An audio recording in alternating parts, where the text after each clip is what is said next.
Jones, and I'm here to tell you folks, the world has fallen. The fascist globalist overlords, they're implementing the Great Reset.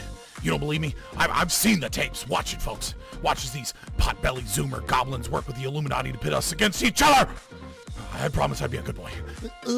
I'm a good boy. There's only one cure, folks, and that's liberty. And there's no better channel to find freedom than Fabian Liberty. Anarchy is order. Government is civil war. You're offensive. Police lives matter? We're just trying to do school. What? You guys have the same sticker as the others. But this is our space. You're making the space uncomfortable. But you're white. You're fucking a white male! What is one way you combat racism? I don't root for white people on the sidewalk.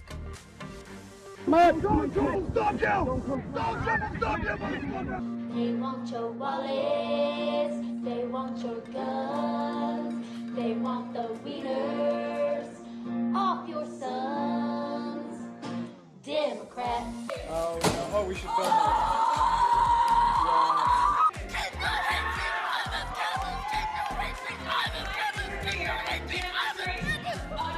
So let's say, for the sake of argument, that all of the water levels around the world rise by let's say 5 feet.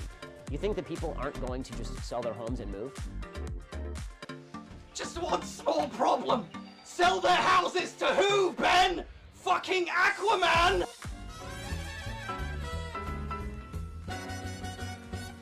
Vaccine!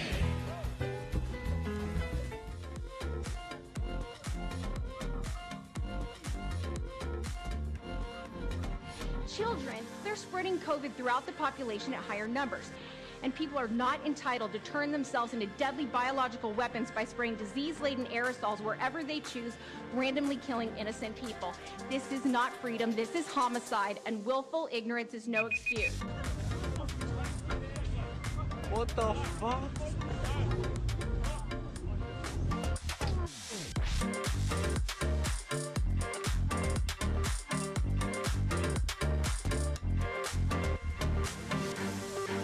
Highest margin of victory yet. It's really impressive. Though, I'm starting to think he might have had help from the Russians.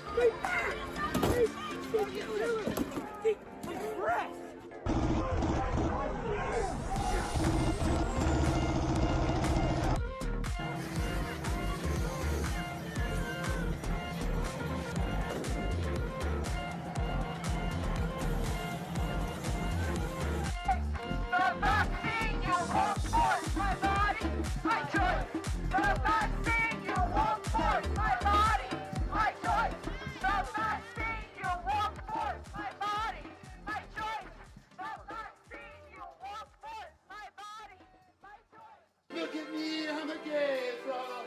I'm so cool, I'm so neat. I'll never have children and I'm sterilized. But the media says I'm totally cool. I'm a gay frog, I'm a gay fish. It's so good, and I think my daddy actually is.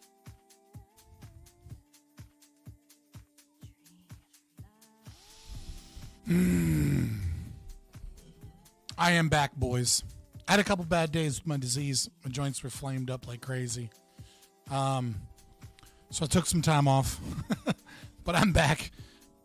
I did a bunch of good shit, right? I figured out how to get you guys to clip the channel. We're going to see what it does to the numbers, because here's the deal. If you put your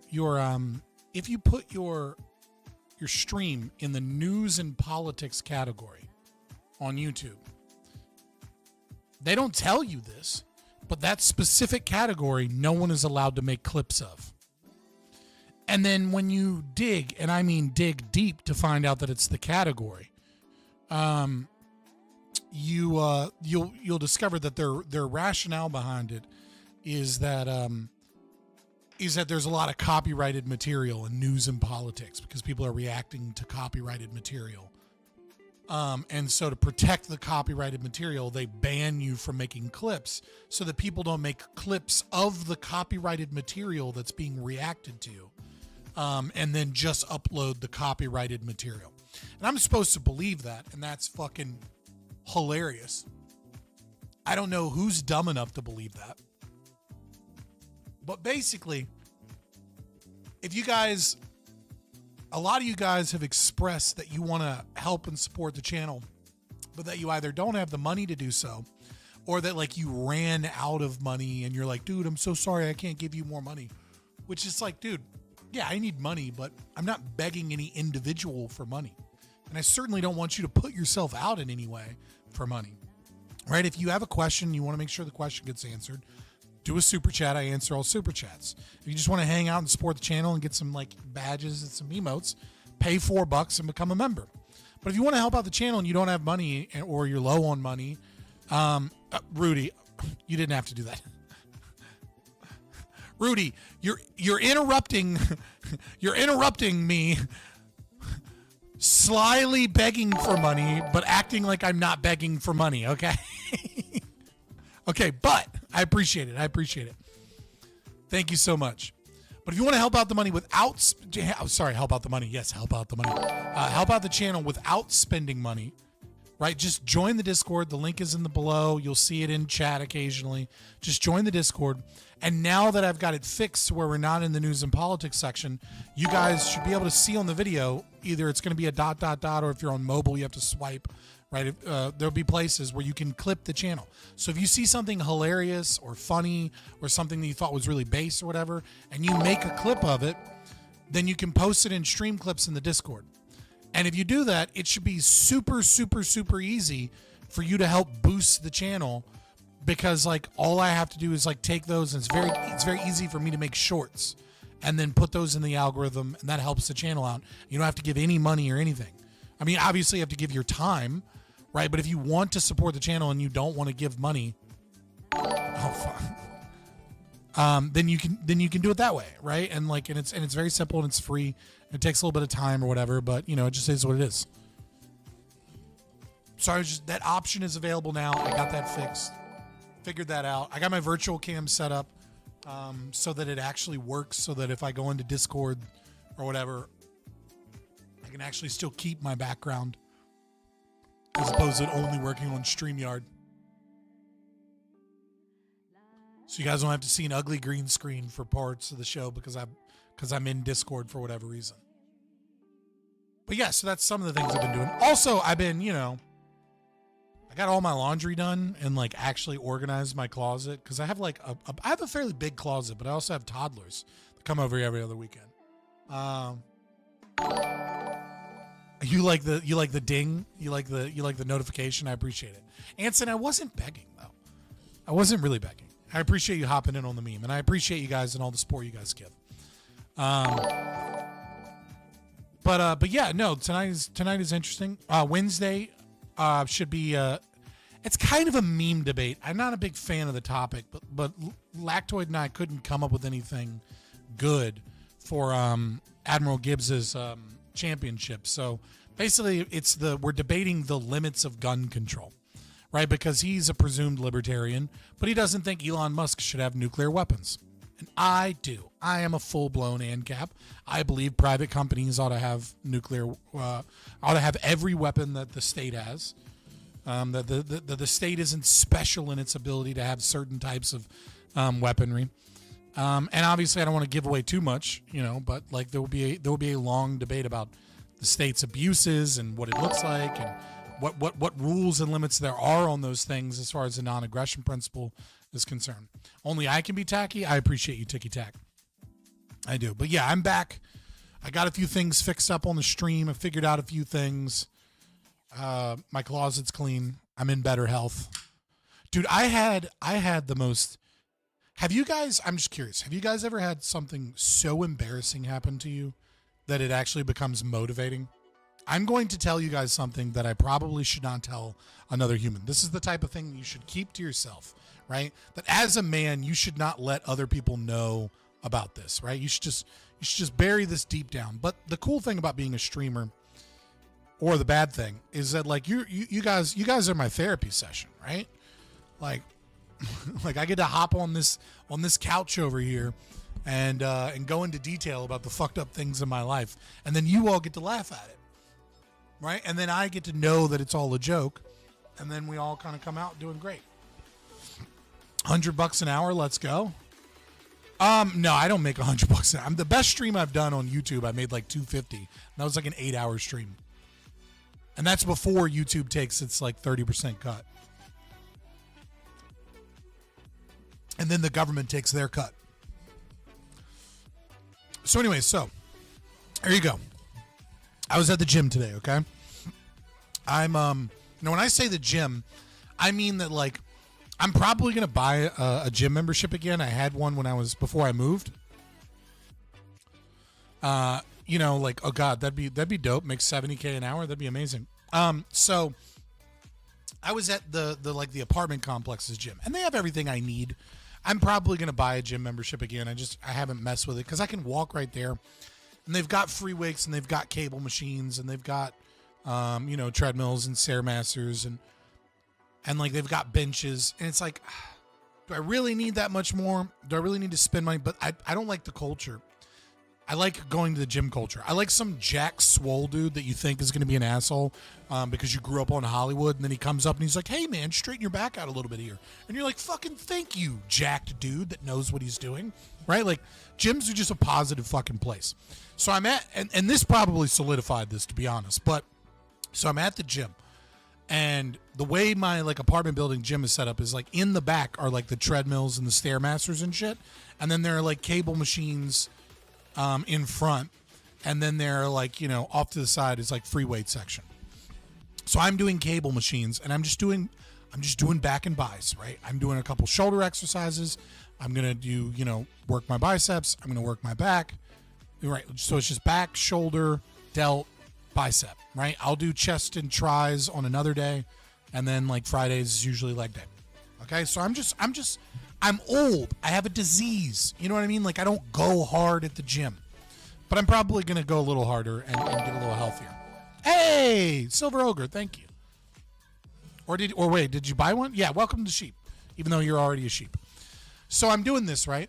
And there's this like normal looking semi-cute girl. Also, don't forget to like and share, subscribe, but more than anything, like it because it helps in the algorithm. Comment in the chat to help the algorithm as well.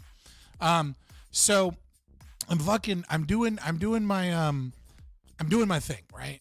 Like, and like there's this moderately cute chick, right? Like nothing crazy. Just like a regular looking girl. And, and so she keeps looking at me and smiling and giggling.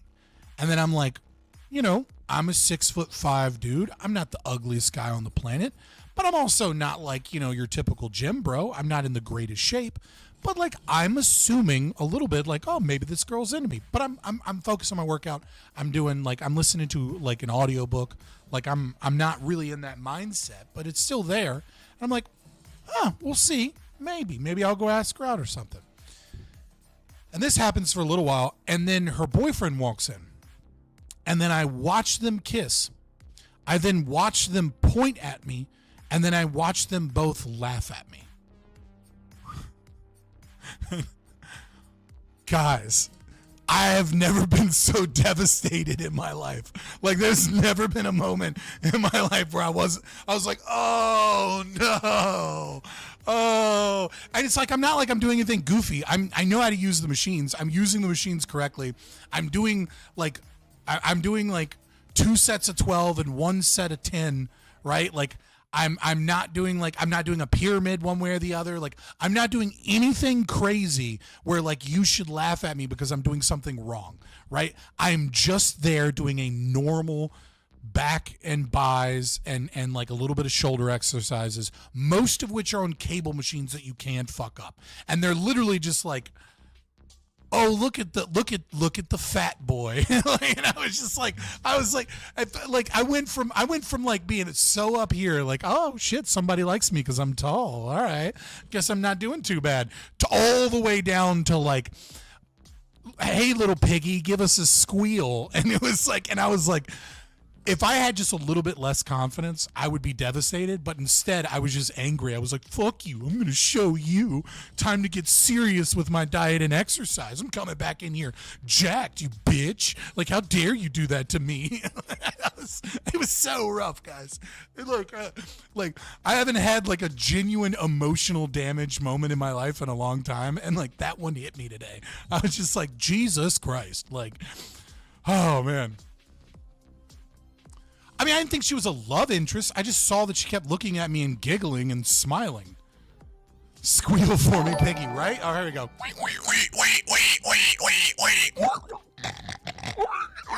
There you go.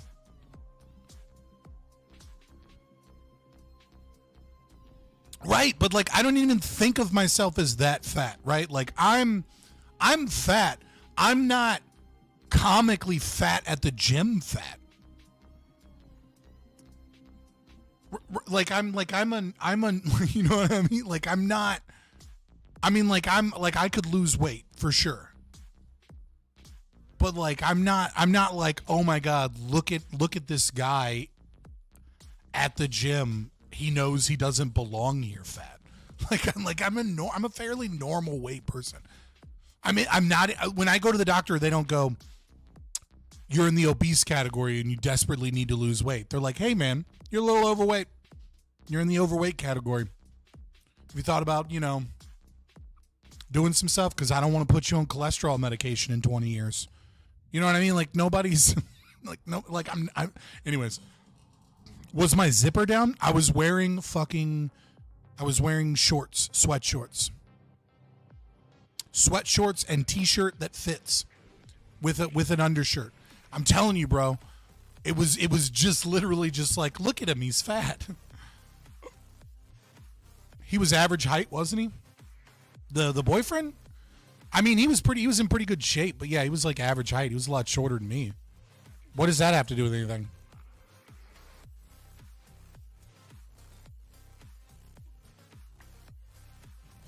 But dude, it was so rough. I was like, dude, what the fuck? Like, what the fuck? And then I had to pretend to not notice too, and like not be embarrassed or weird. So I was like, man, I really hope I haven't like gotten red in the face in a weird way. But yeah, that was my morning midday little fiasco. I was just like, dude, what the fuck?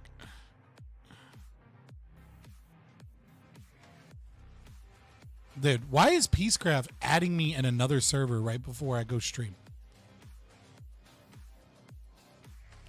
She was coping because she was with an average guy. I mean, like, he was in better shape than me, but he was average. I don't know, like he looked like a normal dude. I don't know what to tell you. And my confidence would be ruined for the entire week if that happened to me. I mean, like, dude, it almost hurt. I was like, that was rough, dude. I mean, I'm an extrovert and like I present myself to the internet to be made fun of. Like, I'm fine. What do I think of Mike Humor? What about him? I mean, I haven't read a lot of Mike Humor. I mean, like, I know he's like a libertarian-esque philosopher. I mean, I feel like I've watched like a YouTube video of him like as a professor at one point or something. But like, I don't think I've like read any of his works lately that like stick in my mind.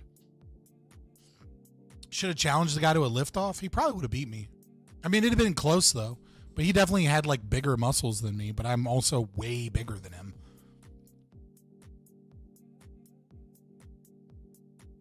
But also, like, that's such a lame thing to be like, what do you do? Like, oh, are you pointing and laughing at me, maybe? Or am I just insecure? Well, I'm going to prove that I'm not insecure by coming up to you and seeing how much you can lift, you little boy. Like, that's, like, so fucking lame. I'm 34 years old, dude. Like, it doesn't bother me that much. But I was going to share it with you because that was a particularly fucking, like, like, kind of moment. What is, okay, this, like, the reflections from this thing, I gotta push this off to the side. The reflections of that thing are getting wonky and weird. Also, I look a little blue on the camera. I just realized that. Let's see if I can fix this. Looks like oversaturated. I'm gonna go to filters, edit filters, chroma key maybe is like the chroma key, color spill reduction low or something. Let's see. No, that didn't work. I think that made it worse actually.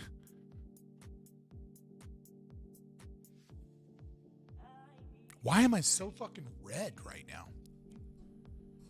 Something is wonky. Hold on.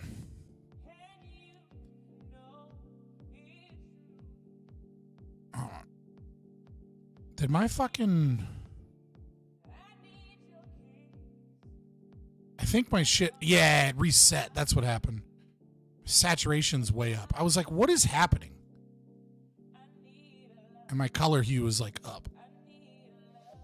There we go. Bring the contrast down to... Brightness is fine. Okay.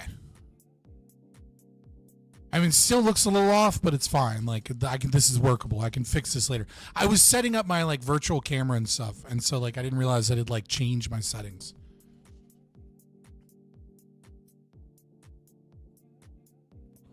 You like the dissolving space matrix vibes? I mean, this is just, like, some artificial intelligence shit where I was like, make me a nebula, but make it ANCAP colors.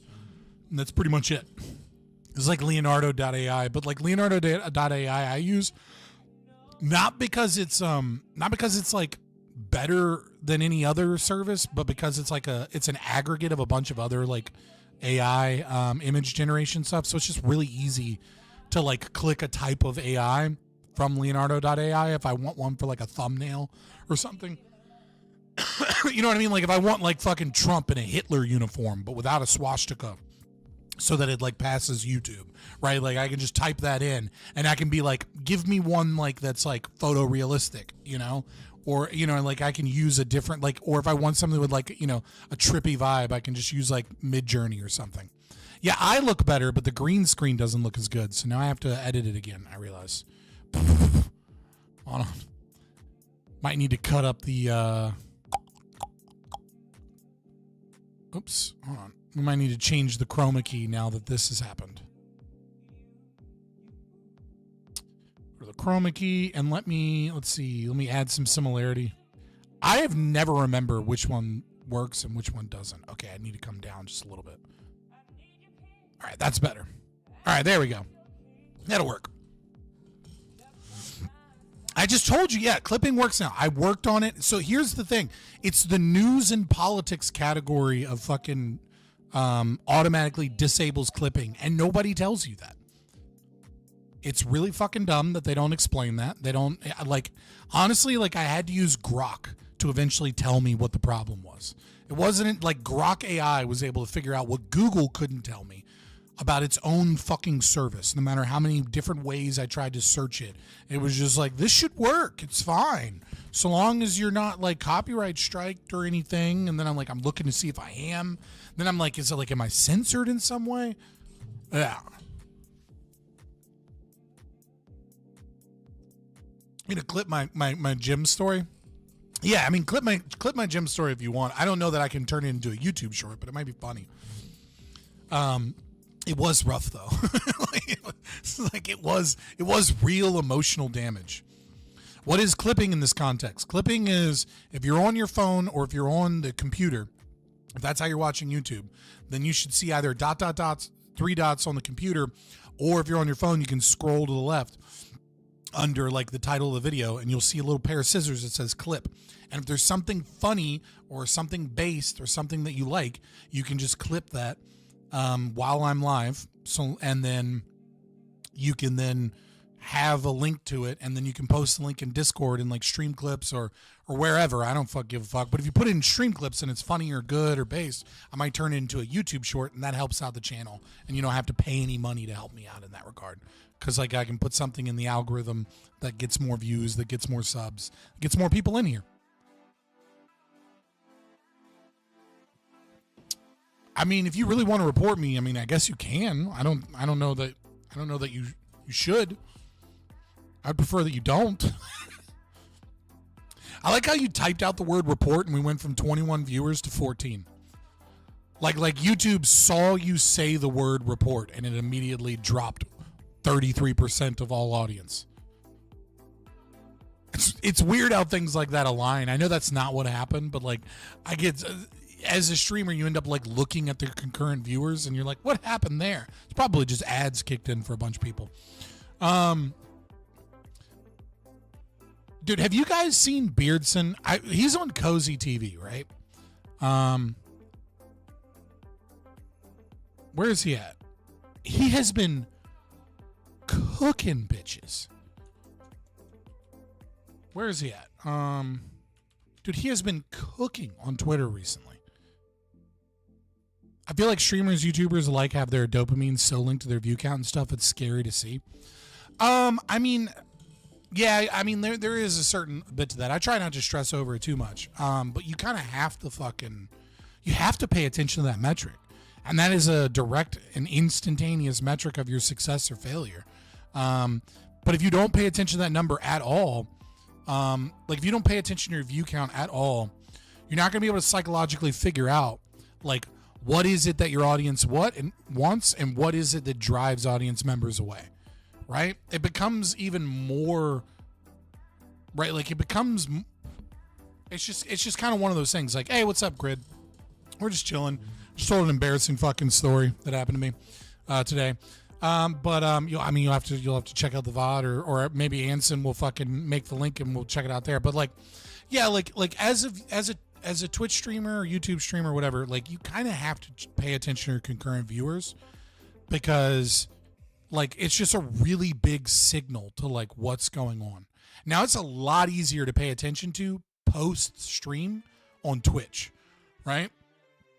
Like this is one of the things that Twitch does really well is that you can go back and you look at your analytics on Twitch and like you can do the same thing on YouTube, but it's like for whatever reason it's quicker, easier to use and more intuitive on Twitch. But for both of them, you can actually go back in your stream and you can look at like where your views drop significantly and gain significantly like during your stream, and you can figure out like where things went wrong. But more often than not, like your big dips come just from transitioning content, right? Like when I hop onto the panel, there'll be some people that like drop out and my numbers will go down and then they'll build back up. And it's like, you have to pay attention and go, oh, people hate the panel, so I should not do these panels, right? But really it's just like, no, some group of people like the panels, know that I don't actually get started on a panel or a debate or whatever till an hour or so into stream, so they don't show up for an hour or so into stream. And then some people like to come in for this like kind of like they get off work, they see me live, they like come in, hop in, say what's up to people, kind of shoot the shit, but they don't want to be here for a 4-hour fucking debate panel. They just want to come in, ask a couple questions and dip out, right? And so those people, when I transition to a new content, will drop. And like you can't let that psychologically fuck you up, because some of you guys, I don't know what percentage it is tonight or any other night, but some of you are like, oh, he's been gone for a couple days, he was sick, I wonder what happened, whatever. And then they hop in, we bullshit, we shoot the shit, and that's the content that they're here for. So anytime you change content, you're usually going to get a dip of people, but if the content you're doing is good, it'll grow back up and it's fine. It's kind of how it is. Panels are how you get new people. Not fucking Prime Kai's. Prime Kai's has really been slacking on getting new people into panels. Panels are a great way to get new people, but like if you regularly do a panel with the same people, then it just kind of becomes content to that audience that is used to you. Like I really wish Prime would like get rid of one or two of us, once a month and like bring in somebody new, so that like when I go on a panel, there's a new person with a new audience that is being introduced to me. But also I understand Prime runs like 5 panels and it's a lot. But I do think Prime has been a little fucking stagnant on that. Believe it or not, I'm one of the weird ones that came from Prime Kai's. I mean, Prime Kai's is like, I've always kind of liked Prime Kai's. Like, obviously I don't like leftists and left-wing politics, but like Prime has always done like worked hard to have good questions. And he's always had a sense of honor that like politics is more important than the 24-hour news cycle drama story of the day. Like he'll engage in that because it's necessary to be an entertainer and streamer. But like when he's trying to make panel questions, he's making questions that he thinks are interesting questions that we should talk about.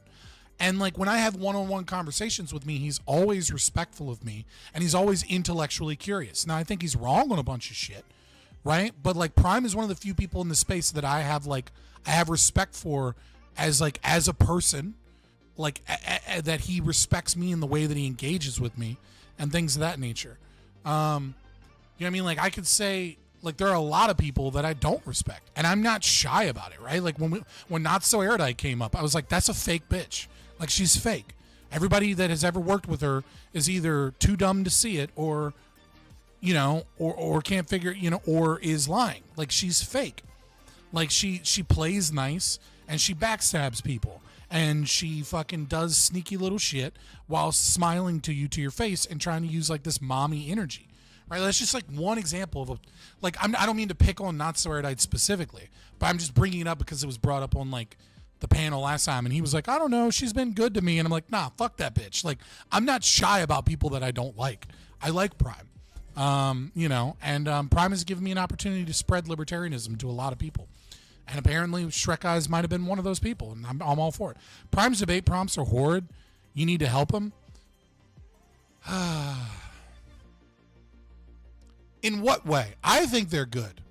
I think they're way too long and they're over and they're writing. But considering the length of the topic and the chaos of it, I think he's really just trying to like sprinkle in a bunch of different ideas. And then on top of that, I think Prime puts things in his prompt that showcase that he's left wing, but then he's fairly laissez-faire for the most part with the debate panel. And I think he does this for his own audience to be like, here's how I feel about it. And then he like lets us kind of do our thing, right? He's not like a bully about like pushing his narrative. I mean, he does get in there and he's also gotten a lot better when he realizes that something is unbalanced and coming in and moderating, not to moderate to like keep a good conversation between his guests, but to moderate to like play devil's advocate for his own side when his own side is either losing or when like his views and like his audience's views aren't captured well. I think Prime is actually a lot better than people give him credit for. But in terms of like the infotainment aspect and like the blood sports aspect, I don't think he does very good. I think a lot of other people are a lot better at that. And so it becomes maybe less entertaining to a lot of people, but I respect Prime in a lot of ways. I just wish that he would work harder to get new blood and to like constantly reach out to people to bring them onto panels. Because I think he's gotten a little stagnant and it shows. And it's hard, you know what I mean? Like it's difficult to get those people. I'm not saying it's easy work. Like it's a lot of work with a lot of failures. It's a lot of emailing and DMing and getting no responses. But he's got to open up. He's got to open up to more people and get fresh faces and blood in there. And like I said, the dude's running like 4 panels, so it's not like, you know.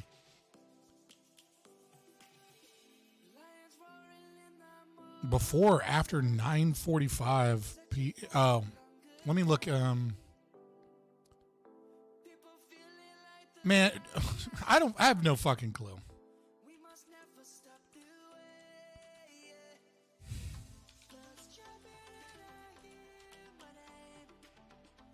Sorry, I was answering someone in Discord because they were asking a question about the stream. Prime's debate prompt. You're becoming one of us, Grid? Nah, I'm just a for real constitutional conservative. Am I going to debate con? I've never been to any con. Where is it? Let me look it up. I mean, I never get invited to do these speeches or whatever. Is it 20? I'll look 2025. Newark? Like in New Jersey?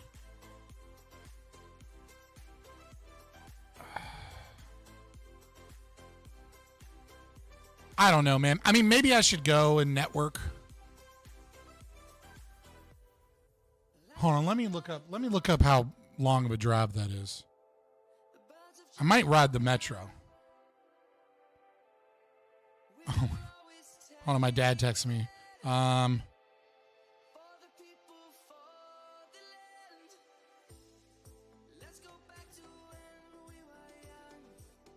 love my dad. I want to hate my dad sometimes. Is that weird? Like, my dad's kind of like, he does some like, I'm not gonna like put my dad on blast but so much, but he's done some fucked up shit. But like, he's just so fucking likable. And I also love him, obviously, you know, because, you know. Oh, let me see. Newark, New Jersey.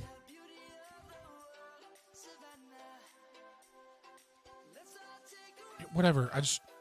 So it's a 6-hour drive for me.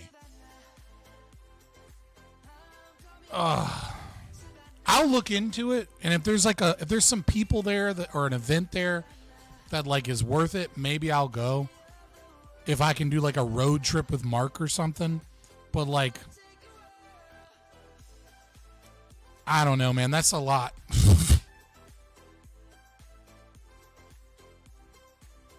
I'll also look into it and see if I can catch a train. If I can catch a train out of like Fredericksburg to like get past DC and get a train into Newark or whatever, and then maybe I'll do it. You know what I mean?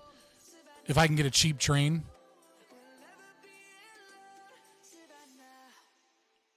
Because I'm going to tell you, dude, south of DC, getting anywhere above DC, like, can like sometimes just add a random 4 hours to your trip that you weren't expecting. And it's just, it's awful. It's the fucking worst. So I'll go to DebateCon if I can get a cheap train out of Fredericksburg. The callback to the tattoo on the fists? What did I miss? Are you don't share a room with someone who has sleep apnea? Did you see my comments on your post? On X? What post? Dude, you gotta help me, brother. you gotta help me out. I know that I made it difficult to fucking like post things here because I don't allow posted links. But like, yeah, I block links.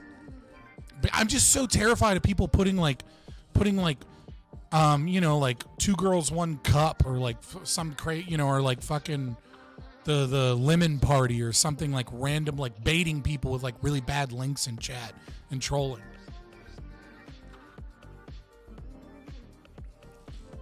If you can handle your dad being an ass, you can handle others being asses, but weaker or equal. No, I mean, like, my dad is just like, he's done some things to the family that like I'm not proud of, right? That like really upset me. And he's got problems. He's a flawed person, right? And it's like, I'm somewhat sociopathic, if that makes sense, right? Like, I'm not a sociopath, right? I don't have a cluster B personality disorder, but I was raised by a narcissist, and I was raised by 2 parents with cluster B personality disorders. I didn't develop them, but that doesn't mean that I don't have like certain traits and issues, right? And so like personally, I have a really hard time like connecting with family and staying connected and like being like staying connected with them.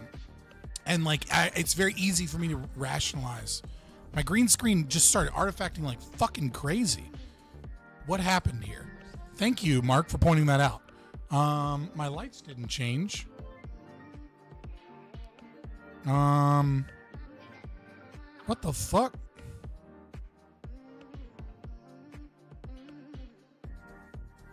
Is that better? There we go. All right. Dude, my green screen does this weird thing. Okay, so I'll tell you what it is, Mark. Like, my DSLR camera, I think I need to put the I have it on manual exposure, but I let the camera figure out where my face is, because sometimes I lean in, sometimes I lean out. So I think what I need to do is I need to like set it manually, like where the focus is as opposed to my face, because I'm sitting in a consistent location anyways. Because like sometimes I'll lean in and then it'll like focus here, or I'll lean back and it'll focus here, and then when the blur kicks in, the blur will sometimes bring in light from other areas, and so the green screen will start going crazy, or my beard or something else will start going crazy. So turn off autofocus. Yeah, it's what I'm saying, but like that's in the camera settings, and it's not like a fucking quick setting. Like there are a lot of fucking menus. I can't just like, and then on top of that, because I'm hooked in through an HDMI, like a mini HDMI into an Elgato, like I don't have it, like I'd have to unhook my camera to like change those settings. I wouldn't have to unhook my camera. I would just have to unhook it for a second so that I can like bring up the menu. It's a lot. It's something I have to do off stream, but it is something I need to write down, so I'm going to do it. Autofocus.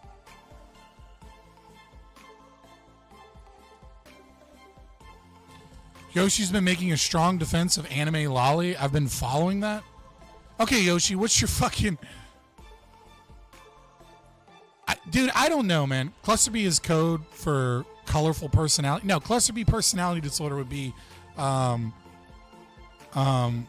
histrionic personality disorder, narcissistic personality disorder, bipolar disorder, or sorry, borderline personality disorder, and then antisocial personality disorder.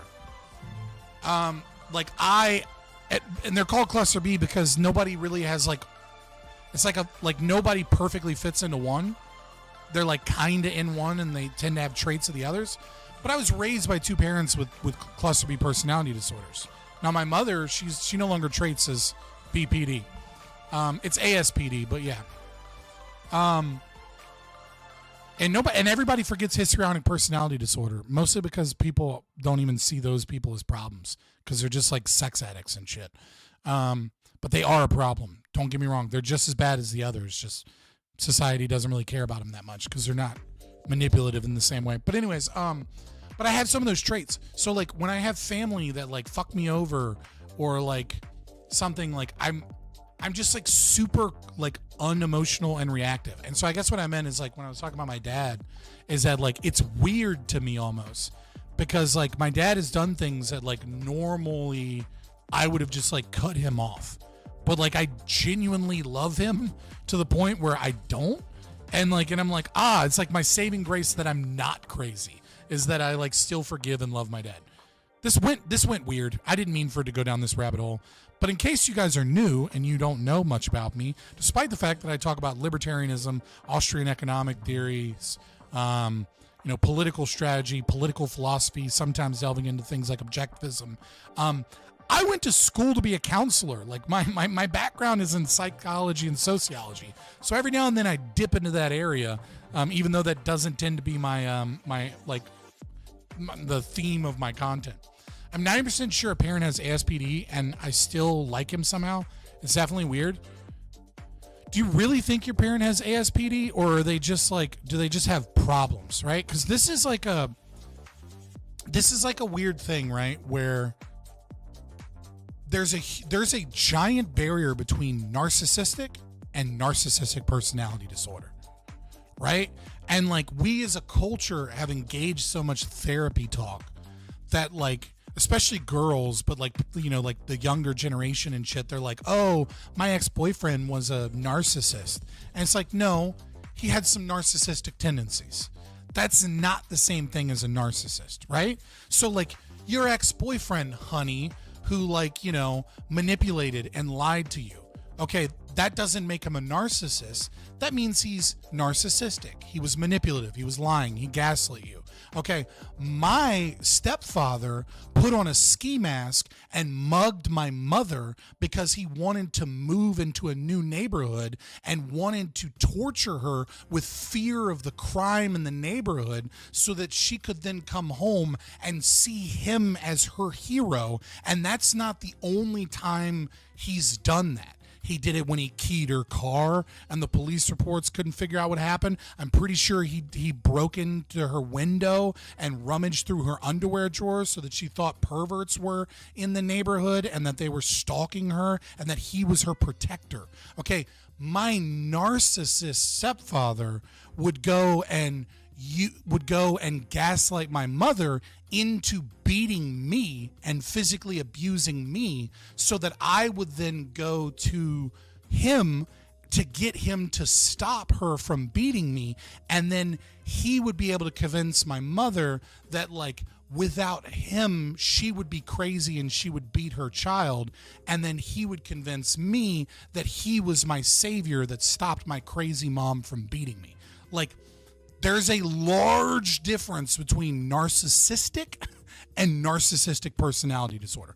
Now, to be fair, my stepfather is a malignant narcissist, which isn't quite the same thing as like Trump's kind of grandiose narcissism that he kind of, I'm not saying he is a narcissist, I'm saying he's like, that's his kind of vibe, but he's like a covert, vulnerable, malignant narcissist that shares psychopathic traits. But nevertheless, there's a huge gap between these things. And so like, I do think a lot of people think people like their significant others or their exes or their friends or their parents have like these cluster B personality disorders, but more often than not, like they're just traumatized and they just have problems. And then those problems end up looking like that sometimes because they're a little off. And a lot of people are a little off. Very few people have genuine narcissism or genuine, BPD. BPD is the most common, but I honestly think it's just commonly misdiagnosed. I think it's overdiagnosed BPD because it's typical with women. Trump's not a narcissist. He really is grandiose. It's not an act. Yeah, I mean, like, so I thought Trump was a narcissist. I'm gonna be honest with you. Do you know? I was leaning pretty heavily towards the fact that Trump was a grandiose narcissist. And what changed my opinion about Trump was I saw in this last campaign how he utilized his team. And I realized that a narcissist can't do that.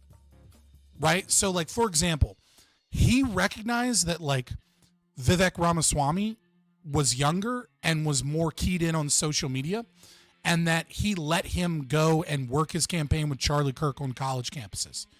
He realized after the vice presidential debate that JD Vance is better at hardball questions and turning it around on the interviewer in like a smart way without it being too risky and without damaging reputation. So he sent JD Vance to do the hardball interviews from like CNN and ABC and shit. He realized when he made a blunder about talking about, God, what's her name? Oh my God, what is John McCain's daughter? I can't remember her name. Something McCain. Is it Chelsea McCain? It's not Chelsea McCain. Whatever the fuck her name is. When he made those comments about like the firing squad, he realized that he was like out of his element. And so he took interviews and he sent out oh my God, the Hawaiian senator that's our new secretary, our new director of national intelligence, Tulsi Gabbard, right? He sent out Tulsi Gabbard for those. And when I saw him utilize people for specific roles and knowing that they were better than him and he was able to let go of that, I was like, okay, he might have some grandiose narcissistic tendencies, right? He might be like obsessed with his legacy or whatever, but that is not a narcissist. Like, a narcissist cannot admit that all of these other people are better and more competent than him in these roles, then effectively put them in the right roles where they shine and where they gain popularity so that we can all look good together. Like, anybody that says he's a narcissist is just dead wrong. Because like, I know enough about these disorders and about the literature to know that a narcissist could not do that.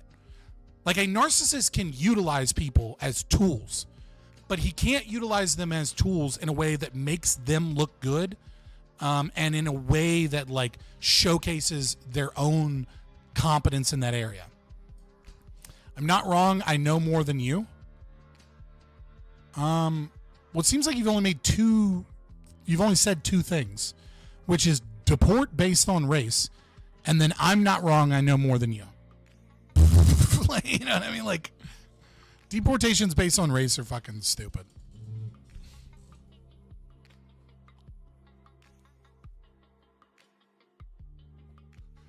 No, I understand that it was Susie Wiles, right? And I understand that he rewarded her with chief of, was it chief of staff or whatever? Or was it like, it's one of those fucking things that's in charge of the White House, like of like the operations at the White House. I get all that, right? But Trump nevertheless agreed to all of that, right? Like Trump let that happen. Like narcissists and he could have stopped it in any moment. Like Trump does not have, like he just does not have, he's not a full-blown narcissist, like no matter what you say, like he just isn't. Like I said, he certainly has some of those tendencies, right? You can see the grandiosity, you can see like how easy it is to stroke his ego, you can see how like he can get offended or whatever, right? Like he certainly has some of those characteristics, but like having, you know, like, you know what I mean? Like being grandiose is not enough to make one like suffering from that mental health condition, to the point where they're like a genuine like threat psychologically to all of those around them. Like it's just not true. What's an example of a full-blown narcissist? Well, I told you, my stepdad, right? I gave you, I don't know if you were not in here a second ago, but my stepfather, whom raised me, right? Like when he would put on a mask and rob my mother and mug her so that she would then come home screaming and crying about, you know, being mugged so that he could be a hero and so that he could move to a new neighborhood. And he did something similar by like breaking into our house and raiding her panty drawer and then like keying and destroying her car. You know, he did that, like he did several things like that. Pretty sure he tried to murder my mom one time and then decided not to do it. He was like using an excavator on a mountain when they were going to live in the mountains. Well, no, 420 TV. Psychopathy is an aspect of antisocial personality disorder for sure, right? But again, the DSM has changed and ICD-10 codes have changed over time because we recognize that there's a lot of overlap. There's a lot of overlap between narcissism and antisocial personality disorder, as well as there's a lot of overlap between like histrionic personality disorder, borderline personality disorder, and like covert vulnerable narcissism. Okay, I said before that like he is a malignant narcissist, right? So he was a covert vulnerable narcissist with malignant tendencies, and yeah, he absolutely had he had psychopathic tendencies. What I'm saying is that like a genuine full-blown narcissist is not somebody that just gets a little offended. It's not somebody that just has a big ego, right? Like this is a person with a genuine void in their heart that can never be filled, and they need a narcissist, like they need narcissistic supply to like keep from their worldview crashing, and they will manipulate and abuse and destroy and gaslight and lie and do horrible things to people just to have their worldview maintained. You mean Sniper from Team Fortress 2? I hope I missed something. Trump is more NPD. Your stepdad fits more of the psychopath. Well, yeah, I don't see any antisocial personality disorder characteristics from Trump. What I'm saying is Trump was able to let go of his own ego and allow his team to step in a way that showcased that Trump was lacking competency in certain areas. And what I'm saying is that someone that genuinely is a narcissist, not someone that has some narcissistic tendencies, but a genuine narcissist would not be able to deal with that. Like they would not be able to have multiple different people step in and take interviews for him, to like apologize for him because they're better at it than he is. Well, I hope we agree on it because I'm not really giving much opinion here. I'm mostly just talking about, I mean, obviously the armchair psychology thing about Trump is biased and opinionated, but like mostly I'm just talking about like what we know from the literature. Because I'm pretty fucking knowledgeable in cluster B personality disorders, having gone to grad school for counseling having taken multiple psychopathology courses and having been raised by 2 cluster B people.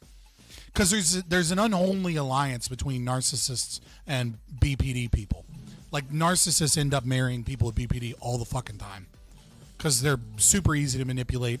They're super easy to become one with the narcissist.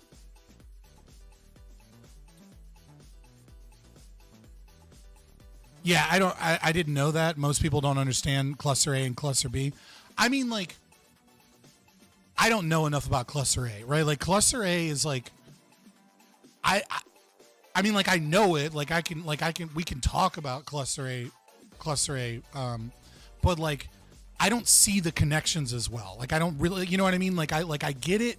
I can go on paper or go on the DSM and like say like these are these, but like obsessive personality disorder and like depressive personality disorder and like how are these like linked and related? I don't know that there's a ton of evidence for them as a cluster like cluster Bs are to me, but again, I'm not as well read in that area other than just like kind of like the standard knowledge of like that, like anybody that studied, you know, psychology beyond pop psychology would know. It's tough being with someone who you can't manipulate. I don't know how you can have a relationship without enmeshment. I mean, like, when I say manipulate, right? Like, I think manipulate is like when we're talking about it from like a cluster B perspective. We're talking about something. We're talking about fraud, right? Like, we're talking about lies when we talk about manipulation, right? Like your girlfriend, when you're mad at your girlfriend, right? And then you come home and she's wearing booty shorts and a half shirt and is like that, she's manipulating you, right? Like, she knows that you're mad. She wants you to know that she doesn't necessarily understand how to solve this problem right now, right? Or that she understands that there's too much stress and she doesn't want to have another fight about it. So she put on an outfit that will change your brain from wanting to have another argument as soon as you get home to wanting to give her some dick. And she wants some dick because y'all are both stressed and y'all are having problems and you're going to go fuck and you're going to go figure it out, right? Now, you've been manipulated in that regard, but like, that's not bad. You know what I mean? Like, that's coming from a place of like trying to break apart stress. That's coming from a place of like, you know, there is a power dynamic there, right?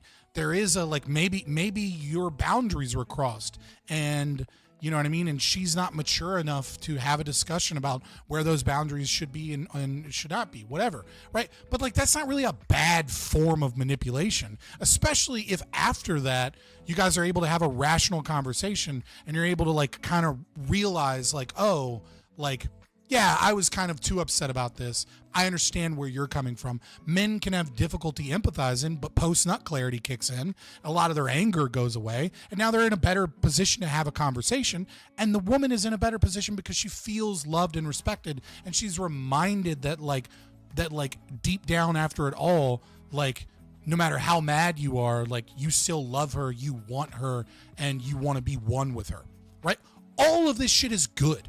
But it's still a form of manipulation, right? Like, so I mean, like, I think the term manipulation can be tricky here because, like, when we're talking about like cluster Bs and shit, like, we're talking about like, and manipulation, we're talking about lying, we're talking about stealing, we're talking about people that like intentionally put in stories about things that happened to other people when really they did it so that they can figure out what your reactions are in that moment so they can figure out how to better lie to you so that when you do discover the lies that they've told you, they already know how to make it so that you can navigate this. Doesn't Trump do this though? Oh yeah, like I said, Trump has narcissistic tendencies. I mean, The Art of the Deal, like in The Art of the Deal, he literally talks about hyperbolic truth, right? Where he discusses how he will intentionally say things that are like technically true, right? Or that like they're mostly true so that the media will pounce on him and call him a liar, so that he can then be like, technically I'm right, and they take the bait, so that he can then utilize it to get free media, and then he can get free media as a means of like the correction, and then he can come out on the moral high ground despite the fact that he was saying deceptive shit and exaggerating. Can't wait to hear my opening statement. I mean, we'll see. We'll see what happens, brother. I don't have like a crazy big opening statement for this. I'm kind of 50-50 on this whole thing, man. Like I am a bordertarian, but I don't like the way it's being done. So I think like my based responses and shit is probably going to come more along the lines of like calling out bullshit as the night goes on, as opposed to like this emboldened passion pro or anti-Trump speech. Yeah, I prefer like one of the things I like about Trump's like kind of like narcissistic. I won't say NPD because I don't think he has NPD as I've laid out. But one of the things I do like about like a grandiose narcissist that's in the way that he presents himself is that like it's almost more democratic, right? Because like these other people are like shifty behind the scenes. They're trying to get like, they're trying to buy off. They're trying to have power and control with the elites. And like Trump just wants a statue built of him. And so like, if he notices that like the majority of Americans hate a thing, then he'll just pivot and pretend like it never happened. Like, what? I never supported that. And it's because he just wants a statue built to him. And so like in a weird way, he's more connected to the quote unquote will of the people, right? Like he has more of his ear to the ground on like what it is that we need as Americans, as opposed to the talking heads and the lobbyists and the bullshit. Anson, ads make me money, so I appreciate it. But yeah, let me now cut this on here. Behind the scenes, boys. Look at all that craziness. And then let me hop in here on StreamYard.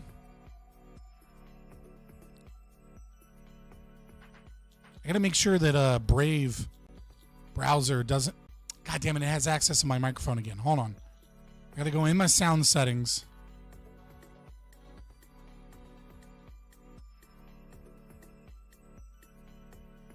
And I have to get rid of Brave's access to oh, where is it?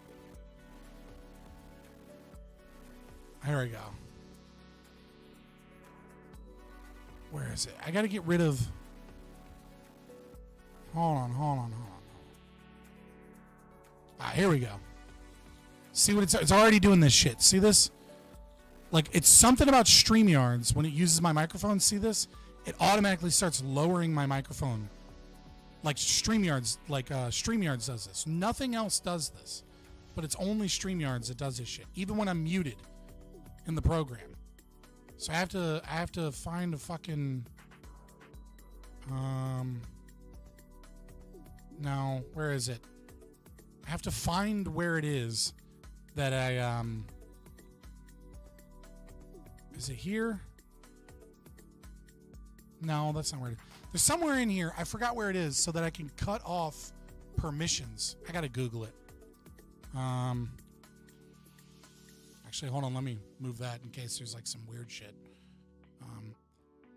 Stop browser from using mic. Oh my God, where is it? It's settings. Give me just a second, boys. Sorry about this. I'm trying to figure it out. Is it system?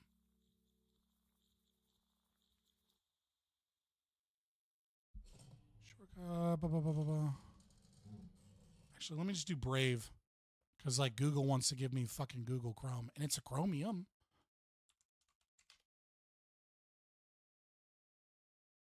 Privacy and security. Okay, that's where it is.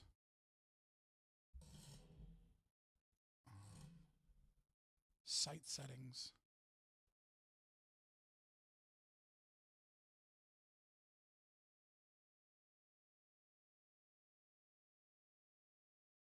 And under microphone, choose block access for all websites. Okay, there we go.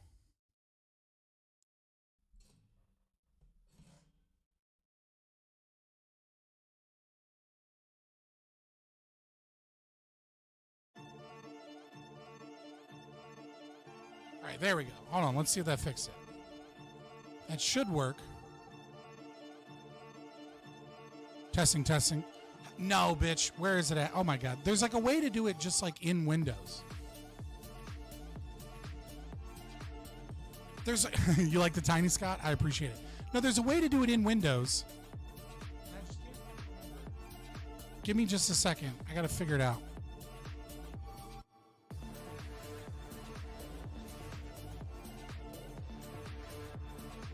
I'm going to be late today, but it happens. It's under the sound mixer options. Ah, brave. No. Oh my God, I did it last time and it was like a total non-issue. And like now I can't fucking find it. But like, see how it keeps lowering my fucking mic like that?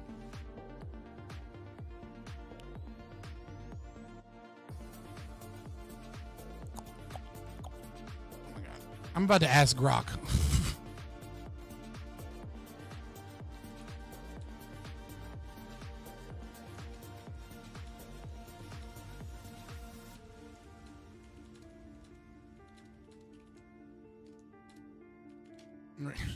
Why is Grok so much fucking better than everything else?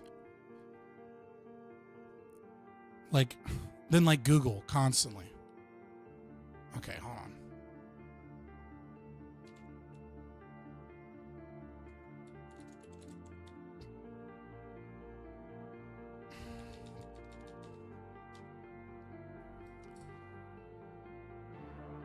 There we go. And then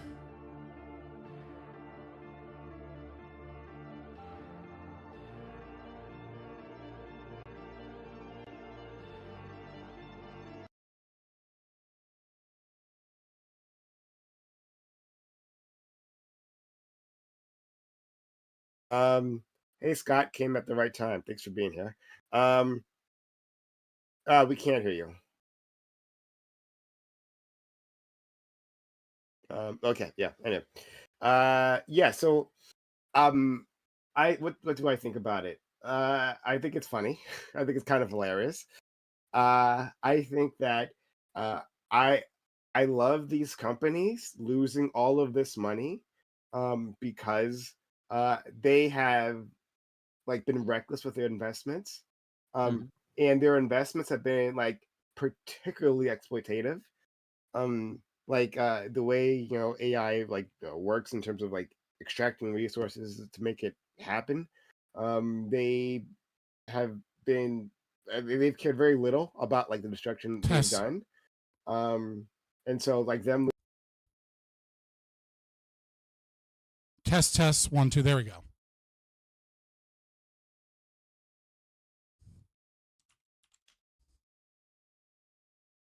Test 1 2 1 2. And then fucking, oh my God, why is it break? What did I hate? I have to figure out how to solve this at some point. It's like really annoying. Oh, it seems to be working. It seems like Discord's not changing. We're good. I just got to get dragged back into the audio. Disable that. And then put that forward. And then as soon as he figures out that I dipped out for the audio, we'll be back. We'll be here in just a sec. Sorry about that. Oh my gosh. Well, while we're waiting, let's go ahead and I want to change this to is it this one? People said they liked it, so we're gonna go back to it.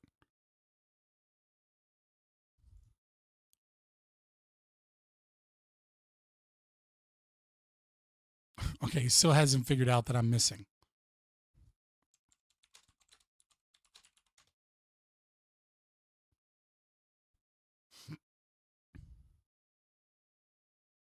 Scott, can you hear us?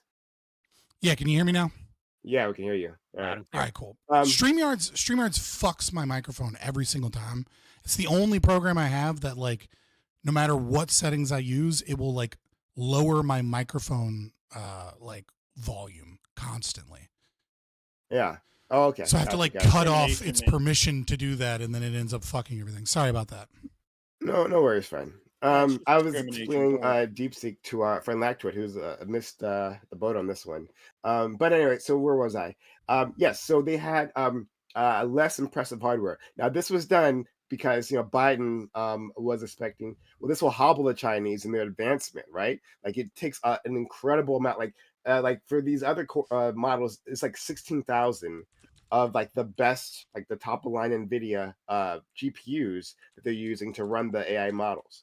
Okay, fast forward to today, or well, like a few days ago, DeepSeek releases this model, and it blows all the others out the water. Not only do we have a functional model, it surpasses all the other models that we have. So that's OpenAI, right? The ChatGPT. That's Llama. That's Gemini. It's better just like in terms of speed, or how is it better? In terms of everything. Everything. Efficiency, Like, speed, yeah, cost. everything. And now, so apparently, so I said like 16,000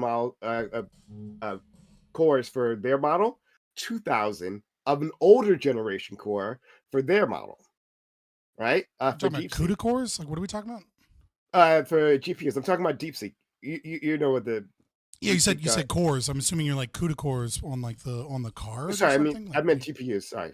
I was like, what? Like I was like cores. Okay, we're good. So do we like lose? Is that like the moral of the story here? Like the Chinese just beat us?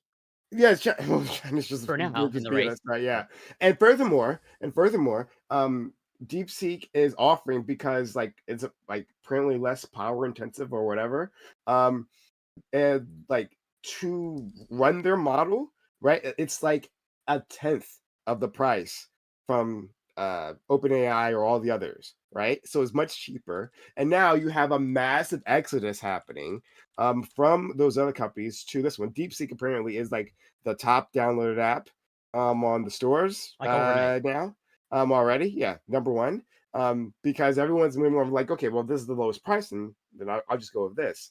And so it's like embarrassing the other companies. There's tech oligarchs. They are losing their fucking minds on Twitter about this.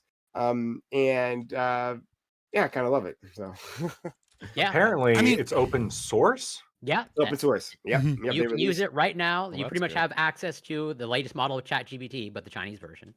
Yeah, and it's funny because on the ChatGPT problem, so like basically how one of the ways they made it cheaper is that not like pre-training the model, which takes a lot of basically, well, I don't want to speak too deeply on this because I'm not going to pretend like I understand like all of it, right?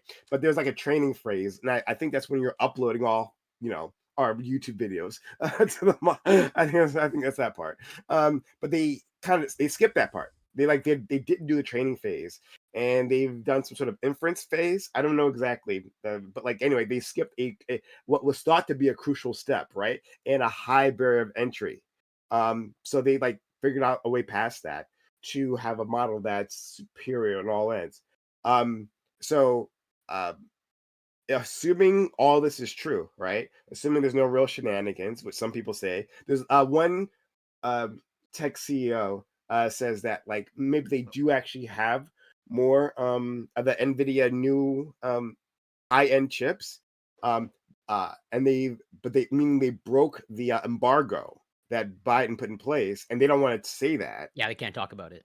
Yeah, so they can't talk about that. Well, I mean, so Huawei yeah. fucking can. I mean, like these days, Huawei will just take anything and fucking repackage it and repurpose it. They don't give a fuck about IP, anyways, right?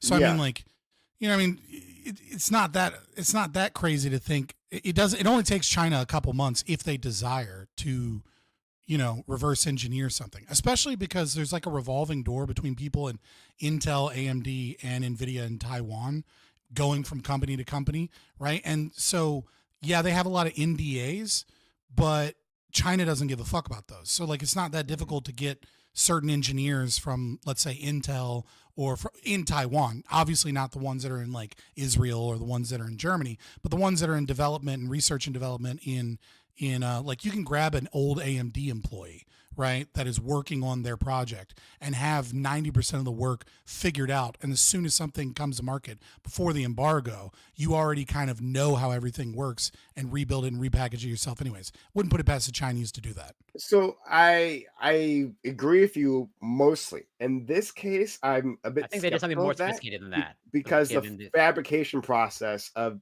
these GPUs is extremely difficult. I mean, I've been looking into this. It's like extremely, like it's highly intensive, right? And you have to get like machines to do this, right? That are only made by a few companies around the world, right? So like it's a bit harder for there. Just really quick, can I get a mic check and make sure that I'm doing? You guys, You're doing great tonight. Yeah, we hear you. Right, you're not cutting up, and your volume is good. Hell yeah, brother. Sorry, Tiki Tack, you're gonna say something? Yeah, so I think this just kind of proves where sometimes like IP and patent laws can stifle technology development, because this is where like China doesn't care about the IP, so they're able to reverse engineer and produce. Corey and I have a new friend. Where well. Yeah, it's whereas over here, well, the thing is for technology specifically, I think we've been running like IP and patent laws just way too long at this point. I think it had some relevance way in the past, but now we're just they're relicensing the same exact tech over and over again with just slight innovations, which just stifles other markets from being able to develop something unique. And that's exactly what China just proved. Well, I think I'll say this too. Like, I'm not putting my hat in the ring for like, or choosing any sides or whatever idiom or metaphor you prefer. Right. But I will say this, like when it comes to AI, I treat every new development with a grain of salt for two reasons. One, every single company that says that they've broken some barrier, almost regardless of who they are, they exaggerate and they lie about it. Number one. Number Only two. China does that.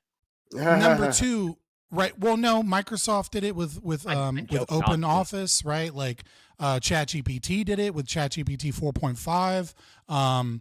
I think the only person that hasn't actually lied about their AI that's like a major player right now would be like Elon Musk with Grok, but that's because he hasn't really he's not specific on anything. You know what I mean, right? Like he's just copying He hasn't broken any ChatGPT. barriers or anything, yeah. Nothing. Right. But he's also not claimed to do that and then been proven not to do that, right?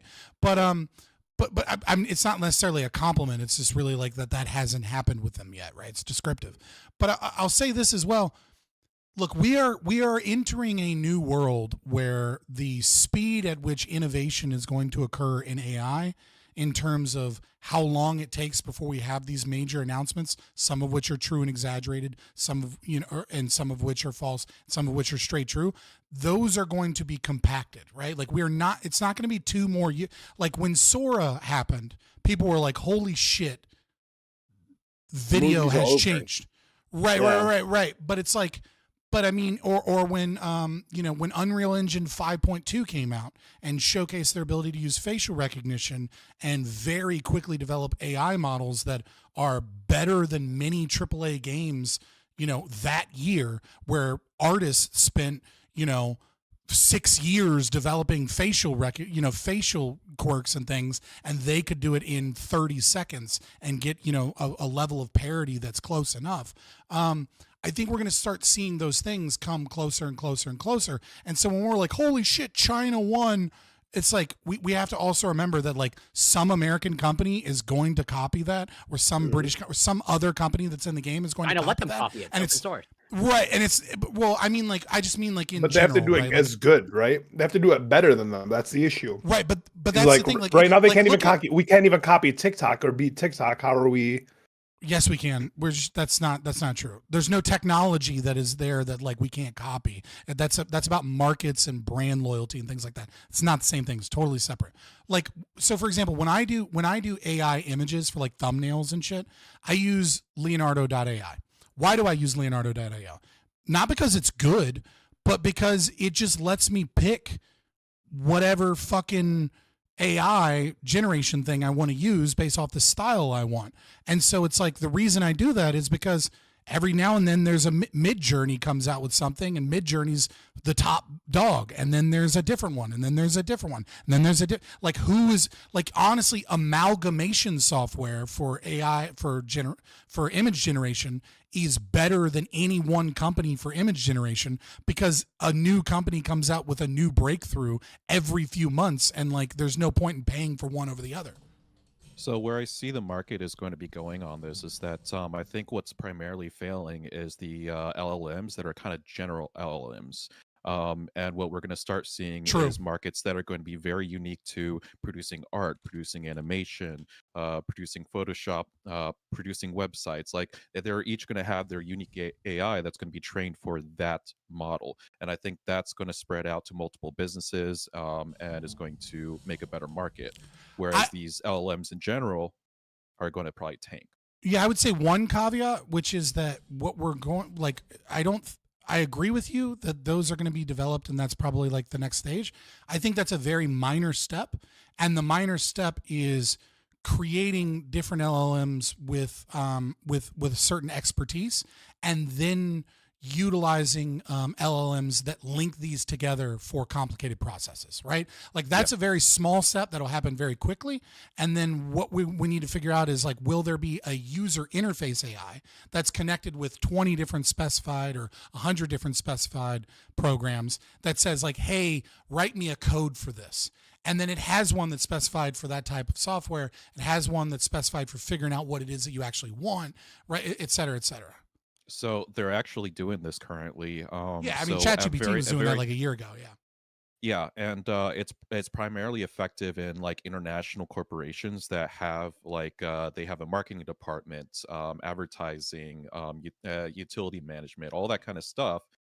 They basically make LLMs each for a department, and then they have a generalized LLM that links them all together. It's some really fascinating stuff.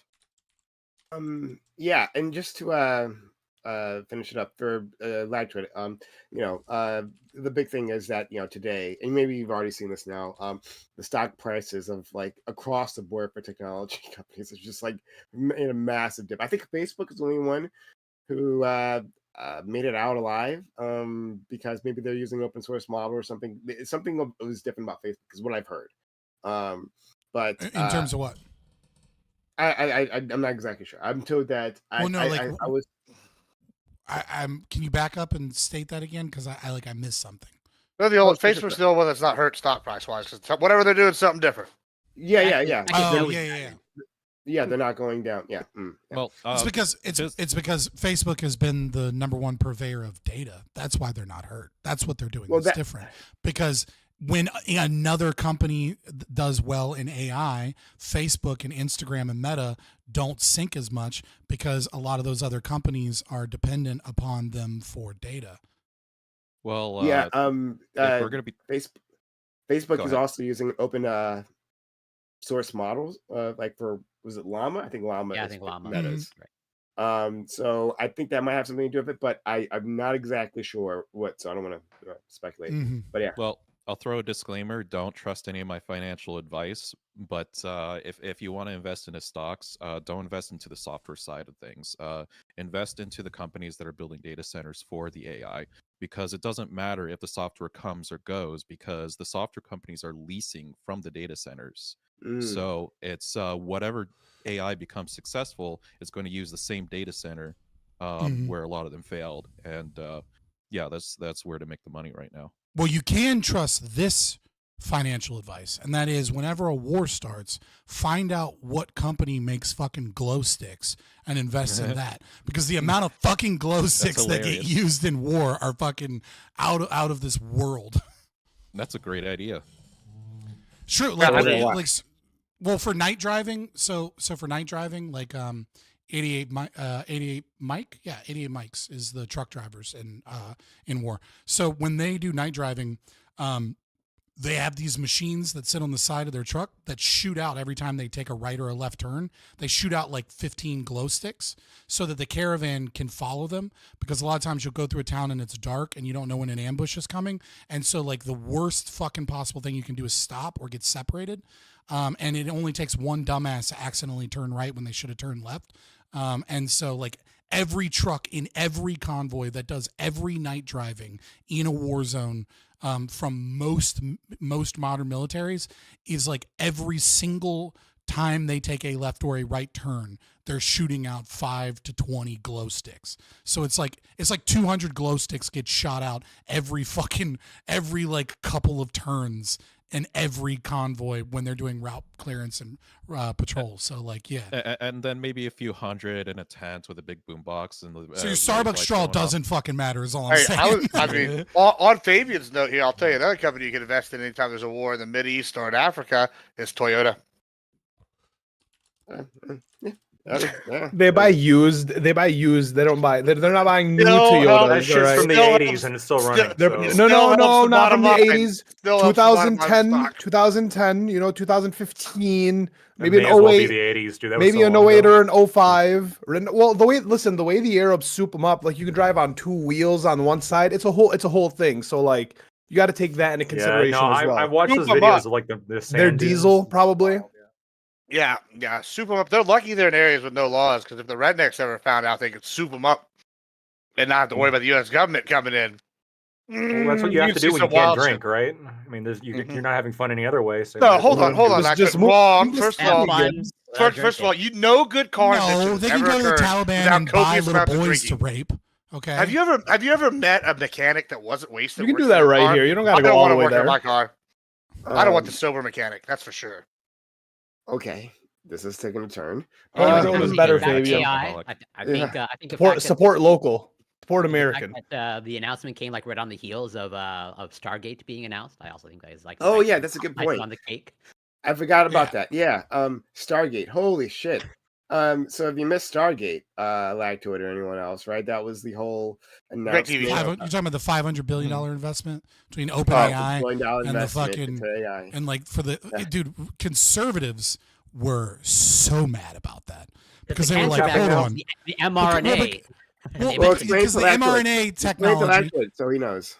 Oh yeah, well, so basically the what's his name, Easling or I can't remember the other guy. He is he's a big part of the. I don't want to get conspiracy theories, especially on YouTube, but there's a lot of connections with like COVID and things of that nature that this same guy is involved in a 500 billion or 500 million. Yeah, $500 billion deal that Trump essentially gave the go ahead for with OpenAI and a few other investors to utilize AI research and medical technology to develop new mRNA vaccines and things of that nature by using AI to in lieu of human testing, right? Now, it's not to say that you're not going to do human testing, right? But, if AI can run, 1,000, 10,000 trials, that would take, 100 years if you did it in a laboratory environment. And then conservatives are super pissed. There's a lot of other aspects of the deal, right? I'm just explaining why conservatives were pissed, right? This was the It aspect that was sounds pissing good me on off. its face, right? Like, Right. And then a lot of conservatives were too dumb to realize that like he was just letting the deal occur because America's too involved in stopping mergers and things of that nature. They thought like it was going to be $500 billion in tax dollars. And so it was fun to watch conservatives be. but like, I'm assuming there's also the tax thing aside. I'm assuming that there's some conservatives that are probably pissed about the whole, mRNA thing. It was multiple reasons why they were mad. That was part of it. Yeah, but my thought would be is like, wouldn't you want this to be tested on AI as opposed to people? Yeah, but there's If you were skeptical, if you were vaccine of skeptical, course. There's a portion of conservatives. I don't know how many. It's probably like a minority, but like there is a portion like they think the mRNA is like modifying their DNA. Like this is gene therapy to them in their eyes. Okay, and so like no matter how it's tested. Okay. Yeah, but I mean, it's coming no matter what. I'd rather the gene get triple D's. Okay, from the mRNA vaccine. I'd rather the alleged just gene inflammation. therapy to be to be correct and done right as opposed to like, well, you know, we don't really know what this is going to do, so good luck, right? I much prefer it being tested like 20,000 times in some AI model first than Yeah, I mean, nothing, right? That's the I problem mean, well, is like it's not nothing. Let's be clear. When we're doing a drug testing, isn't like from nothing to let's stick it into a human, right? We understand that, right? the problem also is like by nothing. Some people might say insufficient, but that would be like anytime Oracle is involved in something, I'm skeptical, right? And I think a lot of like anti-government or limited government people are skeptical, right? Because Oracle is a company that was set up originally by the CIA. And in a lot of people, and there's a lot of evidence to suggest that it still is a pseudo government organization that, you know, works alongside the intelligence community to do things. And so when you're combining OpenAI with Oracle towards medical research and other technologies, and you're utilizing a company that has a lot of deep ties to the intelligence apparatus, there's a lot of red flags that go off there. But again, you know, the president shouldn't even have to fucking be involved in that, right? If a company wants to go with another company and they want to fucking work on any goddamn project, the president should have no fucking say one way or the other. Well, I don't know, like so that's a take. So I won't, you know, that's a separate thing. But I'm not saying I believe anything. I'm just saying I'm skeptical because there are certainly connections there. No, but in terms of what Corey was saying before, like the $500 billion investment in creating AI data centers, and like expanding like investment into this, is just like a collaboration. Apparently, it's just going to use private money. We'll see. But apparently, it's just private investment. Elon Musk made a comment about this after, so it was like a group of tech CEOs who did this, right? Elon Musk made a comment about it afterwards, saying they only had $10 billion. Yeah, saying they don't have money to do this. Of this 500 billion. Yeah. So that was kind of funny. I don't know if it's true or not. But can I just say this? Like, one there's second, no such thing. Yeah, go my ahead. thought. Okay, sure. But yeah, so there's that 500 billion. So it looks as if, right, like, and there's been a lot of comments about this already. And to everyone else, we will get to the topic very soon. So we're almost awesome. But there has been an incredible amount of money, like I think already trillions of dollars, like trillions of dollars put into AI infrastructure, to train these things and to build them out, to build the hardware, the massive data centers. And one, like I said before, we're not exactly sure where the value is, right? There is value. I mean, I am not saying otherwise, right? There is value here. Is it trillions of dollars worth of value that they're going to get back? Good question. But now, with this advancement, assuming it's real, copacetic, right? Like then you could do it for cheaper, right? So like maybe, and which is not a completely fair comparison, because it might be the case that you needed that previous step, right, to happen overall before you could get an advancement like theirs. So I'll keep that in mind. But in any case, right, going forward, like a lot of this investment will seem foolish to begin with, right? And investors will be skeptical, right, as to where they put that money, which is good, because this was a bubble. So like the whole field has like shifted, right? The ground shifted under AI with this announcement. It's a noticeable moment in time. I just want to say two things.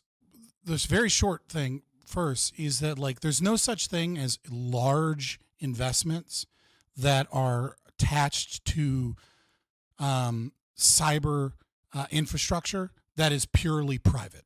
Like it's an impossibility, right? Like even though the government doesn't necessarily write a check, there are a lot of NGOs. There's a lot of like investment firms like the CIA working with InQtel, right? Or like, the CIA owns part of, has like a $200 million contract with Amazon Cloud Services, right? Like there's no such thing as a purely, the state apparatus and the state's desire to kind of curtail, control, or be a part of cybersecurity and cyber infrastructure. You can't have any deal go through where there isn't some of our tax money eventually ends up there. But that's just like the complications of like how big the state is. But like the second thing too, right? Like it's important to note that AI is very risky because you never know what other company kind of breaks all of the investment and money you've poured in, right? Like you can pour in $1 trillion, 10, 20, 30, 40, 50 billion dollars into a project, and some other company somewhere else kind of just immediately comes out and says, we did this thing and we did it better than you. At the same time, it's also important to recognize that AI is set to be the largest labor-saving device that's ever invented in human history. And so you could take all of the money in the world and invest it in AI, and once we kind of reach a certain critical mass of like advancement in AI, the amount of money that will be saved, the amount of productivity that will occur from that will be worth more than all of the money that currently exists And in I the push market. back on you gently on that point, right? So I see what you're thinking on that last bit. Yeah, I'm not saying we should steal all our money to invest in it. I'm just saying like the return on investment is there. Well, as a tax to spend leftist, right? Like, yes, steal more money. No, that makes sense, right? Especially from the rich. But no, You're it welcome. Could be the case, right? Fair enough. Fair enough. Thanks. But it could be the case, right? That you're right. That AI is that some sort of AI technology would have that labor saving ability, right? That'll revolutionize the world. Sure, right? Right. But that doesn't mean that what we're developing currently, right, with these LLMs and these neural networks, right, is the path that gets us there. Oh, for right? sure, for sure. For sure. Yeah. I'm saying like it's high risk, high reward is what I'm saying, right? Yeah. Like what you invest in, some other company might do a different way and do it better, and all of your money is wasted on what it is that you invested in. But we are facing an inevitability where some form of AI is going to create and revolutionize the job market and labor saving to such a degree that, over like the labor saving mechanism of that, right, is going to be infinite in value once you recognize that lifespan is infinite. So right? just I agree. Last thing. Before you move on, I'll shut. I gotta shut up. I'm sorry. Last thing. No, I'll shut up. But it's just that, like, I'm saying that with our current path, right? Let's say like the thing that does that, right, is like brains in a jar, right? Like floating brains in a jar, like makes the AI model work. And we aren't even on that technological path. So it could be just like dumping trillions of dollars in here. Like, it's actually wasted money because it doesn't get us there. It has a very limited utility for our current AI path. Wait, are we advocating for organ harvesting brains now? Completely and totally like unaware of and not working towards at all. Right? That's where the money should go into. But we haven't yet arrived there. So I would just be more cautious in the investing. Not Yeah, I think we're saying the same thing different ways. Maybe. Well, Sorry, would y'all still be in favor of investing in AI if it was brain farms? So we're just farming brains, and that's how we got the AI. Like, If it's rat brains, depends on whose brains. yes. No, human specifically, human orphan brains. Are we? Orphans specifically? I mean, they're orphans. So, so one thing about no one's gonna miss them. Who said it? Who was? I mean, it seemed like somebody was saying that that the government would always be involved in some way, and I know a bunch of tech startups in the Bay Area. In my we actually, well, I can't get into why, but they don't want the government involved until the money is big enough. Like they keep them at literally at arm's length.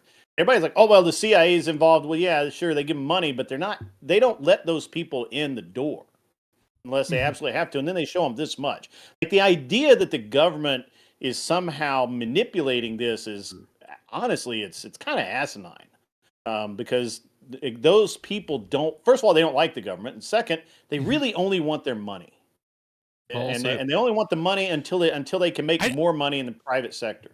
To be clear, I was the one that made that argument, and I didn't say that the government is fully manipulating anything, right? Like I want to make clear that it's an asymptote here, right? Like I'm saying that it's a myth to say that something is purely private investment is all I'm saying, right? Because when you're talking about this, you're going to have some NGO money, you're going to have some grants, you're going to have some level of control, right? And the bigger a company gets, or the more valuable a company gets, or the more of a market share a company gets, the more those attached strings start to attach, right? For sure, tech startups can be purely private investment, but if you become the next YouTube, right, you're going to be heavily tied to the government. There's no way around that. Yeah, that's usually through more like regulation, though. For They sure. don't. Some of It's not some like the regulation. company wants them involved. It's not like they invite them in. It's just that at some Well, point yeah, I mean, you have to play ball. there's a lot of different variables, right? So like another thing too is like a lot of people think, my favorite streamer sold out, and then he like got this money from this organization, and like they were a grifter and they were a liar, etc. And it's like nobody, no spy, no government agency, no fucking evil billionaire is out there looking to buy your favorite streamer and change their opinions. What they're doing is they're going Except and they're for going. Destiny. Well, no, not with Destiny. You know what they do? They go, who already has my opinions? I'm going to fund that person, because it's just easier to do that, and you don't have to manipulate anybody. You just find the person that already spouts the bullshit you spout, and then go, well, here's a bunch of money. You can build a nice studio, have nice microphone quality. You can buy some bots to bot follow your shit, and all of a sudden you're the next new big thing. Just to be clear, I will absolutely change my beliefs. Give enough money to anybody listening. We already knew that, Gib. Just in case anybody's listening. I'm just saying, if you're in a type of AI that goes against the government interests, look and wait how long it takes you to get debanked.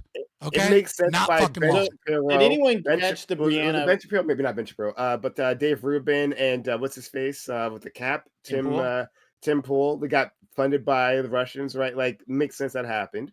They put the money where it already would be valuable. Yeah, right. Like nobody had to buy Tim Pool. They just like, No hey, one had to Tim buy Pool's him. already spouting our fucking beliefs about the Ukraine situation, Just so like, we'll keep give it up. him money so he gets more powerful, and then he has more market share.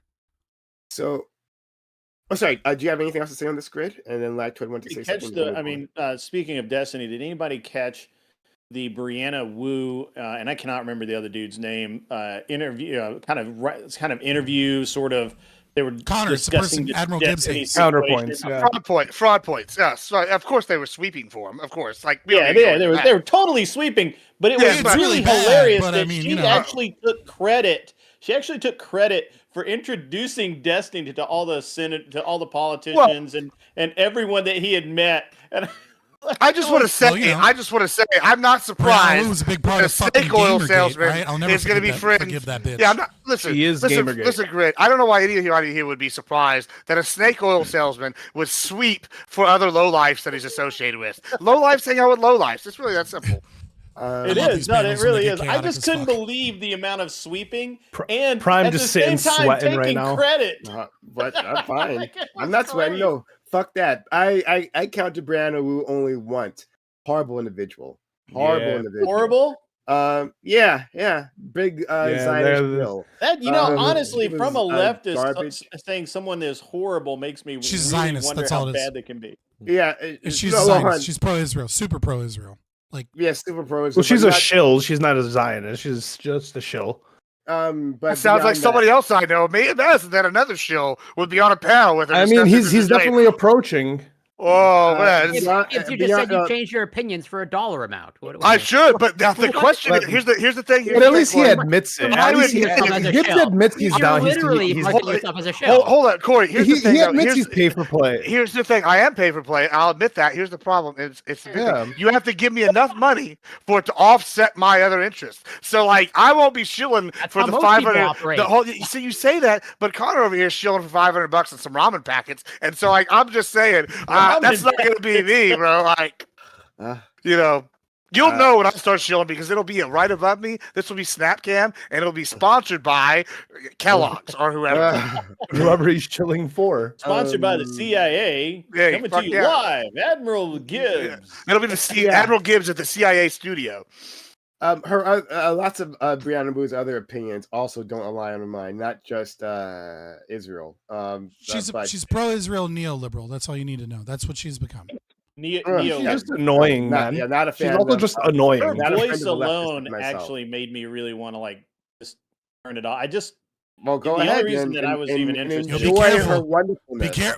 Be careful making fun of trans people's voices. just be careful. Enjoy how wonderful Brianna Wu is. It's a landmine. Grid, I unleash her on you. Good luck. Well, Grid, you actually got to be careful about the statement you made. No, do not do that to me. No, hold on, Grid. You got to like be. you. You got to be come out. You got to come out right now. You got to be ready for the repercussions of what just happened. What happened to me after I came out calling old Connor a snake oil salesman, which you just agreed they were sweeping, is I got calls to my businesses asking about details about me, trying to find out the dirt on me. Unfortunately, I'm not a lying sack of shit like other people here. I just tell you how it is. So it's real simple. I'm as terrible a person as I am online. Who's the lion sack a piece of shit here? Tell me, I Gizzy. somehow think that you Nobody are here. maybe a little worse in person than I That am. is actually true. Because in person he'll more stab fun. you straight in the back. Lactoid, I take the promise. reins, please. We'll just stab straight in the face. Admiral Gibbs makes me feel like Nope. he would be I don't know if I can. Nope. Joey Diaz, Gone. where he would like fucking dose me with a fucking star of death without me. First of all, we would never dose anybody because that's wasting money. Because I'd rather just do it myself. Admiral Take Gibbs answers actually like strikes that. me as a guy who owns a chain I of appreciate you, 5 car washes that literally every one out Every of every third $4 quarter does not disappears. pay off. Hey, every third quarter doesn't get counted. it's not a bad idea. Not a bad idea. I might have to look into that. I swear I put $2 in. Why does it say $1.25? Lactoid. Oh my god. Lactoid. Okay. Very briefly on the I last think it's topic weird with that, AI, that Baby and I have and had the I'll- exact same picture. and I will. I'll make a statement about this too. I kind of feel like Greta Thunberg felt about or feels about climate change, about the AI thing, which is like, holy shit, this is terrifying. We're building our replacement. What's the whole purpose of all this if we're just going to build robots that are going to do everything that we wanted to do? It's kind of crazy. I just deleted that meme too. Damn it. I think it'll be kind of fucking scary.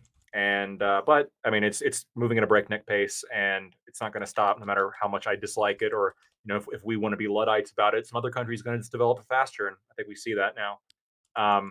So we're just kind of locked into a race now, and I think humanity might soon be obsolete, and that's kind of a really terrifying thing.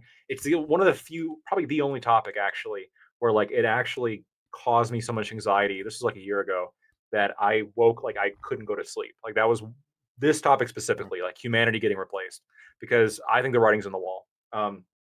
As to this whole sexual abuser stuff that's been going on, What a transition. I know, right? A complete transition. The sexual abuser stuff. I'm just gonna say. I mean, I've got more to say on it, but for everybody who thinks there's going to be some kind of catharsis, who thinks there's going to be some kind of justice, Destiny right now is sitting with 13,000 viewers, almost all of whom are glazing him in the chat. There will be no consequence. There will be no. There's going to be justice. This is how the world works. Actually, it's not Destiny that's going to go down. That's what you're not realizing. It's other people around him have now had to be forced to either protect the cash cow and admit they're scumbags.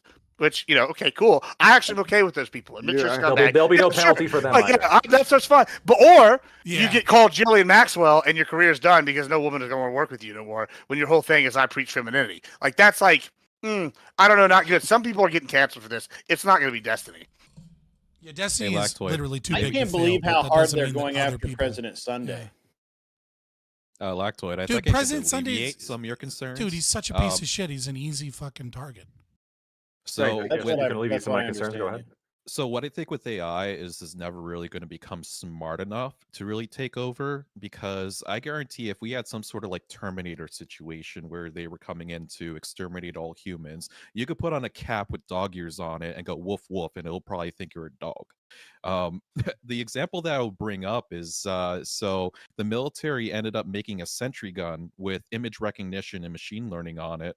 But with only like simulated bullets, like a laser lidar system, and they challenged the Marines to infiltrate into a mock base, and all they did was do cartwheels in front of the gun, and it didn't recognize them as human because it just never was trained on humans doing cartwheels. But now it is. Yeah, it's but then they put a box over themselves like in Metal Gear Solid. It's really and funny. It didn't funny recognize them thing. as human. This to me doesn't. This is not like a super. This doesn't alleviate my concerns at all. Like everybody's been saying this about AI. Like, oh, it's not smart enough. It can't write a song, and then it starts writing songs, and then it starts singing them better than a lot of people can sing, and then like it starts like inventing novels and backstories about all the different types of songs that it's writing. But I you could always recently tell it's AI. I probably well, shouldn't we're mention for this. now. like, robots for coming out of- now, but like for And example, also I asked barely. I And also asked it, barely it's Drake, it's the barely. Drake Ghostwriter, the Drake Ghostwriter like song that was going crazy. He pretty much put out an album, and every time it leaked, it was like no one knew if it was Drake or if it wasn't. And the AI is getting good. It's getting Yeah, I very asked it to good. draft it. I asked it to draft a bunch of like legal documents for me, and We- it put them out. It put out the documents, and they were pretty damn good. Like it But was like better than a paralegal. Most paralegals would be able to put them together. Not And, to like, feed within a your couple of minutes. I don't want to But- feed your terror or mental breakdown, but have you heard the two AIs talking to each other covering a soccer game? I recently heard a simulated podcast with two AI voices, and it Yep. sounded just like any other Yes. fucking podcast. Literally, these two AIs a are low bar to acting hit. as individuals, commenting, doing sports commentary on a soccer game, and it's really good. You really don't know it's AI. But what will really scare you, Lactoid, have you seen the robots coming out of like Scandinavia? New sex robots? Lactoid's all over it. I don't look into that kind of stuff. I'm a man of Well, God. okay? I'm calling them You sex send those robots because links to that's me. where they're He's going to gonna go. lose That's those links what's to going to me. happen. I'm gonna lose both of But- my career paths. Let me find that. Hang on, I got. Well, hang on, I thank got- God, Lactoid. There's one career path AI can never take from you, and that's called sales. AI can't sell shit. I'll tell you that right now. For Every time, now, yeah, no, look, listen. Just wait till you get robocalls. They can sell. you They know? can sell better than Sure. you. Hold on. And they're not They'll gonna have the absolutely Indian sell better than accents you. either. Fake Okay, news. you're not Let me gonna tell you know. what- No, hold on. AI might be able to sell better than the average salesman. Sure. Cool. And like it might replace a lot of the car salesmen. It might replace a lot of these people that do, whatever. But there's going to be certain specific industries where they're never going to be able to be because it's going to have to be networking unless AI is just cut out CEO as a position. Like you're going to have people that talk to the so, like, boards. this You're going to have is- people this is- physically go and do this, and they're going to have to This play is- charismatic. So this We're is the gonna real. become This is the real obsolete and thing. die off, I want dude. to. Well, then start buying guns and join the Republic of Texas. Hold on. I want to bridge these two things, right? Because I think what you're going to see with AI, right, is that your average person at doing things is going to be out of a job. Your below average person at doing things is absolutely going to be out of a job because of AI. And in every industry, your top performers are likely to remain. Right, like we can take this in any industry. Like we can look at art, for example. See all these people that are like anti-AI art, right? Well, that's because I can get if I want. I'm not gonna pay if I'm a furry like some fucking Twitter fucking $20 commission to have someone draw me some shitty furry porn, right? And like and it takes there's a lot week. of people, And it take a week. right, but So I here's can have the it 30 thing. seconds. But here's the thing. AI is not going to replace all fucking art. It's just not, right? Because there is value in purchasing something that is made by an artist that made this. There's some level of value.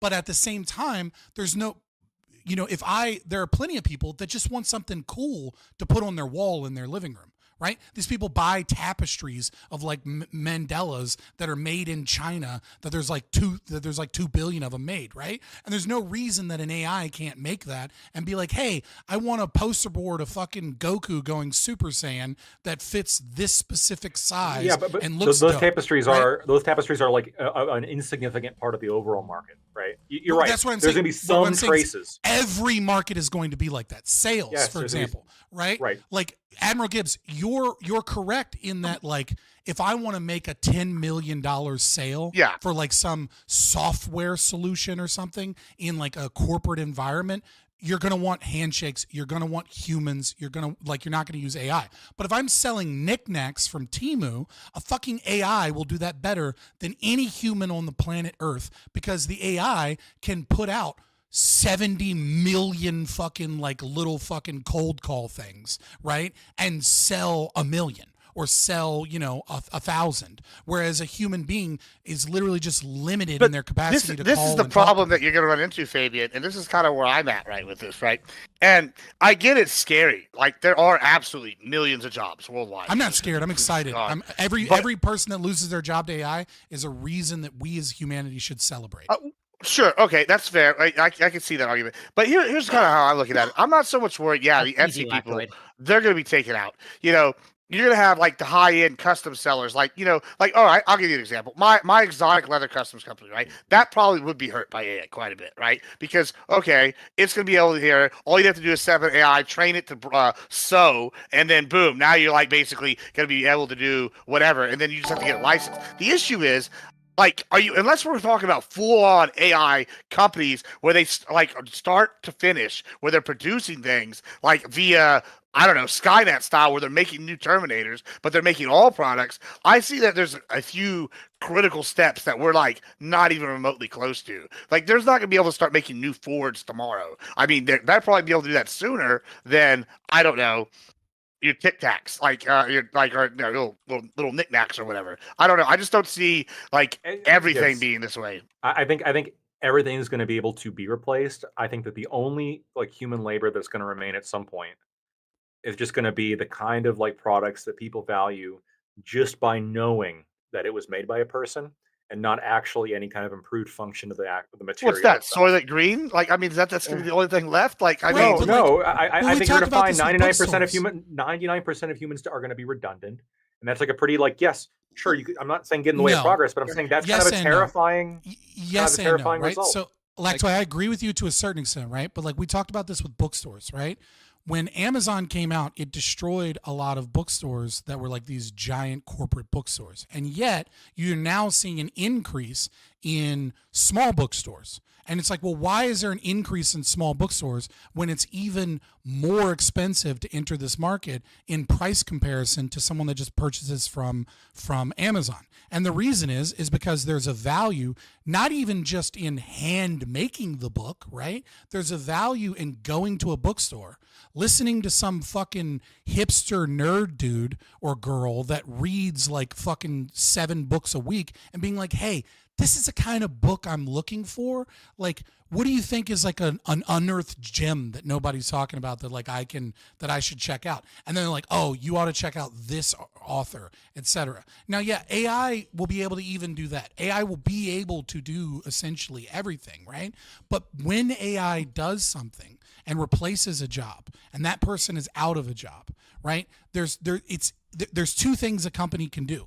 They can either fire you and downscale their company, thus making prices cheaper because they've gotten rid of labor, which makes it more available to more people, or B, they can start new ventures and new avenues of things that were previously too expensive to go into, but because of the lowering of price, they can now go into them. The idea that AI is going to take all the jobs is a leftist idea.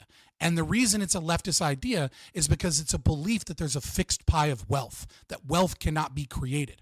Once you recognize that wealth can be created in an economy, you will recognize that there are unexplored things to be bought, sold, traded, and created that are too expensive to do right now.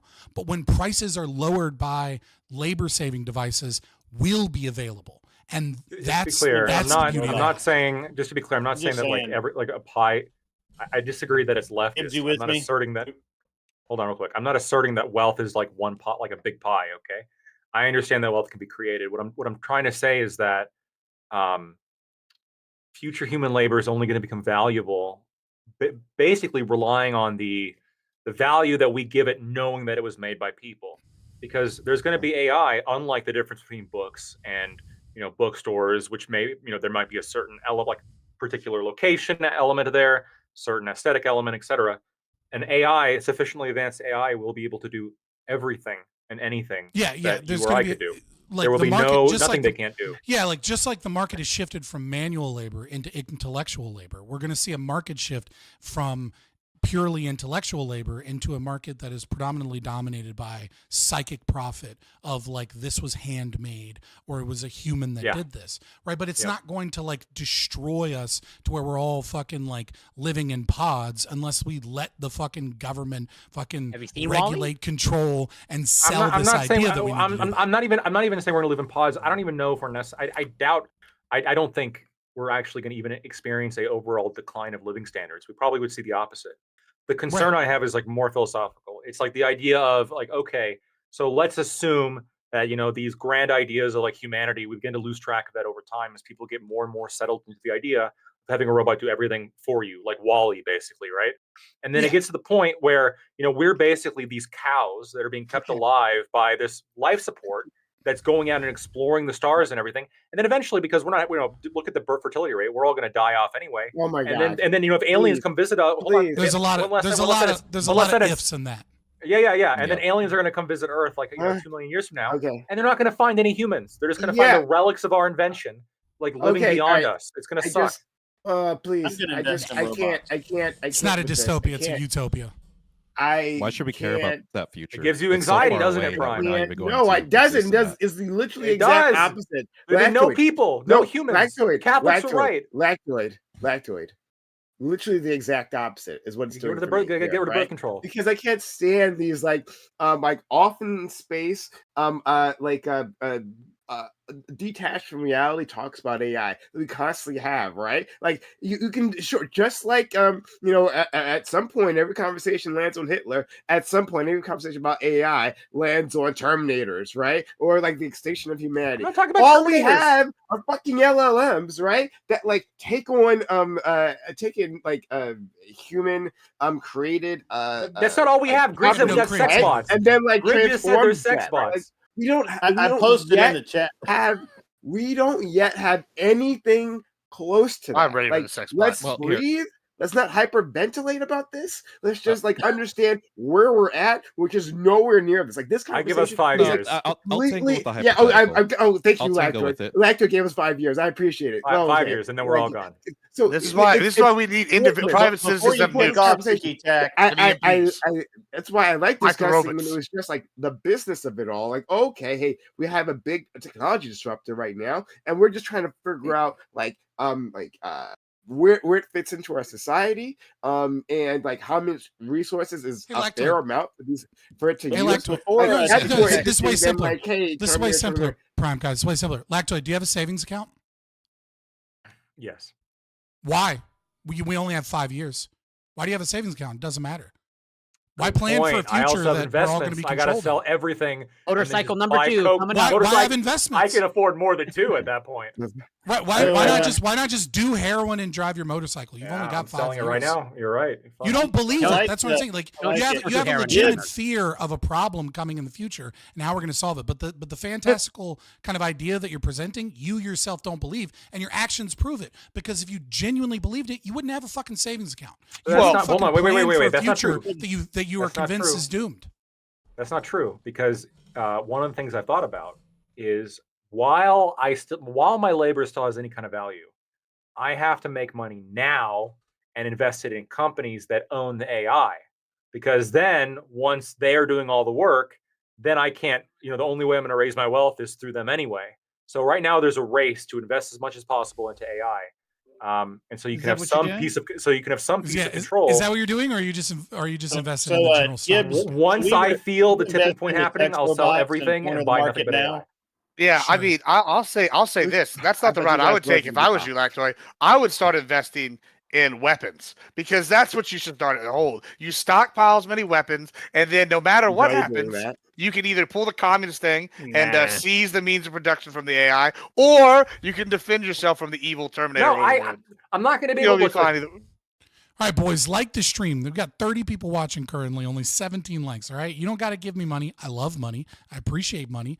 Also, you can now clip the stream. Okay, I fixed it. I got us out of the news and politics section into the entertainment section. That's what I needed to do to fix it. Ironically, Grok was the only one that allowed me to figure this out. But you can clip the stream, and if you clip funny, amazing, based, whatever parts that you like about the stream, and join the Discord, you can put those clips in the Discord section labeled stream clips. Okay, and I'll turn those into shorts if they're any good, and that helps the stream out a ton, because now I can be in the YouTube algorithm very, very easily, right? But I had to switch settings around so that we could do that. But yeah, like the stream. I love you guys. We'll get on to the topic soon enough, I'm sure. For example, right? I mean, that's a hard thing to walk away from, but he did it. Yeah. I mean, you got to give him credit where credit's due. It's amazing which ones were principled and stuck by their principles. Mm-hmm. And which one were lowlifes? It's like I'm I right missed every it. time when I make a prediction. missed I it. just don't know how many more times I can be right. And but whatever.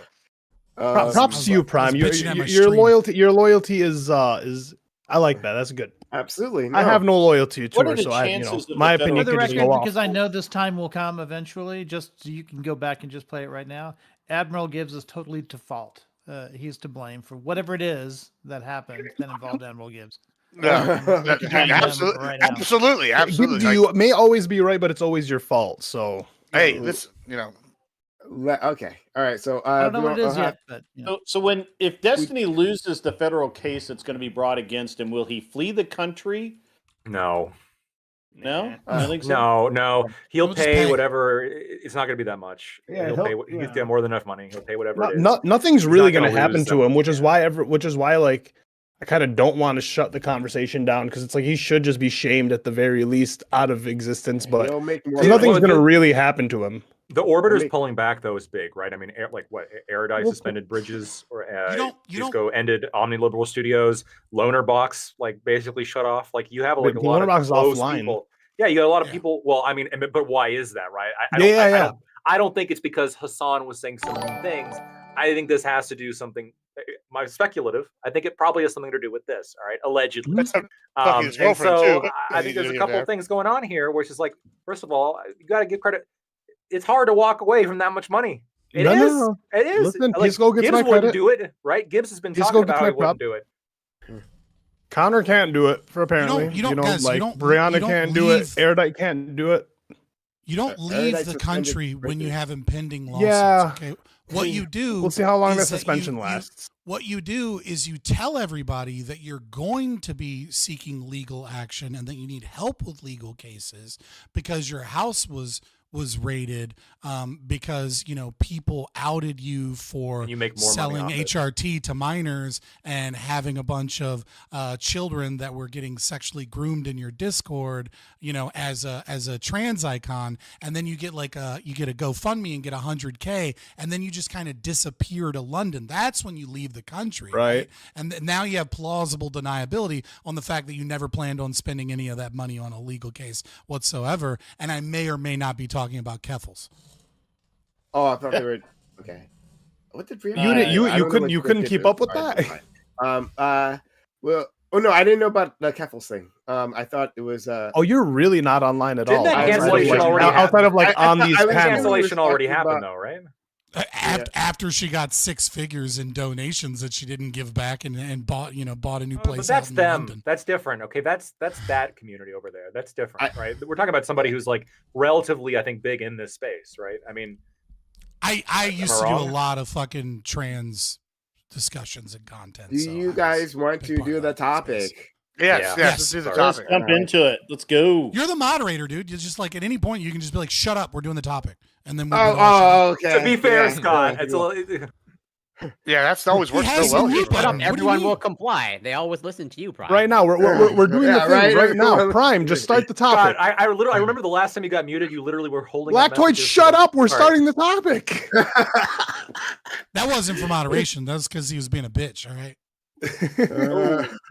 Prime, go. Okay. All right. All right, Prime, you're being a weak moderator. Also, Prime, do what we tell you right now. Okay. Dead air, Prime. Dead air. Moving on. Populism. Learn it. That's a new thing. Hello, all. This is a Revy Roundtable, which we have Mondays, 8 p.m. Eastern. We've got a great group of guests here. Very excited to introduce them to you all. If you enjoyed our conversation so far, consider supporting the channel by subs to the channel, gifting bits or gifting subs. If you're on YouTube, give us a super chat. I've been watching, right? But consider supporting the channel any way you can, so we can continue having these conversations. If you find them fun. Okay, KO Dave, all right, I see you. An hour and 12 minutes in. Yes, I see you. Okay, but look, they wanted to have this conversation. They wanted to do this. I blame this on them, not on me. Nothing's ever my fault. But we are getting started. But yeah, anyway, so we are. If you enjoy what we do here, please consider helping out the channel. We do need your help. Sub to channel, gift bits, or gift subs. And super chats. We'll respond to your super chats if you Eventually. Okay. So I made a critical error here. I mean, how did I misarrange these people? Oh God. So let's get started with the topic. Okay. Since taking office, it seems Donald Trump has been singularly focused on keeping his campaign promise of initiating mass deportations of undocumented citizens. This is made obvious by his rhetoric and executive order attacking birthright citizenship and now military flights physically sending immigrants back. However, this does not come without pushback, both domestic and foreign. A federal judge has blocked his executive order and claimed it was blatantly unconstitutional. Colombia has, at least initially, and not anymore, rejected military flights full of immigrants. Trump is now threatening a trade war with them. Again, that's old news. Other Latin American countries are also making their displeasure known. Do you think the overall project of mass deportations is worth the cost to the American people? Costs such as higher grocery prices, let alone the human toll. Do you think Trump was elected with a mandate that he must follow? Or would it be better if America took a more bipartisan, comprehensive approach to immigration reform? Yeah, so, ICE is on the move. We see the raids happening all over the place.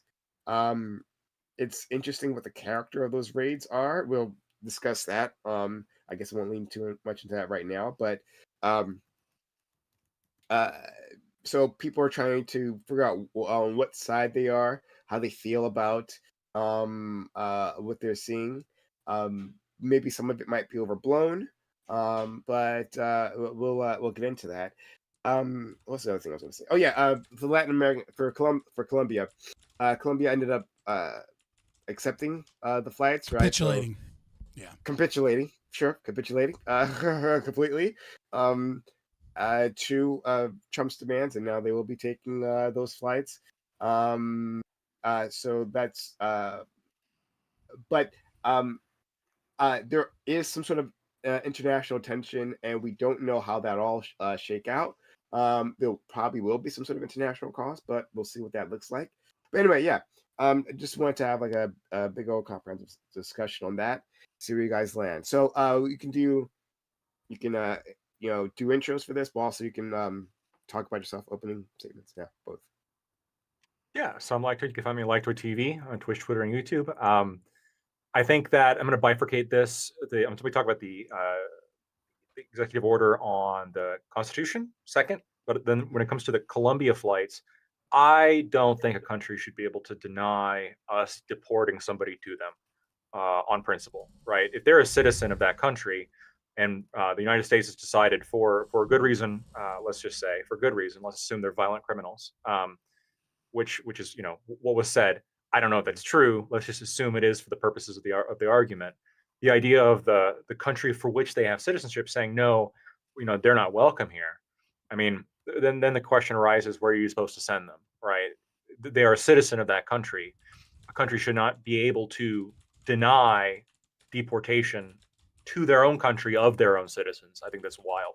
So I think Colombia was wrong in that exchange, actually, and I'm glad that they bended to the pressure. As to the executive order on the birthright citizenship, I actually did look into this a little bit. I'm not a expert on this particular topic. I can say that there is a little bit of muddleness, a little bit of questions as to the legislative history and the judicial history as to birthright citizenship. It's not as rock solid as people like to say. That being said, I do think that the overwhelming amount of evidence does suggest that this can't be done with an executive order. I think that this was directly decided in the late 1800s. Wong Kim Ark, Supreme Court case, very specifically decided that you are born in the U.S., you are a citizen, point blank. Before then, there was a case, the Slaughterhouse cases, in which there was some dicta in the case that indicated that perhaps that's not the case. So there is enough there for somebody to sink their teeth into and have an argument over whether or not this was truly the intention. But what I look at is I look at the judicial history going back before the 14th Amendment, so prior to the Civil War. And the reality is, since the beginning of this country, even before the Civil War, birthright citizenship was the norm. I mean, unless you were black, straight up. Like that was the understanding, right? If you were a white citizen born in the country, you were assumed to be a citizen, right? If you were born in the country, you were a citizen. And that goes back to British common law before us, right? And so there is like a lot of basis for the argument that no, the 14th Amendment simply codified what was already the case. And this most recent Supreme Court decision on it, which was in the late 1800s, decided, yes, this is the case, that birthright citizenship is the Constitution, is what the Constitution prescribes. So I think you're going to see the courts challenge, or this be challenged in the courts, and I think you're going to see Trump lose, and I think you're going to see maybe at that point an attempt to get a constitutional amendment done, which isn't going to happen. So I think birthright citizenship is here to stay. I don't think it's going anywhere. Thanks so much. Let's go to our friend Scott. Yep, I am Scott, Fabian Liberty. You can find me on YouTube and X predominantly. You'll find me other places, but YouTube and X is where I'm actually making content. So first and foremost, I pretty much agree with everything that Lactoid said, but I have a lot of caveats that I have to add. First thing I have to do is, as a libertarian, I have to admit, so that people understand, that I am a bordertarian, that I am Hoppian. In terms of what I believe in terms of immigration policy. To people that aren't libertarians, this won't make sense, but it is something that I absolutely have to say to people that are libertarians, which is to say I'm not an open borders libertarian. I don't believe that we ought just kind of like maintain the status quo of the United States and then let anyone and everyone in. So in terms of birthright citizenship, it is very clear that I think it's very clear from court cases. I pretty much agree with what Lactoid said, right? If you're born here, you're a citizen. That's pretty much what the Constitution states, and that was pretty much what it was written to mean. But there are some issues here, right? As Thomas Jefferson famously said, the Constitution is for the living and not for the dead, right? And the cultural context is extremely important in understanding how what an old system meant affects us today. Right. So first and foremost, getting to America used to be a really difficult task. Right. Even in the 1800s, you had to save up a lot of money and you had to be able to get on a boat of some sort. Right. It wasn't, the price of being able to purchase a plane ticket or get on a boat or make it here. Right. With the exception of some people in South America, and some refugees, etc. Right. It is very, very easy to get here. And so obviously the framers didn't, they didn't think that we were going to have, anchor babies, right? They didn't think that Chinese immigrants were going to come over here when they're 7 months pregnant just to have their child in America, just to go back to China so that now they can have like Chinese and American citizenship and like utilize that in business practices, etc. And the other thing too is that the cultural context, right?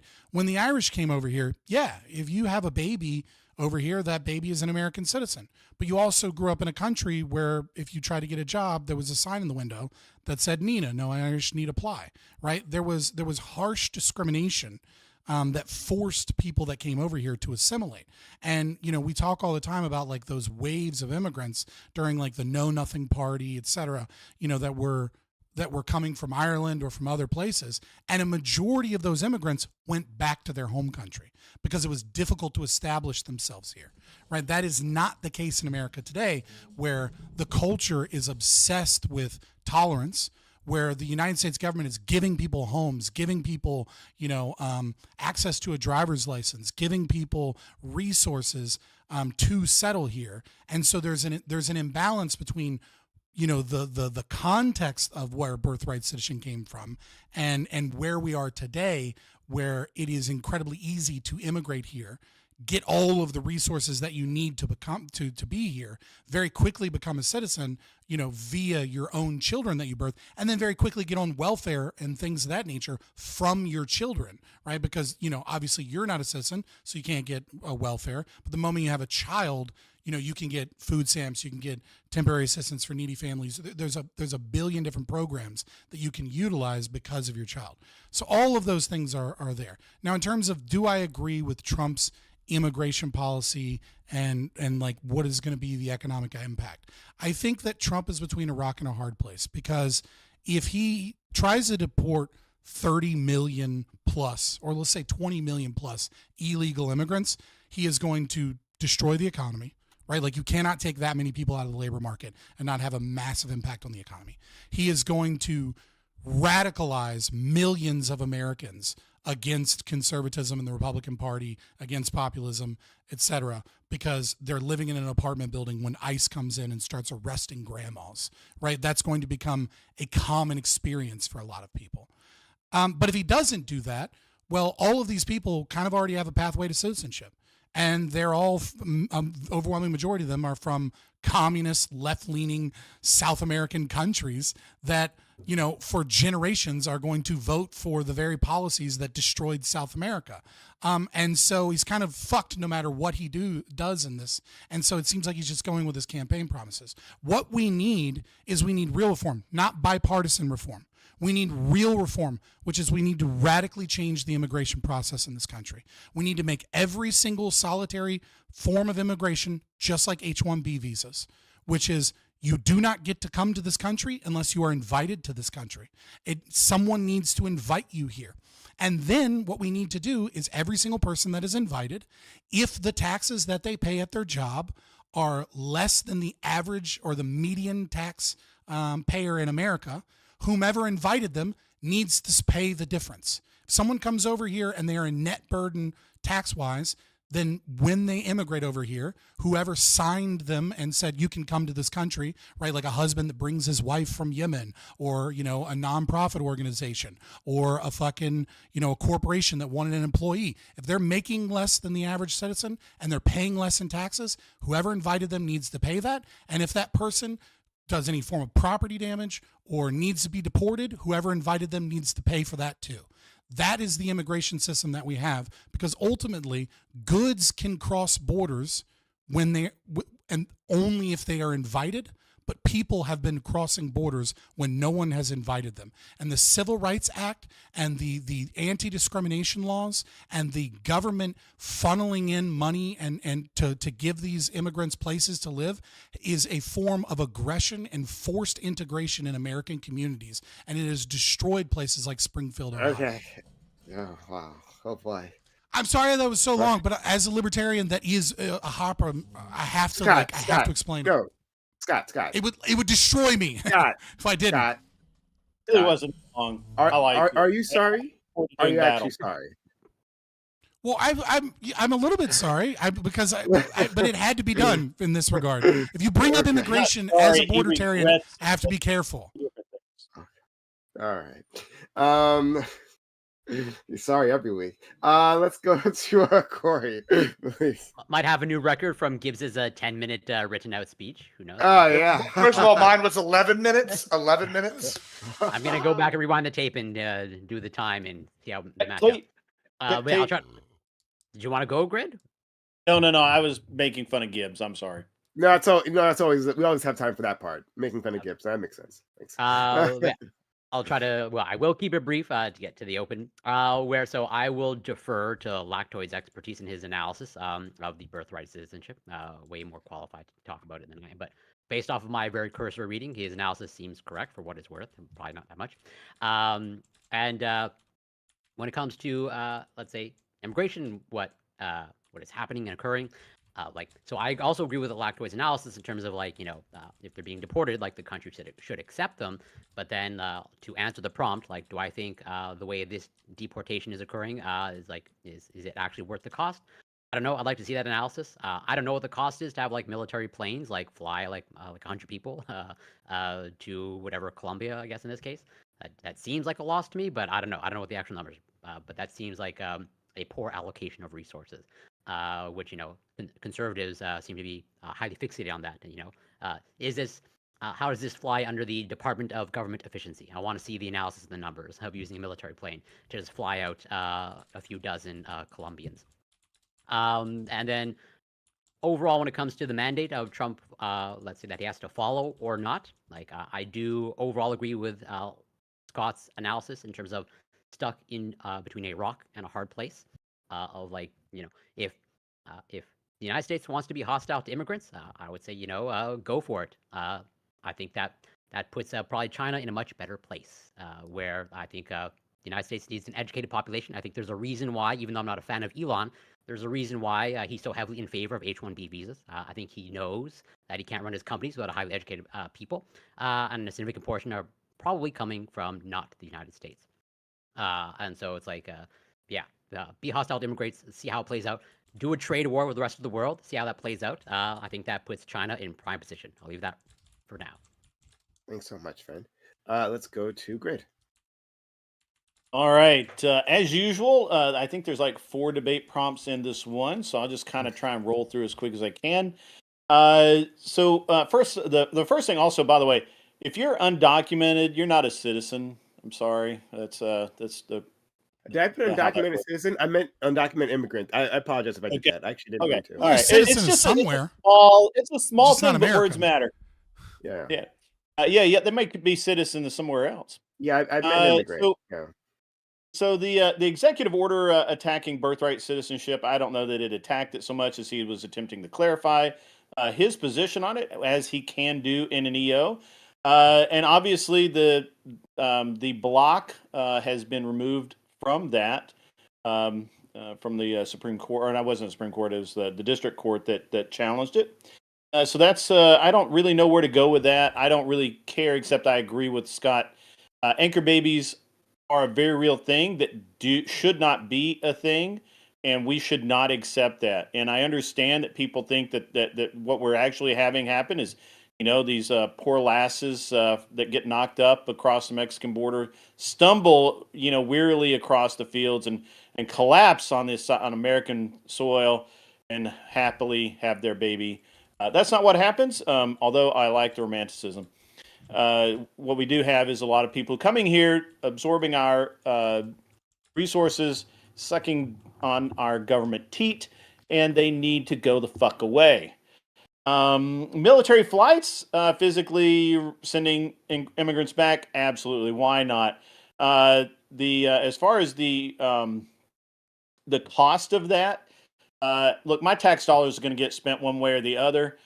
This is as good a use as any. Until if you want to talk about, ending taxation, then I'd be glad to discuss caring about whether or not the military spends money flying around in circles, keeping pilots current, or keeping pilots current by flying immigrants overseas. Personally, as long as the pilots get their time in, I could give a fuck less. Make pilots great again. They do need those hours. Gotta stay current. All right. So threatening a trade war. He didn't threaten it. He actually told them that that's what was going to happen. That's not a threat. And they did capitulate because they knew that he would do it. Colombia, by the way, has now, through another, what do they call this? They used to call them something. It doesn't matter.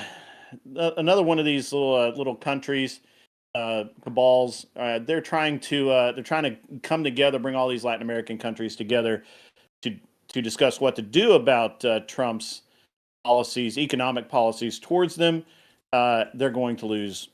That's just how that is.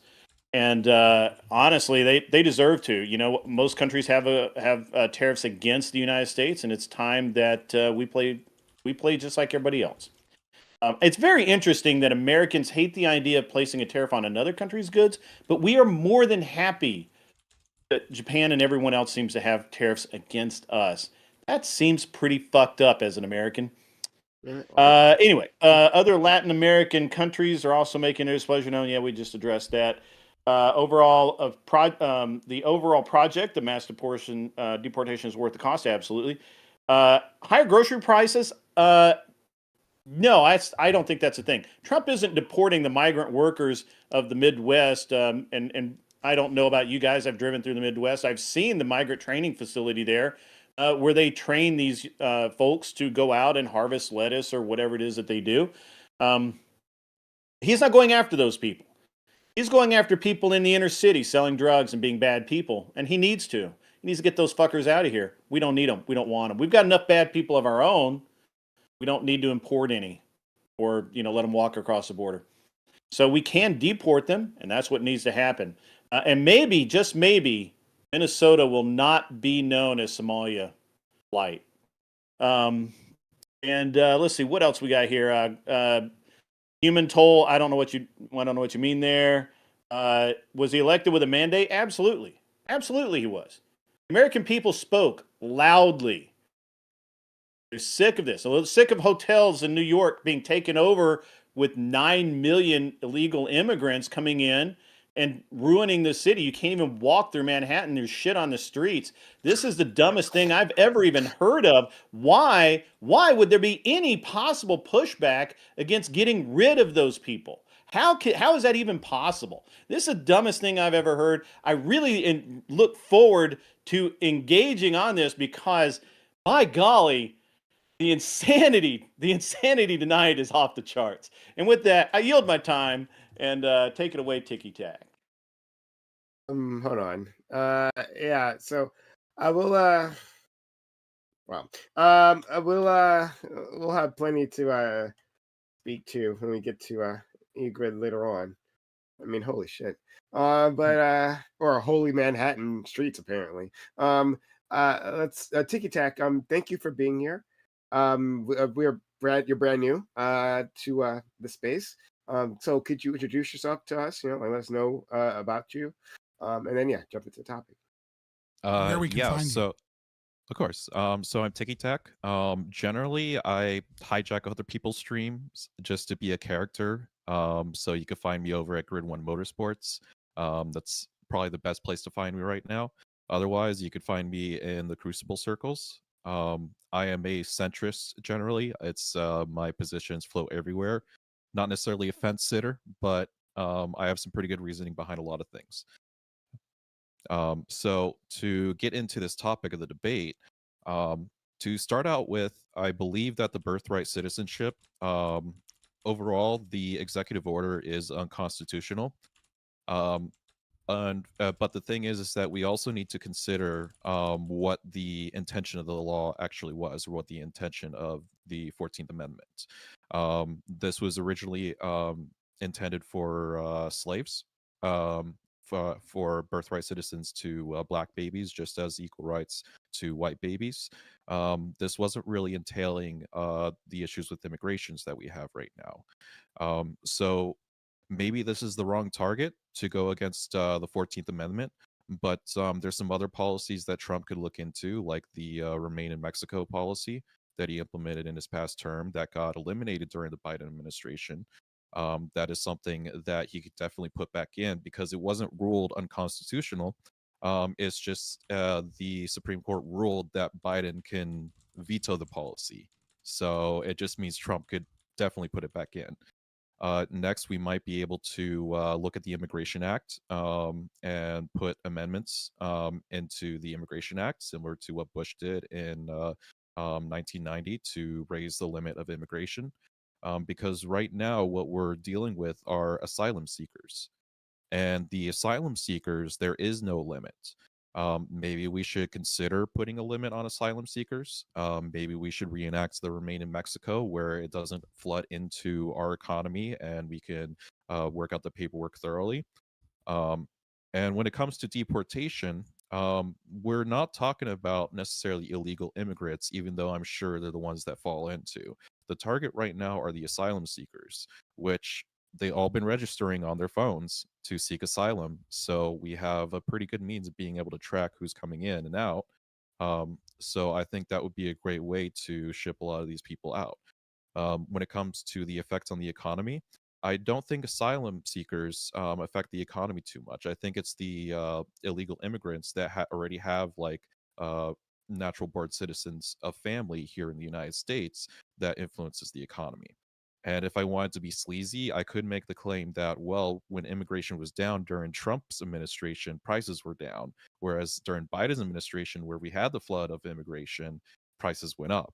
So it's if we really want to take correlates into action here, the correlate demonstrates that restricting immigration is better for prices. But I'm not going to hold hard on that. And that's it for my intro. Thank you. Ali.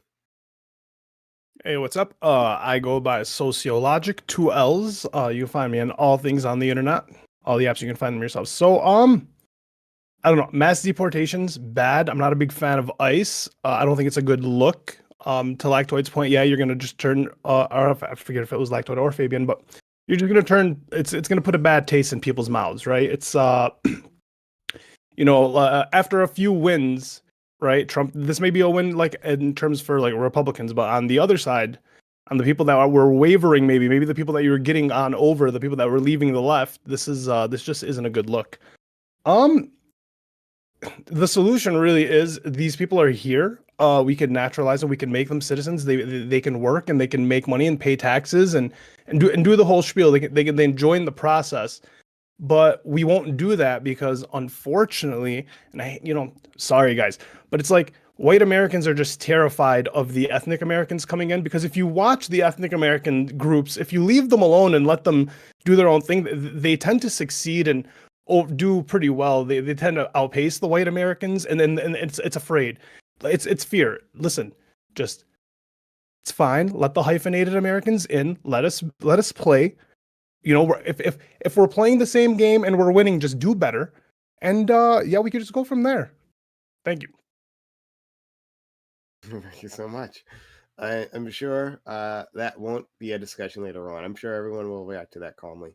Let's go to our friend Admiral Gibbs. Yeah, I'm Admiral Gibbs. You can find me everywhere as Admiral Gibbs. Free promo time. I'll say this Wednesday. Debate Championship Series finale. Fabian's Liberty and Lactoid are going at it. It's going to be wild time, 7:30 Central. All right, moving on to this. Glory, glory. Hallelujah. I tell you, it's a wonderful time living here in Trump's America today. I got to agree, Sociologic. There's a taste in my mouth.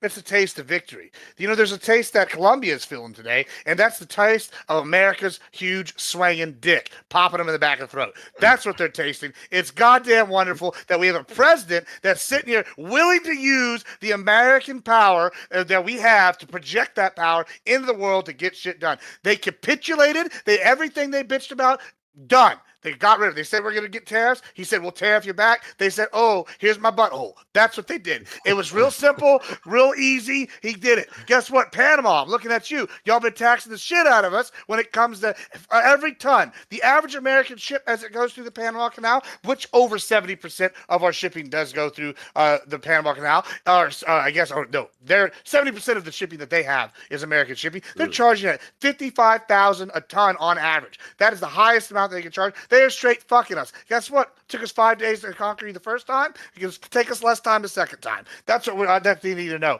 This is wonderful. I love it. I just looked up something while Sociologic was sitting here giving me his sob story about how these people, in the Midwest are going to be so sad about these people and how no one's going to have crops no more. Let me tell you some facts. I looked it up. There's 20 metro areas where most illegal aliens live in. Of those areas, 6 of those are in the north. Or 5 in the north, 1's in Washington, and the other one's Denver. And you know where the rest of those fucking people live? They live in the South, in border areas, or southern states. And guess what? Everybody here is sick of them. We're sick of being taken advantage of, and we're tired of all this bullshit. Well, we love it. Everybody here is sitting here going, we're outside with flags, waving them as they deport them in the buses. We're sitting here saying, hey, waving sayonara. And then we're welcoming people that want to come in the legal way. It's really simple. We've wanted the wall for a while. Trump's given us the wall. As for if Trump has a mandate, he absolutely does. And guess what? It is wonderful seeing all the weeping and gnashing of teeth from all the beta bitches that don't like his Giga Chad takes. I got to say, big fan. Birthright citizenship, he's obviously testing the limits of the waters. Hopefully, though, we get 2 more in this presidency. We get 2 more conservative judges on the panel, and we can really get this down to what birthright citizenship means. Overall, wonderful time to be alive. It's so good. It's like the day Trump got America started healing, and the rest of the world found out they couldn't keep taking advantage of America's excellence. Gibbs. A singular individual. Just a singular entity. All individuals are here. singular. A singular entity. Not conjoined twins. Yeah. Fuck you. It's two on individuals Twitch, sharing parts. That's not the same. no, that counts. It counts. They got Whatever. 2 votes. 2 votes. Let's go to our friend Aiko. Yeah. So it's interesting that they're waving sayonara and not adios. I don't know, what subsets of the population are being. It's interesting he now. chose sayonara. Like it's Yeah. a interesting one. Yeah. Well, I mean, not that we don't have No- an no interesting particular history reason. with with Japanese Americans in the 20th century, but still, I'm the real big question I have now is going to be where these deportations are happening geographically. Like, so now Grid tells us that it's not happening in the rural areas where the farming is.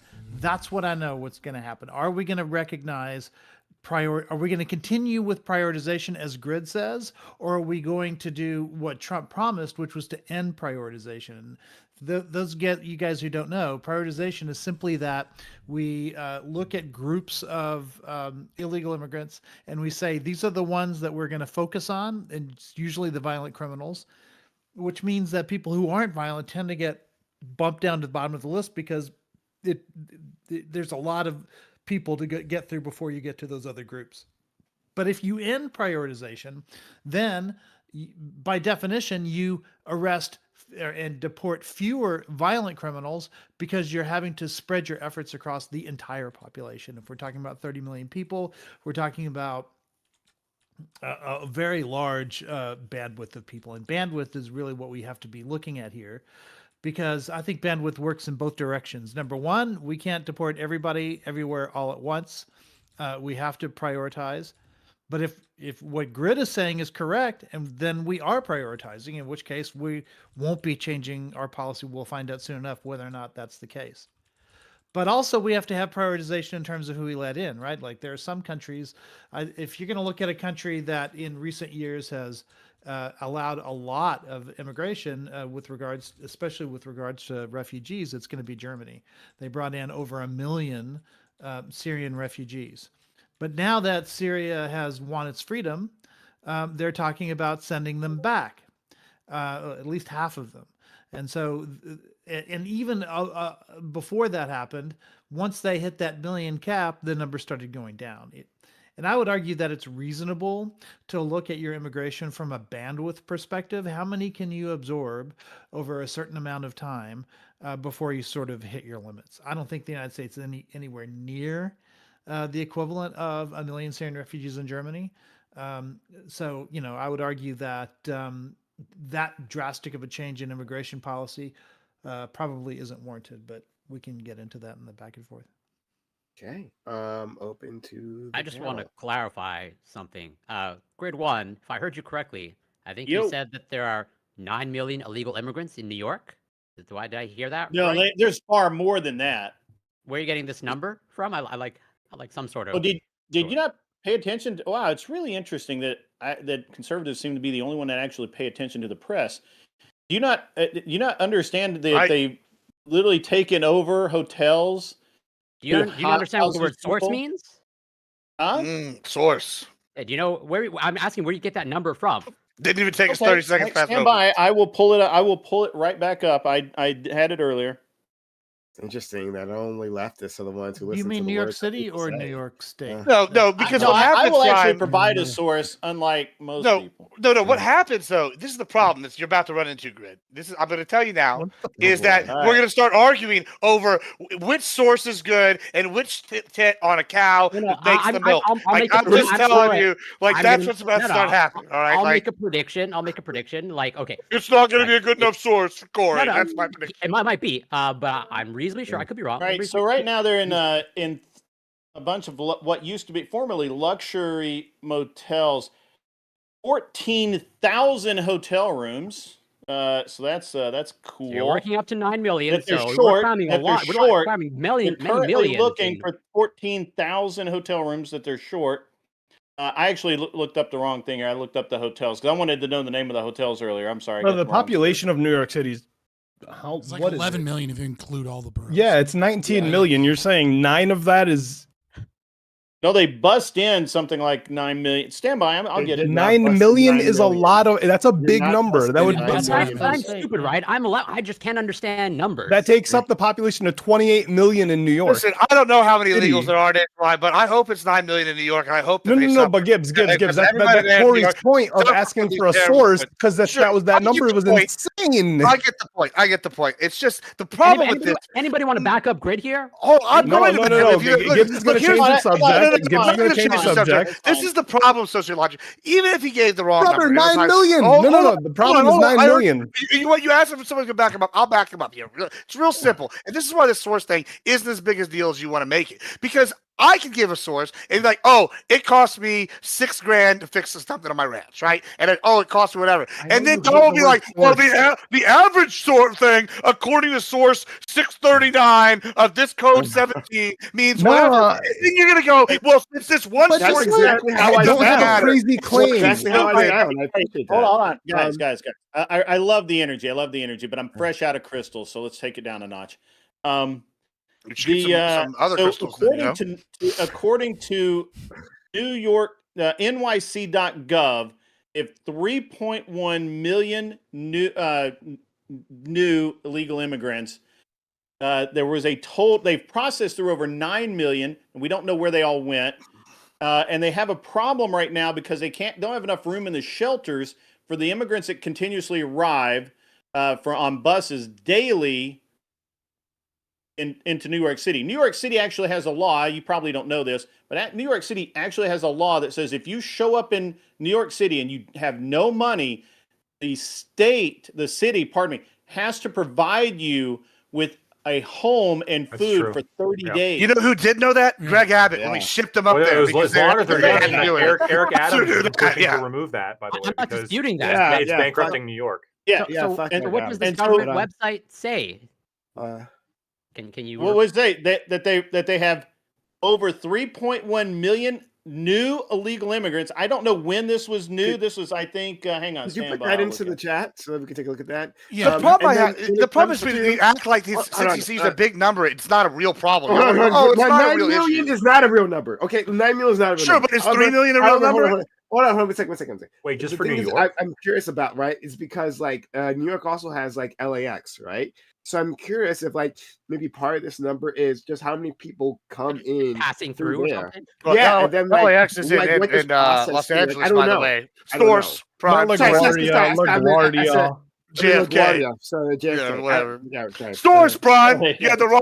See, his claim was wrong. He says matters now. I said LAX. No, that's fine. It's large airport. No, he just fixed his claim. Yeah. You're missing the point I'm making. The point I'm making is yes, I did, Corey. This is your issue. Is you'll find some little small thing like, oh, it was hyperbolic. He said 9 million. Okay, sure. Hold on, Prime. He said 9. Okay, hold on. He said 9 million. It's a large number. He said 9 million processes. What the website said 3 million new. Here's the thing. It's a problem. And then when someone goes and makes a large number, a generalization claim, you'll go, well, since they made a generalization claim, it's not a real issue because their number they picked is I know. So wait, Gibbs. What if I said something like, nah, man, there isn't that many illegal immigrants even here. I'm talking. I was talking the middle of my sentence, can't interrupt the beginning of yours. All right. So you can't sit here and say I can't be like, man, no, there's only 100,000 people coming in across the border, right? I can't say something like that because you're gonna be like, bro, no, there's not, because it's way too small. Yeah, because there's evidence of what that's it. That's the problem. Is you said 10 million people basically. That's a lot of fucking people. Substantiate the claim. That's it. Well, Trump wants to deport 20 million people. Hey, I'm going with the 20 million when again. Let me calm That's this all. down. That's all. That's all. Let me half calm of those this are in down New for a York, second, right? So I worked two operations for the post enumeration survey, which is the kind of like the quality control for the census, right? And I worked quality control for the post enumeration survey. So basically, I was a census field supervisor of quality control for the quality control mission of the census, right? So the double layer of quality control here. And I was in charge of all of Virginia with the exception of like the Virginia Beach, Norfolk area and Nova, with a little bit of northern Tennessee, like Kensington, like small spots there. And then, basically all of Appalachia, that was also in West Virginia, right? Now, what I can tell you unequivocally is that any number that anybody gives about any area is simply guesswork, right? I agree with that. The Trump administration attempted to, was blocked from being able to stop the census from. The Trump administration attempted to get us to maintain a system of asking whether or not people were citizens. Now, that was not a part of the 2020 census, right? So we no longer during the census tracked, even when we asked people whether or not they were an American citizen. And this is why you saw, this is part of many reasons why you saw a jump up in the Hispanic population in the census in 2020 compared to 2010 that didn't necessarily directly correlate with immigration. And that's because a whole bunch of other people that were avoiding the census were now captured in the census because they weren't required to state their immigration status, right? And so that's why you saw like the white percentage like randomly drop. Now, we also saw a much larger increase in mixed people, right? So it seems like there's also a cultural effect where a lot of white people said they were white in 2010, and then in 2020, all of a sudden they're mixed race. Right? Like that changes things, right? There's a lot of different You're reasons for this 13% black, right? Yeah. But like, and I'm part Lebanese and I'm part Wow, what does it make you 20 happy, different types of Brian? white. I'm just a giant American mutt. That's what I tell people, right? Like I'm the actual American ethnicity, which is every fucking race that we have mixed together. With the exception of Native American. I'm very, very low in Native American, despite that being what a lot of family members said. But nevertheless, setting that aside, right?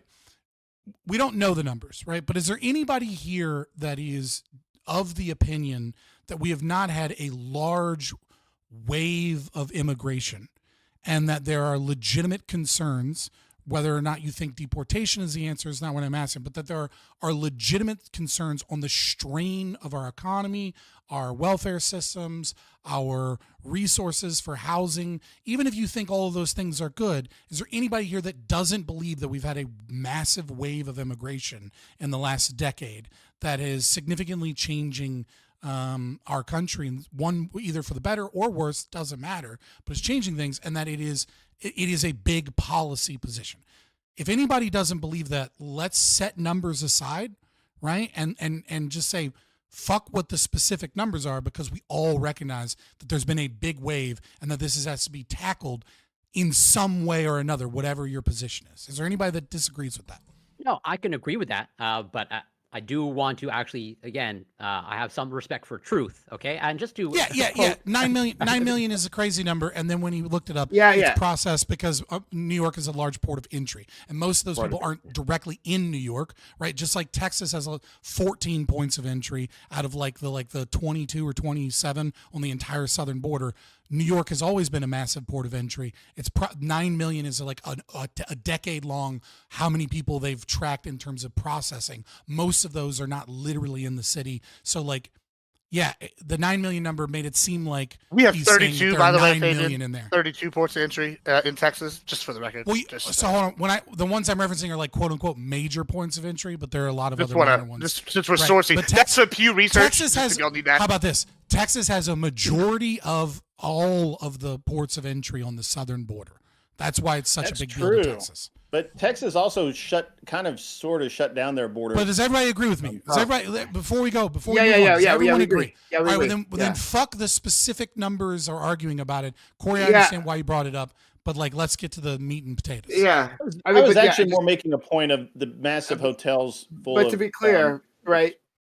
Corey. Yeah, they're fucking was- strained, for sure. I mean, Corey showed within what was it?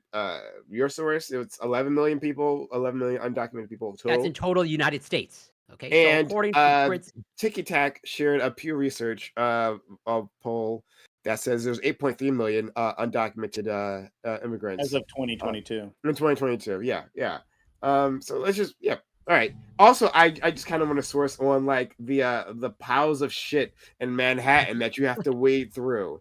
You If can't give me a walk in the source on that streets. one, can't walk in the streets because of all the shit that's in As if that Manhattan. isn't because of the And you can businesses that have to put their trash in the street because they don't have alleyways and garbage trucks that can get to them. That is true in Manhattan, but I was actually New York streets are even dirty then, for that even reason. Then, but even then, that's not shit, right? So I would love to know. see.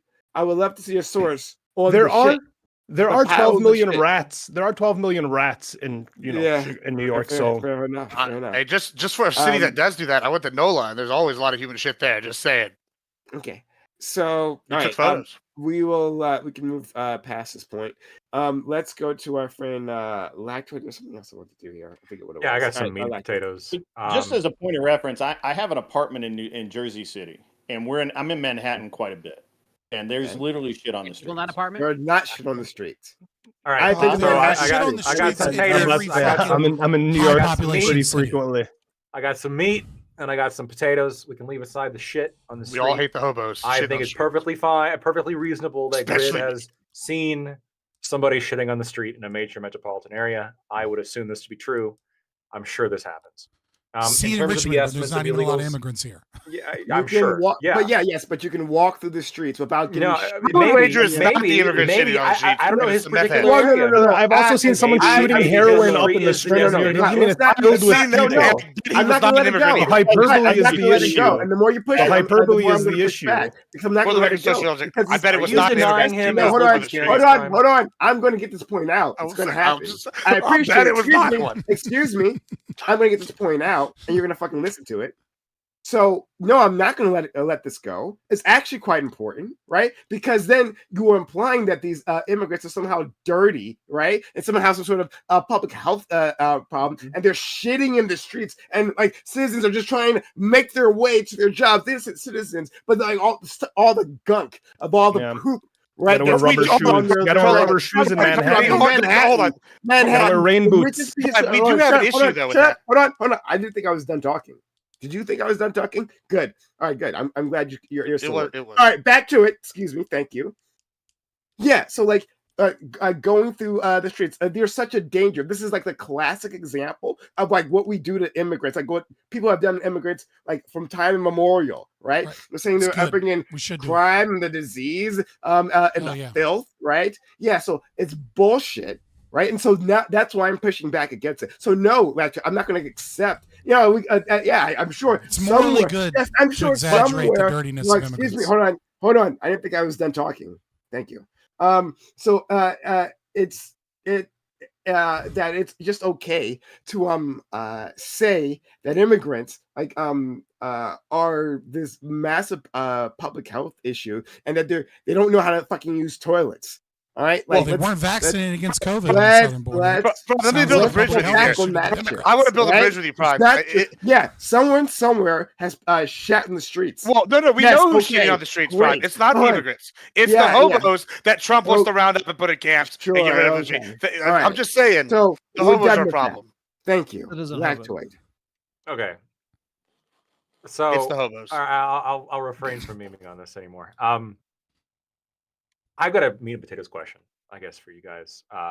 Leaving aside the amount, maybe there's 10 million, maybe there's 30 million, 40 million. I know that there's a wide variety of estimates here. And I think Scott's right that it's very difficult to pin down the exact number because it's by definition, elusive group. They don't want to know, by and large, where they are and who they are, right? I mean, so how are you going to get an accurate count of people who are actively hiding from you? It's difficult, right? It makes sense why the actual estimate is difficult to really pin down. But my question is this, because I've been fighting with some people on this. Let's just assume here that my tertiary legal analysis is relatively correct, and that the original intent of the 14th Amendment was to bring Black people into line with how everyone was treated, which is birthright citizenship, and that Wong Kim Ark was a originalist case. If it was the original intent, do you guys respect originalism enough to say, fuck it, we got birthright, we got to get rid of it via amendment, or we don't get rid of it at all? Or are you guys in favor of saying, we can who gives a fuck about what the original intent of the Constitution was here? Let's change it to serve our interests now. I mean, what? Because for me, it's a very cut and dry question. If the Supreme Court says, especially this Supreme Court, if they look at this and they say, look, I mean, it's clear, it's the original intention here, birthright citizenship, then the question's solved for me. Then in my mind, the only way you're getting rid of it is via a constitutional amendment. But I feel like there's a lot of people who I talk to where they actually don't care too much about originalism at that point. They just want the immigrants out. I mean, what are your opinions on that? My immigrant hawkish friends. Sure, I'll answer that. It's easy. The best case for the guns is the one I'm going to take. If the originalist interpretation is going to give me the most gun rights without limitation, I'm going to support the originalist idea. But if there's some newfangled one that comes along and says, hey, Elon gets the nukes, Papa Gibbs and is going to try to get the nukes. I'm just saying that's the only way. So same thing. I'll be consistent here this with is the not originalism at all. Yeah, well, it could be. It could be. And it's not even a legal theory. It's entirely self-serving. That's his originalism. Whatever. How is it not? How is it not? Original. Hold on. Original intent, according to guns, would be what for a well-regulated militia, and therefore we should have artillery pieces at our house. I should be able to have a howitzer just like they had cannons. I don't see. Just buy an island and just run your island. Don't worry about it. We're working on things. All right. The point that I'm making here is if that's going to be the most closest intent, then I'll support if they say the original intent is for what you said, Lactoid. Then I'll support it. Then you'll support it if it agrees with your political prescriptions. Then you'll agree with it. Yeah, listen, that's the at only least he's honest here. Yeah, at least he's honest. I'm fairly middle ground, right, as a libertarian in terms of this, because I'm not for the mass deportation, for a new system of immigration, right? As far as I'm concerned with the Constitution, look, I tend to lean pretty heavily on originalist interpretations of the Constitution. I think there are better ways to solve this problem than the anchor baby situation here, right? Like, what is the major cause of the anchor baby situation, right? Is it Chinese immigrants coming over here that have money? Is that like the big problem? Or is the big problem that we have a massive welfare state that prioritizes children, and that we utilize, that there's a conflict here, right?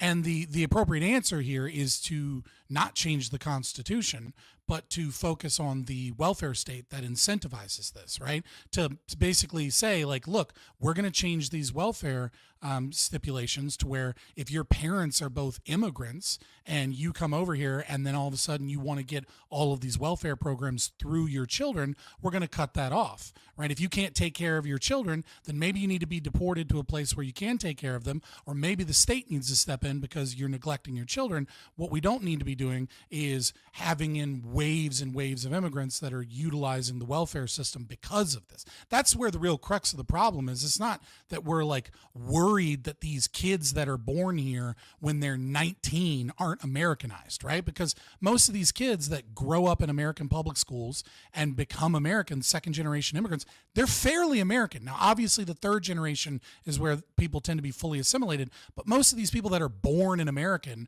in terms of their culture and everything, are not, that's not really the issue we're talking about. We're talking about the crippling welfare situation. Now, I don't give a fuck about the Constitution philosophically. As far as I'm concerned, it's a piece of paper, and it gets violated by the government constantly. But we have to be careful, because we must recognize that at least the illusion that the state is reined in by the Constitution is something that does rein in state power. It's more than an illusion. Well, it's an illusion in the sense that it is just a piece of paper, and then if every single American citizen walked out of their front porch or into their apartment hallway or whatever and said, "I refuse to pay taxes, I'm going to use cash, fuck the United States government," the government would immediately dissolve, right? It is a piece of paper that creates abstract rules by which they're supposed to follow that they very often break, right? And so it provides stability, yeah. Right, and the more we say fuck that piece of paper, I'm cool with it in one sense because the state ought to dissolve, but also we have to recognize what the downstream consequences of that are. And so, if there is a better solution in mind, undermining the Constitution is probably a bad idea, obviously. And I think there is a better solution, which is welfare reform. That's the problem here. It's not the citizenship thing that is an issue. I would say that goes beyond the point. Constitution. Go ahead. So I think you're bringing up a great point, that the welfare system is incentivizing illegals to come over here and essentially exploit the system. But I kind of want to follow up with like a hypothetical. Like, let's say instead of a welfare system, we actually give a labor force system where illegal immigrants can actually be cheap labor to be used here in the United States. Would you be in favor for something like that?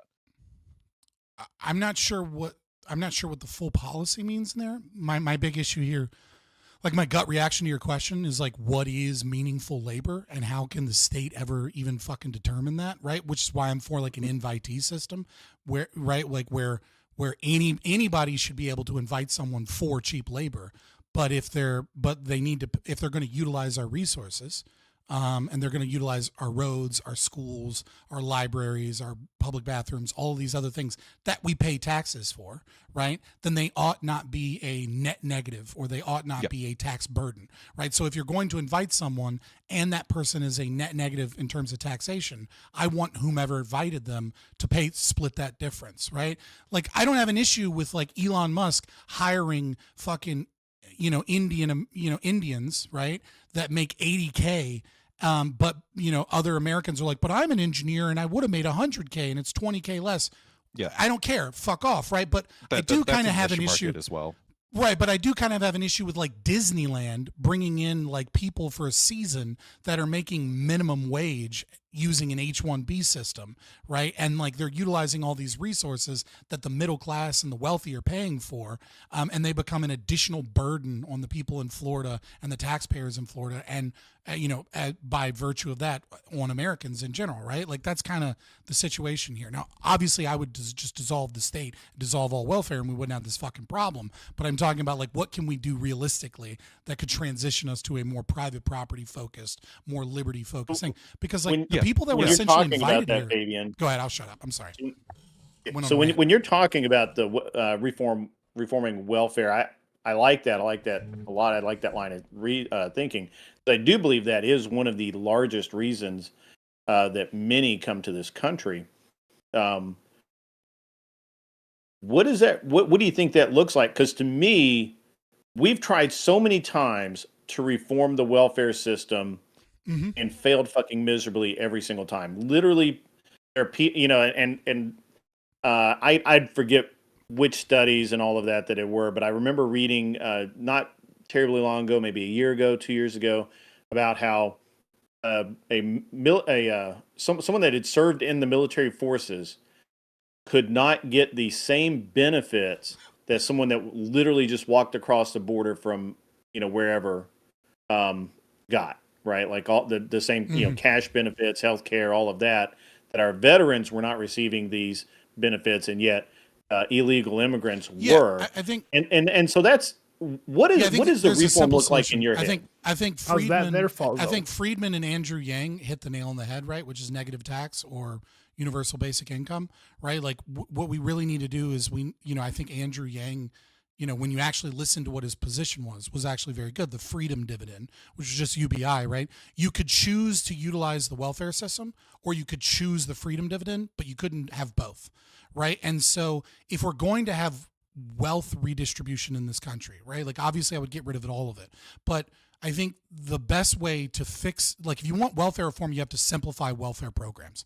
We have way too many, it's extremely complicated with a lot of government employees that are not actually that are just making it more expensive to run a welfare program, right? And so at the very least, we could just say, look, get rid of TANF, get rid of food stamps, get rid of housing, get rid of all of these fucking programs, and just say, here's $1,000 or here's $1,200, whatever the fucking number is that we figure out, right? Here's the money, spend the money. And if you're an immigrant and you're invited, right? It's like you don't get access to that because you're not an American citizen.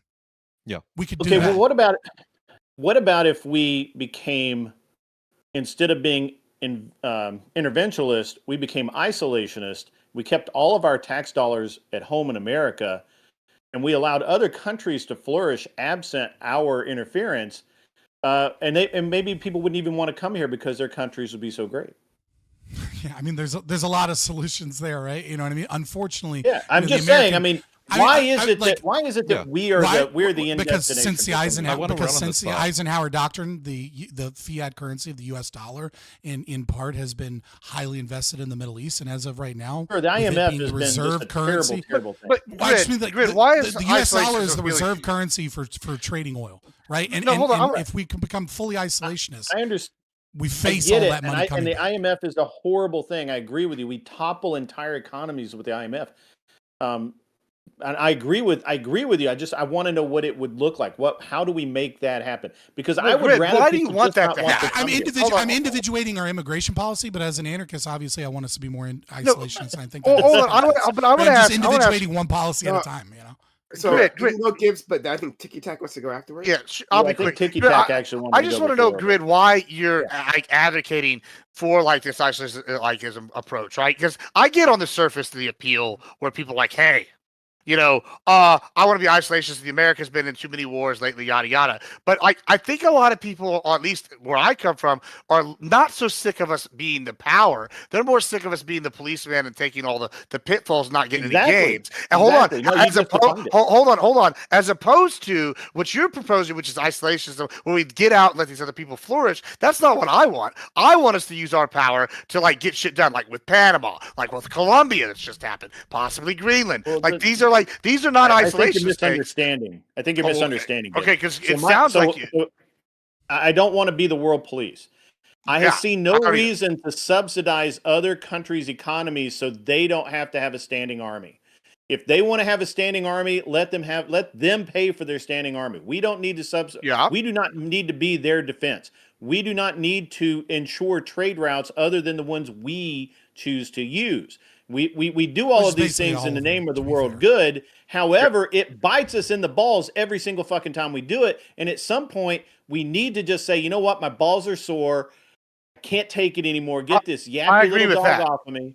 And so I'm not even saying that we wouldn't trade with other countries. When I say isolationist, I literally mean we don't need to be the world police, and we don't need to subsidize other countries' economies. There's no reason for us to give money to the UK every year. There's no reason for us to give money to Germany, France, Liberia, all these fucking countries all over the world. We shouldn't be subsidizing other countries' economies. We need to subsidize our own. We need to fix our own problems. And look, we've got a lot of problems. We identify it every fucking week on this show. So I would much prefer to be an isolationist. So let's go to Tiki Tak and then Ika. And let's try to like maybe move it back to the subject at hand, the immigrants. Yeah. I didn't get an answer So from 9 Grid, by the million way. in New York What'd City. you say? I don't think I got an answer from Grid, by the way, on that the originalist I question. mean, after all, that's no answer. Holy shit! I'm sorry. What was that? I missed out. I don't think. Did you answer the question as to originalism? Like, first of all, what are your thoughts on originalism generally?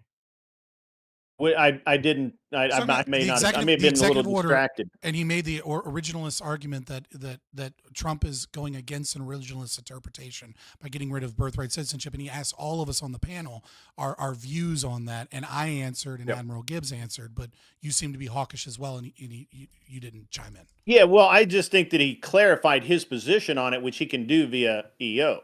He doesn't have to. He doesn't have to say this is the original intent. He just says, "Hey, this is what I think." This is an EO is specifically in the president's interpretation of a law. It's not. You can't create law through an EO. I mean, they do all the time. They're not supposed to, right? That's where our country's supposed to work. Well, I guess my question very specifically is: you're right. A president can order an unconstitutional EO, but then it's going to be blocked right away. Which this was. Well, they tried and it didn't work. So obviously, maybe he's not. Maybe it's not as unconstitutional as we think. But the EO, the executive order's been blocked. Literally. All right, hold on. I'll pull up another fucking article. I mean, it seems like you'd be it's better not officially prepared. blocked. It's held temporarily. Is it still? Temporarily until the Supreme Court hears it, right? That was 4 days ago, wasn't it? And then they're gonna, in my projection, it's no longer blocked. Well, no, it's currently blocked. Yeah. Is it? I thought I read that was 4 days ago, and as of today, it's not blocked. Maybe I'm wrong. Maybe they say that it's going to be. I mean, it was only a 14-day I'll hold, happily. So it wasn't that. It wasn't. It's not going to last very long, but it's been blocked for 14 days. I definitely want to answer Delactoid's question. So Yeah, it's when it comes to the executive order, it is kind of unconstitutional. There is a section that clearly states that the Congress has to essentially interpret the law and see where they go on how to use the 14th Amendment. It's the very last section. It's one sentence, um, and uh, uh, and whether I would go to put an amendment to actually change that to specify something like, it was very specific to like slavery, or the abolition of slavery.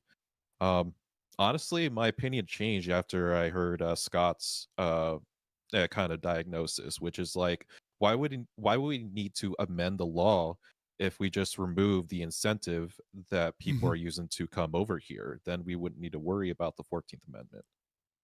Yeah, I think you're right. I think that what this has done is it's really, I think people are they're confusing the diagnosis for the actual disease. They're confusing the symptom for the disease, which is, we have this welfare state and we're just like, oh yeah, this is great, we're running with it. And then something like happens and there's like an injection of people who then start using it. And then like the fragility of it becomes on display. And then we begin to see like, wow, this actually, this whole system is kind of fucked up, right? And I agree. Look, I would agree. Like, I think the solution here is to reduce welfare as opposed to ending immigration. But I mean, even with, I'm just from a purely like legal perspective, because this is the executive order we're talking. This is a legal instrument, right? We have the president putting forward and signing an executive order saying we're not going to recognize birthright citizenship anymore. Which, and I know what you're referring to. You're referring to Section 3 or Article 3, Section 5 of the 14th Amendment. That the Congress being able to write enacting legislation that generally has to do with like eligibility to be, to hold an office of the United States, right? Under the United States is the language. And I think the abolition of slavery would fall within that within that category. Well, so that Article 3 isn't necessarily what we're talking about here. We're talking about the really like on the very first part of the 14th Amendment, when it very specifically states, you're born in the U.S., you're a citizen. Yeah, that's the part, and that's not really subject to the enacting legislation as specified in Article 3. The slavery thing, that's the 13th Amendment. Well, no, but the thing is that you're only looking at the amendment at face value. If you were to go, the thing is, when it comes into the Supreme Court, they're just not going to look at the amendment at face value. They're going to ask the question of why was this amendment enacted? And if they go back into the history was very specific about, black babies didn't have a birthright during the time, and it was to equalize the birthright of black babies at the same as white babies. Yeah. And that was the purpose behind it, and I'm sure that's what's going to be brought up at the Supreme Court to the interpretation of the law. That shit's not, I put money on it now. You know what's going to happen? We're going to get assertive denial that talks about that. That's what we're going to get. Or we get a decision where it's going to be like 8-1-9. I'm guessing 8-1. Yeah, I'm guessing. I'm guessing we'll get assertive denial. Days. Well, no, I think the likelihood is slim. I'll grant you that. But I could see an argument being made. That's all I was bringing up. You're right. It was blocked. It's blocked for 14 days, and so it's got 10 days left. That's going to be extended. Yeah. Or if there's some other action to me. Hey, but also, hold on. Before then, Ticky Tack, just to let you know, I've been meaning to say this. Your volume is low. I've got you boosted. But yeah, if you could, I forgot your volume. It's beautiful audio, but it's quiet and I boosted. Yeah, I just want to say one more thing. One more thing on Ticky Tack's point. He's right. Black people were excluded from this. But they were specifically excluded. Like there was a whole legal concept of why they were excluded. There's like a Latin, I forget, it's obviously not in play anymore, but there was like a Latin phrase that like the law would use to identify black people being excluded from birthright.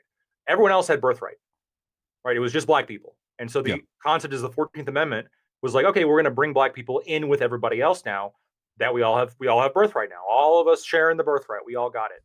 That's my interpretation, right? And I'm getting some disagreements in my chat. People are bringing up, which I think is good. People are bringing up actual like originalist arguments, like, hey, what about this case? What about that case? What about this act? What about that? But I do think that if it comes down to that, if we start like looking at the legislative intent and the judicial history here, it's Trump's got an uphill battle. I don't see him winning this. I don't see birthright citizenship going away. For sure, he has an uphill. I want to get Iko in. Yeah, so Uh, it's not yeah. just originalism. Really, when I think of the court and the way that it describes itself today, and I mean the conservatives on the court, they're really calling themselves textualists, right? And so I just I heard someone say, that we can't take it on face value, but textualism says that you must take it on face value, that it's actually the words itself in the amendment that must be followed. And in Section 1, it's very clear. If you're born in the United States and subject to the jurisdiction thereof, then you are a citizen. And then, yeah, as far as Section 5 is concerned, it does say, under certain circumstances, throws it to Congress. But again, somebody said it's up to Congress to interpret this or to reinterpret this, but that's not what Congress does. I misspoke. It says in Section 5 that Congress should provide the means for enforcement, which if Congress is going to provide the means for enforcement, to the extent that it does, it kicks it to the executive, which is in charge of enforcement. But the interpretation of it is pretty clear. I think we have to look at it on face value. I think Section 1 tells us that it has to be. And the only exception is if, they have diplomatic immunity or something, like if you're the child of a Out of a diplomat. Or Native Americans. If you're born on a Native American Americans tribe. are another example where you are immune to U.S. law, right? But I don't think anyone is trying to say that undocumented immigrants are immune to U.S. law, that can never be arrested, can commit That would any be a crime. funny interpretation. Yeah, You that's chose pretty to give them awesome. immunity to just Right, certain exactly. laws so that they couldn't get citizenship. Right, exactly. Yeah. I don't think anyone's willing to go there either. So, it seems to me that we have to look at it on face value. Oh, just one quick thing. The reason we give a lot of this foreign aid, that people are rolling into this conversation, is because we want things in exchange. For someone was asking why do we give this money to the UK or to France or to these other countries? Well, there's a lot of countries who would rather take our place and be the benefactory for these countries rather than us, the benefactors, and that would be China. They would love their Belt and Road Initiative would love to come in and say, hey, you know what? Instead of taking money from America, why don't you make deals with us instead? They're happy. They'd be happy to take our place. Yeah, and I want to get to some. I'm glad you brought that up because I want to get to that in a second. Mhm. But first, our friend Gibbs, and I'll go afterwards because I got a bunch of things to say to you people. Yeah, I mean, so when we're talking about this, though, you also have to look at why Trump's doing this, right? Do you think he's actually going to get passed, or is a signal? That's kind of something you also need to look at, right? I think that we're not really taking into account, because I don't think most of us here even have any issue with the immigrants and the children they're staying. It's not the kids that they're trying to get; it's the people I don't know. And this is interesting that this rumor is back in the rumor mill. That sit here, they have a kid, and they use that kid to basically find a way to come back, right? They're like, oh, we have the kid that's an anchor. That's why they're called anchor babies. It's an anchor to tie you to get here. Or you see this with other people, I don't know, with the alleged thing with Ilhan Omar, right? And then it's come back in the news again about her maybe actually having been married to her brother now that there's more evidence coming out. You see these kind of things where it's like an anchor, and I'm not saying she did it. I'm just saying it's like an anchor, and then you bring people here through your family, your tie. That's kind of what I think he's trying to get stretching at. to bring that in.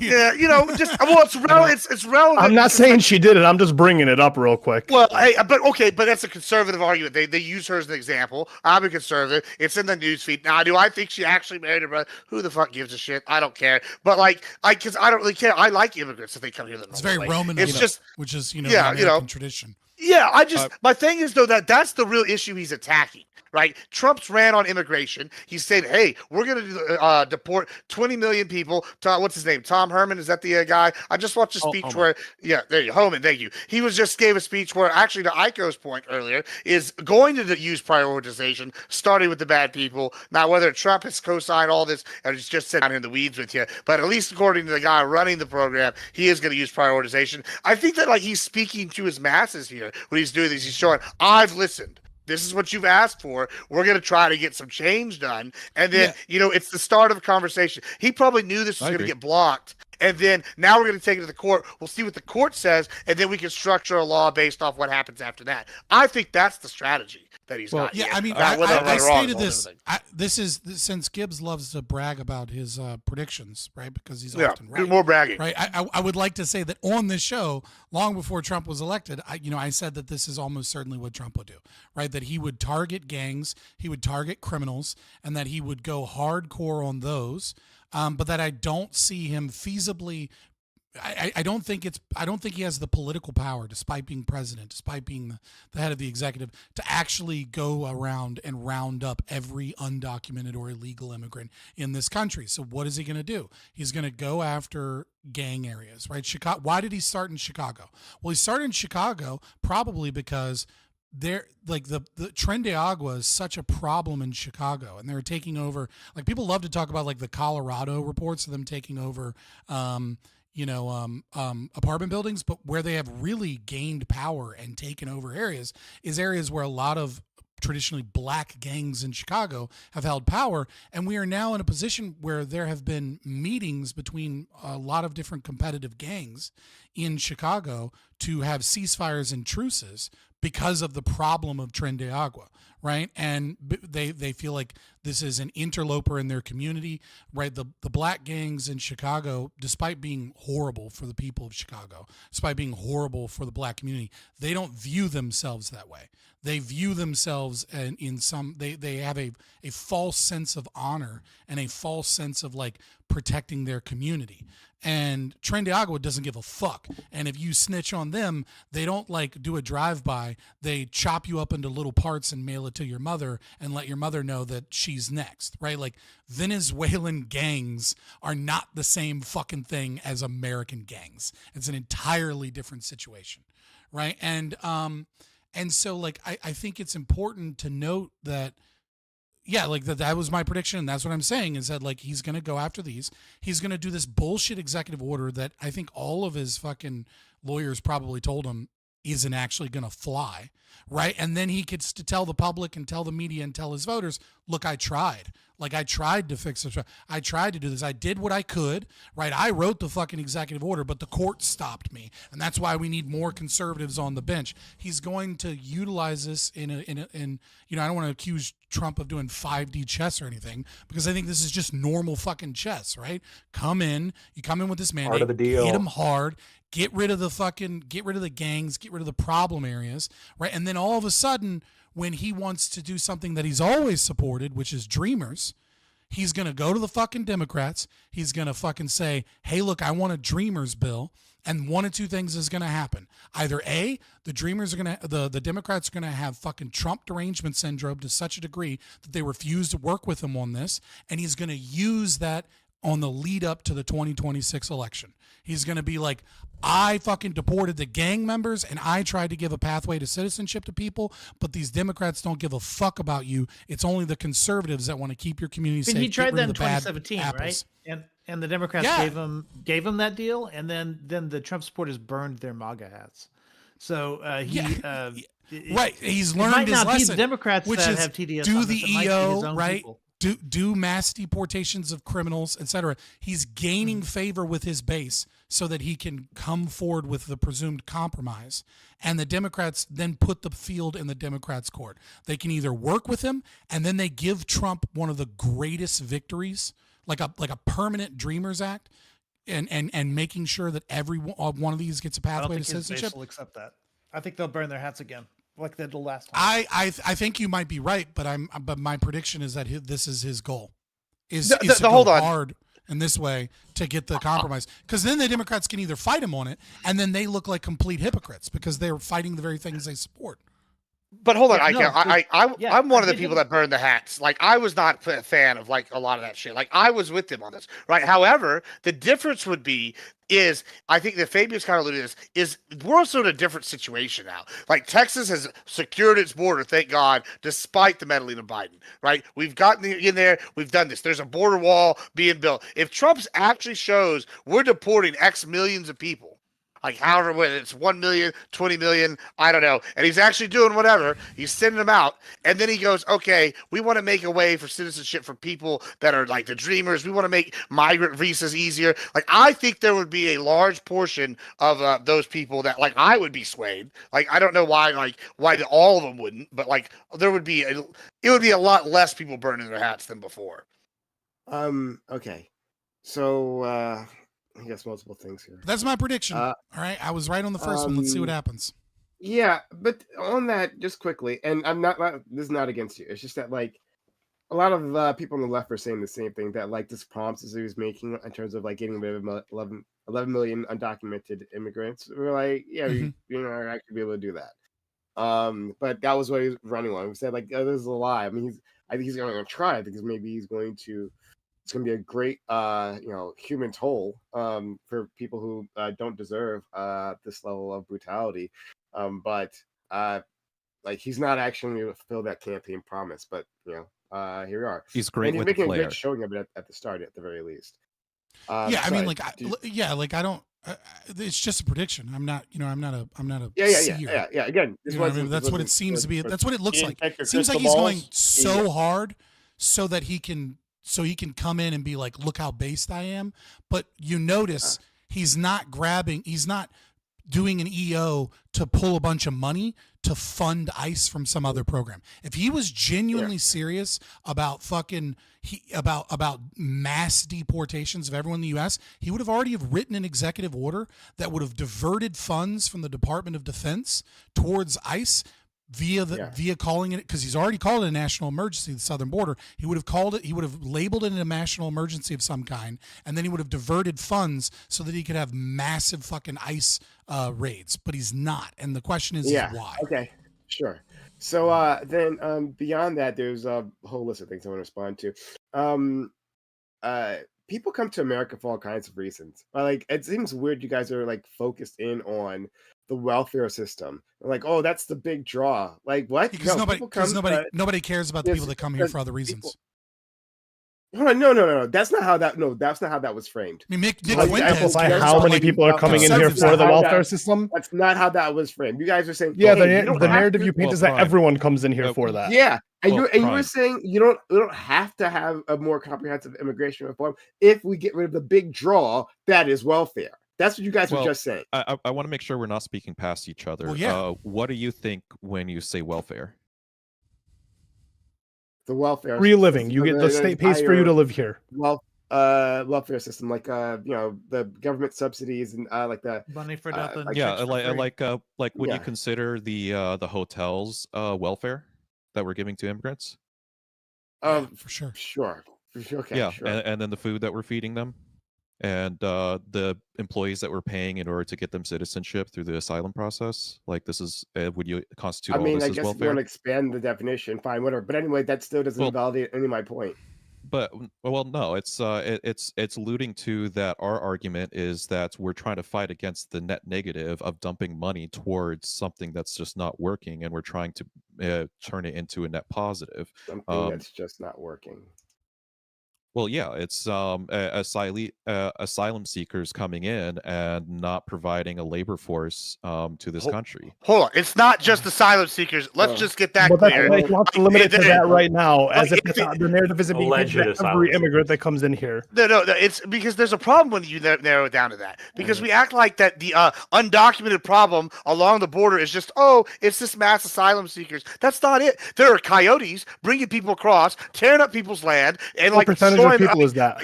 It's the higher percentage, if we want to be honest. The higher percentage of people are coyotes that are coming in. The higher percentage are not coyotes themselves; it's the people coming in under the coyotes. I'm using the word asylum because that's the loophole that has been going on to bring these people in. That's the category that they're considered. I don't want asylum seekers up here. Sure. I think I can clear this up. The reason that we're focusing on this group, right, is because we're discussing, at least from the conservative point of view, what is the problem with immigration. And so the reason we're honing in on this group is because this is the group that we believe is this cohort, which I agree with you, is not all immigration for sure, right? This is the cohort or that we believe is the problem with our immigration system. There are very few conservatives. ask a Obviously, couple there's going to be questions? I'm like just white curious. supremacists or other people, right? But like most people on the right that have an issue with immigration don't have an issue with some guy in even a South American country, right? That's like a business owner that goes through a process. You hear this all the time. We only care about the illegal ones, not the legal ones. And when we're talking about the asylum process, we're talking about a process a cop-out. that has allowed people to simply hop on a fucking caravan and get over here and then just be here. People that come to visit, people that come to be a Hollywood star, people that come because they're an engineer, the overwhelming majority of conservatives don't have an issue with that group of people. We do have an issue with the system and the incentives, and that's because of the net negative drain that we're talking about when we're talking about the people that come over here that don't have good jobs, that aren't paying a lot of taxes, and that their marginal propensity to consume is over what they're making. Yeah. Can I, Yeah, hold can on. I ask you a couple of questions? I Oh, just you want to ask me a couple questions? Yeah, I just want clarifying questions, and then I'll give my point of view. Do you believe that anybody that makes it to America's shores should just be able to enter the country and become a citizen? I believe that we should have a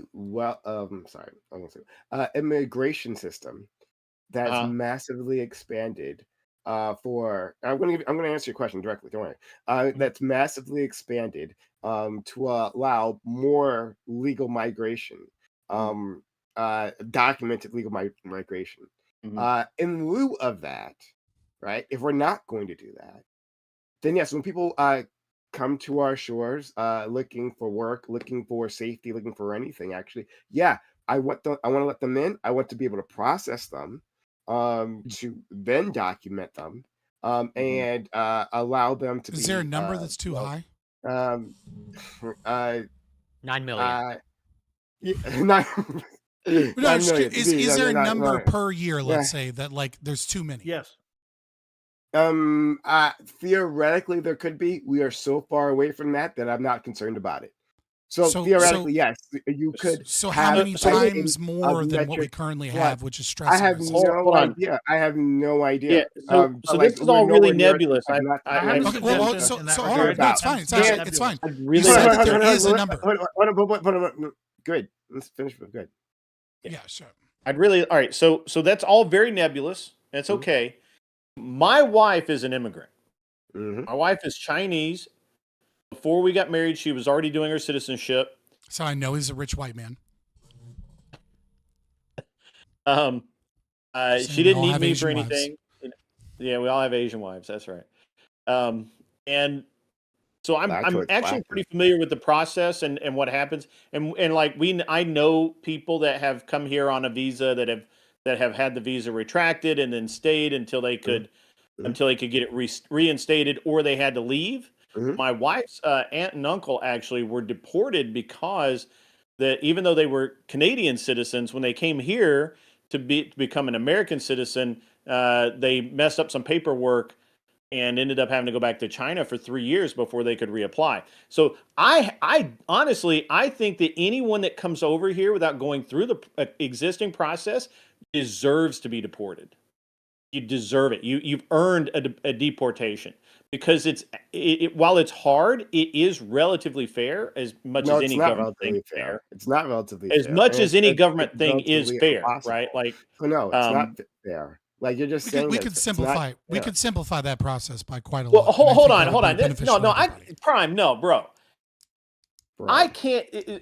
When I'm sitting here as a white man and I can't do certain things because I'm not a different color or a different culture. What can't you do? What can't you do? Why is that fair and I'm not? And it's Work not. for the BBC. You can't say that. What I'm saying can't you that do? immigration is fair as anything else in government, and you won't allow that. What can't you do? How is it unfair? I have to know, how is it unfair?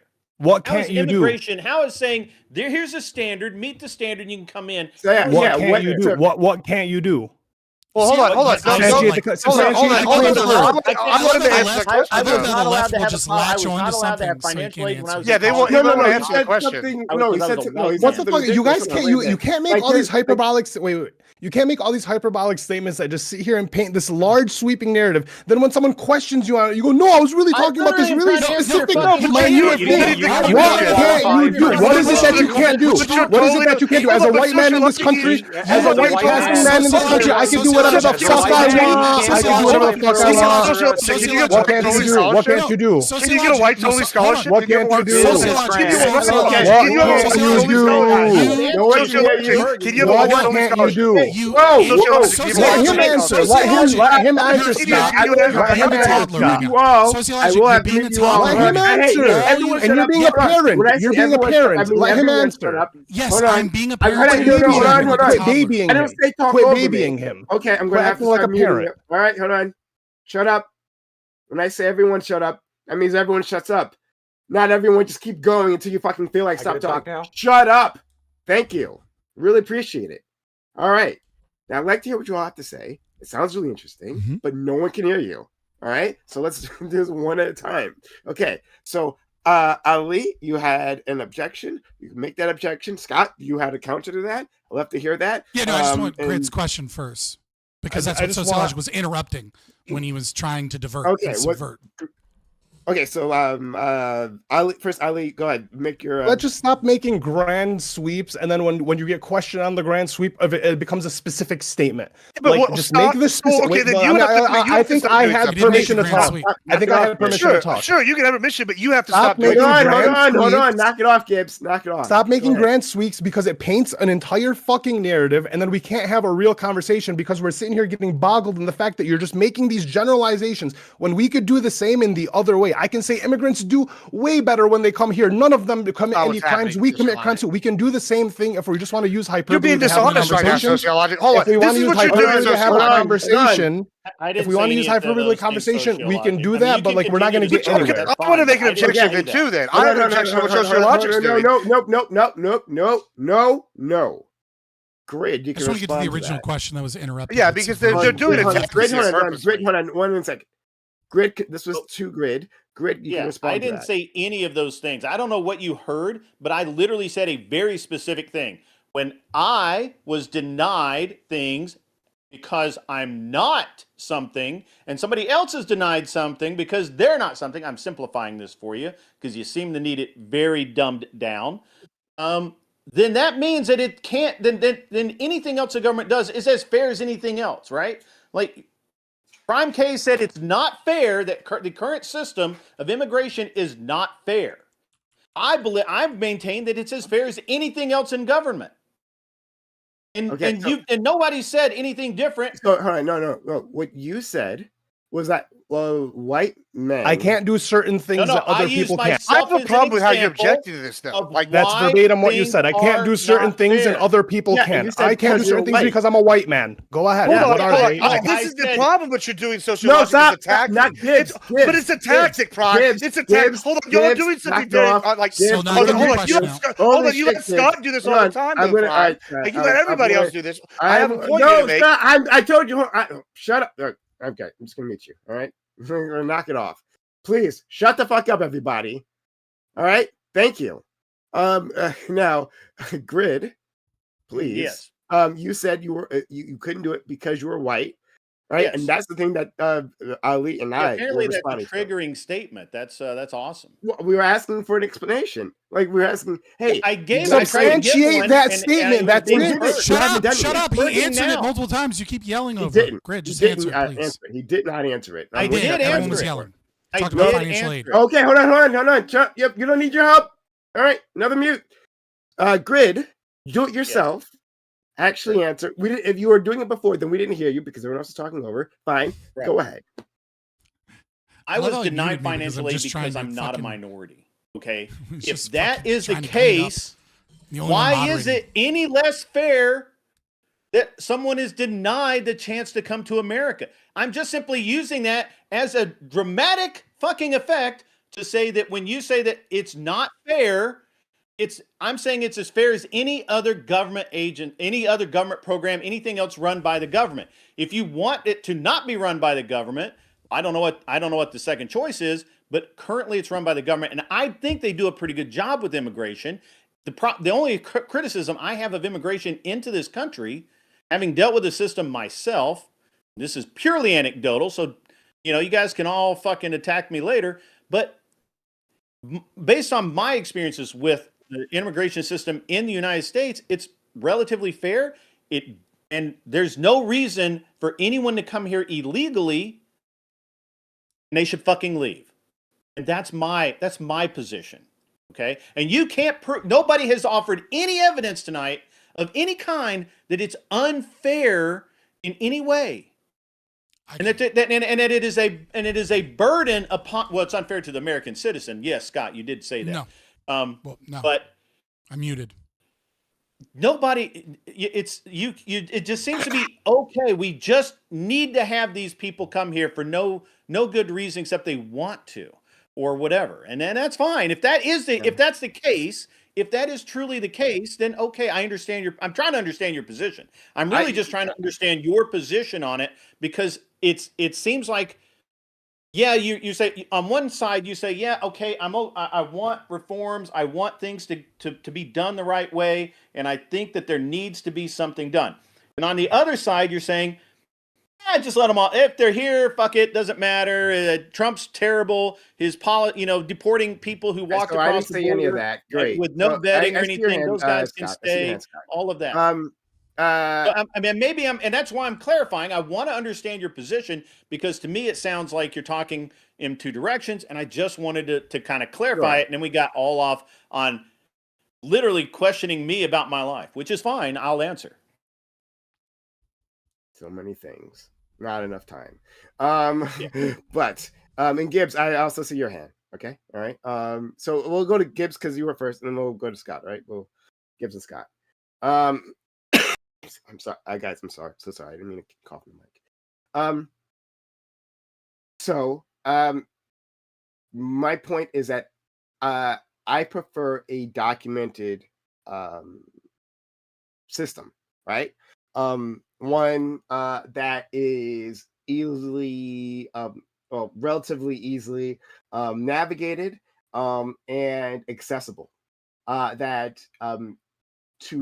If it is the case, right? Because I think Scott said it before, right? That conservatives really do, in fact, feel that we are for legal immigration rather than illegal immigrants, right? Like if that is the case, well then let's just expand the abilities for people to come in here documented in all the legal ways that we can, right? In all those avenues, and then that will greatly help decrease illegal immigration because so many of them would like to be documented. They want to be documented. They want to be able to tax. They want to not have to look over their shoulder and have the law come after them. So then give them the path to do that, right? I'm saying that in lieu of that, in lieu of a system that is easily navigatable and one that doesn't like massively limit inflows from certain nations, right? Like in lieu of anything like that, then if these people need to be here, then let them be here. Like they're all coming over for the same reason. Both in my preferred vision of America, where we have expanded legal immigration, right? Or in this current one, they're coming here for the same reasons. They're coming here to work. They're coming here because they're scared for their lives. They're coming here because their options are somehow limited, and this is their best one, right? Like they're funneled here for all kinds of reasons. They're coming here because of decisions made by our government, right? Like the Venezuelan inflows, while we put a massive sanctions regime on Venezuela, we destroyed their economy. And then we have an outflow of those citizens. And we're like, where are all these Venezuelans coming from? We destroyed Venezuela's economy? Well, we are. we have been part of the reason why the Venezuela's economy have destroyed. Like the sanctions we put on, the brutal Most sanctions. absurd thing I've heard actually, tonight. But okay, continue. I'm So See sorry. how easy it was for him to clarify, though? It was a quick clarification, you know? That's the problem. Yeah. So anyway, so like that is so when these things happen, right? Or we started, or Latin nations are fighting our drug wars until because their areas become unsafe, and then there's immigration flows into America, or when we have trade deals that destroy local industries, and it causes people to come on, or because the climate change that we create alters farming patterns, right? Their people's ability to farm destroys their livelihoods, and then Well, it's our we have fault, inflows. and so We have therefore they deserve to come here. Well, yes. Actually, I have no That's problem. a lot of Polluting coke. less All in right, those let me countries. hold Hold on, on, man. one second, hold on. No, you hold on. I'm trying to respond to you. So, yes, I have no problem saying that. Actually, yeah, that's fine. However, that's not the reason I would necessarily use. Overall, whether it's America's fault or not, that's actually irrelevant to me. The point is, I want more people to have the opportunity to be here. Right? I actually believe in the American dream, and other people being allowed to make it here, like by making, like be successful here. And to do that, they need the tools. We need to make them be allowed to work, allowed to work legally, right? So that they can't be taken advantage of, right? Employers can't lower their wages just because they're happy and undocumented. Then hold that over their heads, as a tool of controlling their labor. All those things need to go away, right? Let's put them on equal footing. That's the path. So, Grid, you can respond. It's in a lot of stuff. Yeah, I mean, look, I would love at some point to understand how the United States of America was responsible for a communist dictator taking over Venezuela and burning its economy to the ground. That's going to be a great fucking story. All I heard was a bunch of cope. I got to be honest with you. Nothing of what you said actually addresses the point. And that point is that either illegal immigration is illegal or they come in the legal way. Sure, okay. But in America has an exactly fair system right now. They don't discriminate against anyone that legally applies. Everyone has an equal chance to either be a citizen or not be a citizen. We even offer a lot of help for that. We spend a shit ton of tax money on it. My money, by the way, which I dislike. I don't like that. However, I've dealt with the immigration system personally, and I've never had an issue where I felt like these are some unfair motherfuckers. We just haven't. Maybe my experience is maybe my experience is not the norm. I don't think it is. But by and large, I really can't come to grips with anything you said. I can't wait to hear from Scott and Ticky Tack and Gibbs and even Sociologic, who looks like he's about to burst a gasket, but that's okay, man. Calm down, take a pill, and be okay. Let's go to Gibbs, Scott. Ollie, did you want to say something? Okay, then we'll Ticky Tack if they want to say something. Yeah, I mean, here's the issue, and I've been going through the numbers while we were just talking about the apprehensions, and it's very clear. We don't have to dive into them, and we can dive into them in a second. But I want to, about who's doing here, what's asylum seekers, how they're coming illegally, if they're coming from ports of entry, whatever. It's not just asylum seekers. I want to get that out of the way. We have a big issue, at least where I live, and along the southern states, along the border, is due directly to non-asylum seekers coming in via illegal immigration. Secondly, I want to point out this double standard tactic that the left employs. Corey did it to me earlier, and Sociologic did it to Grid now, where they take a hyper-specific thing, they bitch and they say, oh, it's sweeping. Whenever it's really simple. Everybody here on this panel tonight, nobody here is an expert in any given thing over here on immigration. I'm not an immigration expert. I bitch about immigration because illegal immigrants have destroyed my property. They've destroyed my cattle. They've destroyed my property. They've destroyed, other things here. We have problems here in Texas. I'm not an immigration expert. However, if you want to ask me about ranch questions, Yeah, I'd probably fall in the expert category. If I asked Grid about how to shoot a gun at less than a moment's notice, like in less than a second, he would probably be the expert to, ask. Since he's got a sub whatever time, my time in pulling out, it's gonna be real slow. I'm fat. It's a problem. That's what I'm saying? You gotta find these experts and these expert things. Now, when we're sitting here and we're having a debate and we have somebody go, we're gonna say hyper focus and go, what's one thing a white man can't do that other people can't do? I'll tell you like 15 off the top of my head. Right now, white scholarships. You see white only scholarships? Don't exist. You see financial aid from the government for businesses? Not allowed. We can keep going down the list. There's all sorts Yeah, white of people shit. don't get scholarships. You're right. Yeah, I know they can don't. get you a scholarship. I do. They, Sure, hold but on, hold on. They don't get racial specific. They don't get a racial specific scholarships. I can point out other Wonder examples. Why. Hold on. Oh, wonder why. Wonder why. Cool. I got a Doesn't scholarship matter. for being No, hold over on. 6'2". See, but you moved the goalpost there, sociologic. You said, and I quote, "Oh, they can't do this." I gave you a literal example of something they can't do, and you go, "Oh, I wonder why." Oh, okay, No. That's not an inability. You're saying they. But the problem is, hold on. So before I'm done, I'm almost done. Then you can bitch about what I'm bitching about.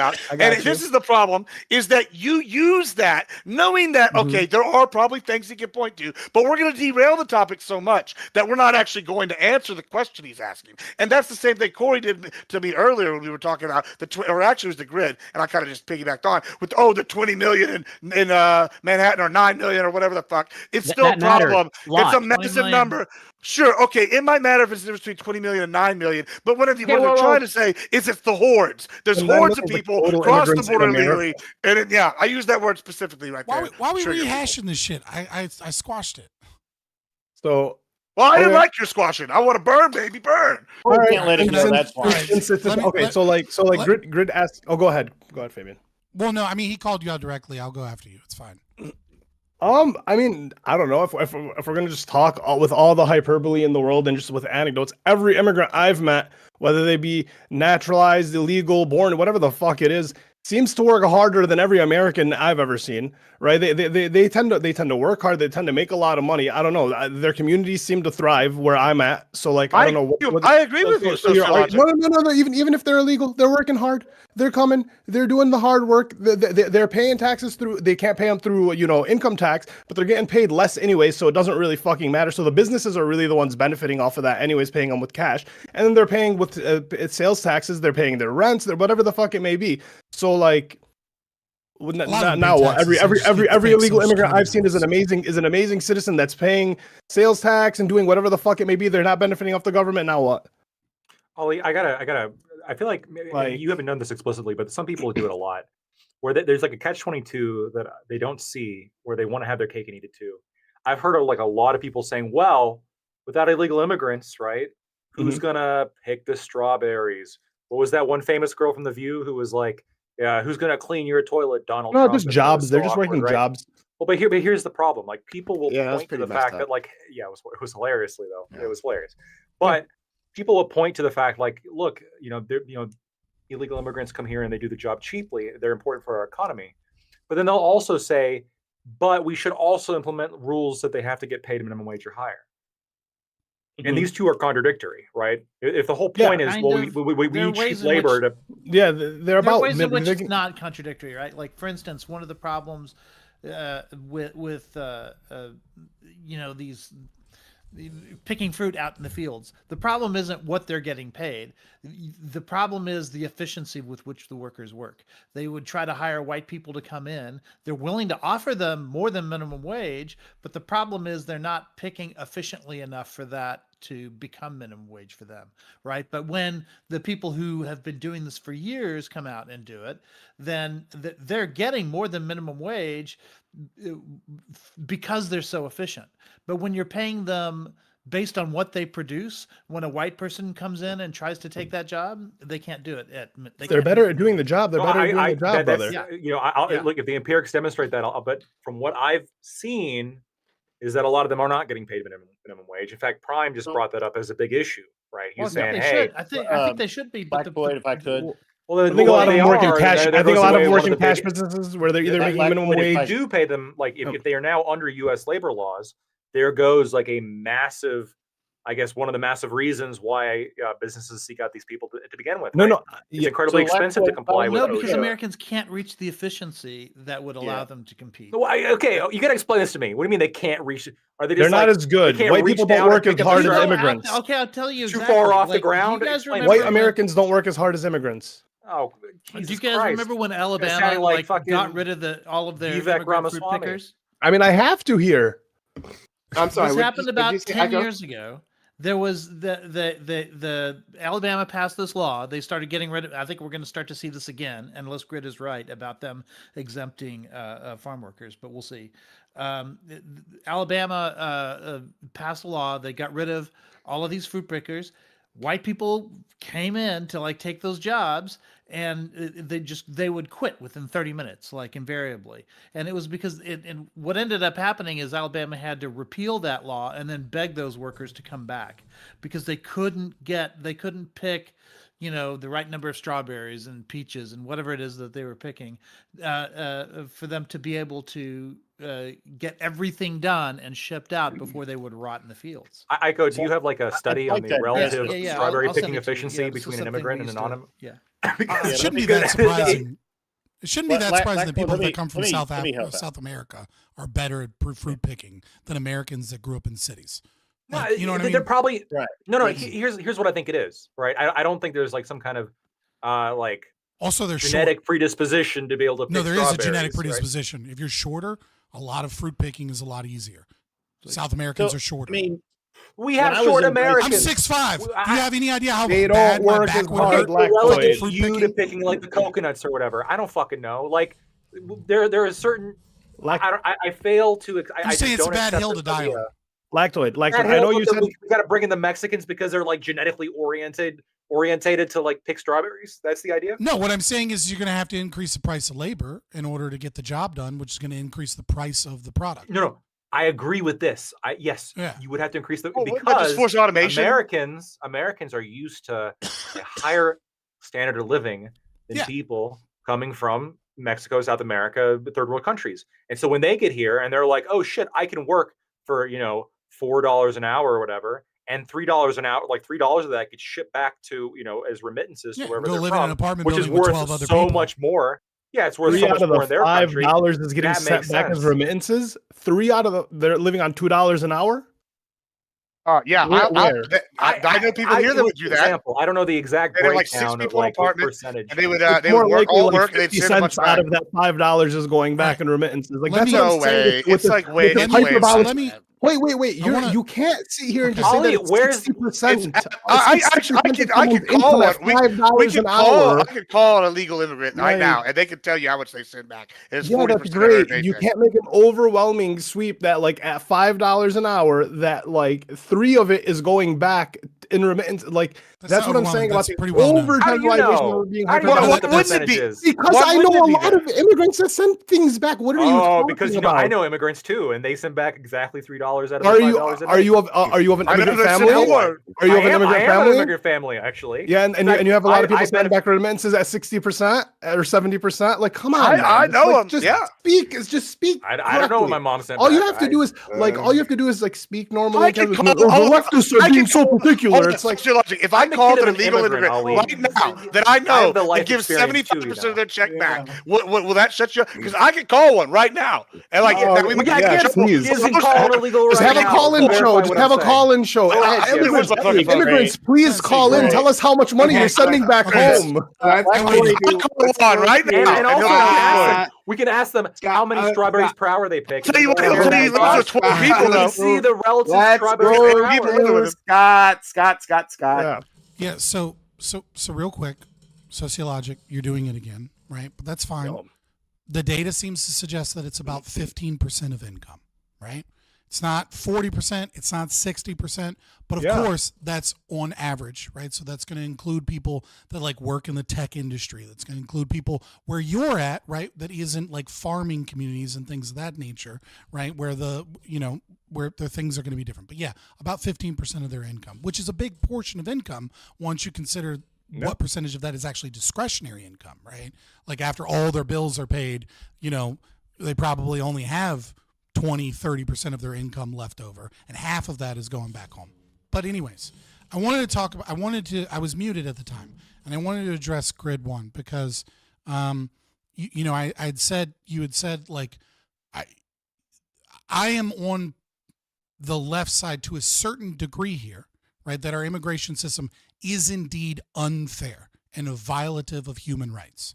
Okay, I'll start by explaining it right with an anecdotal experience because I think sometimes stories do tell a better position, right?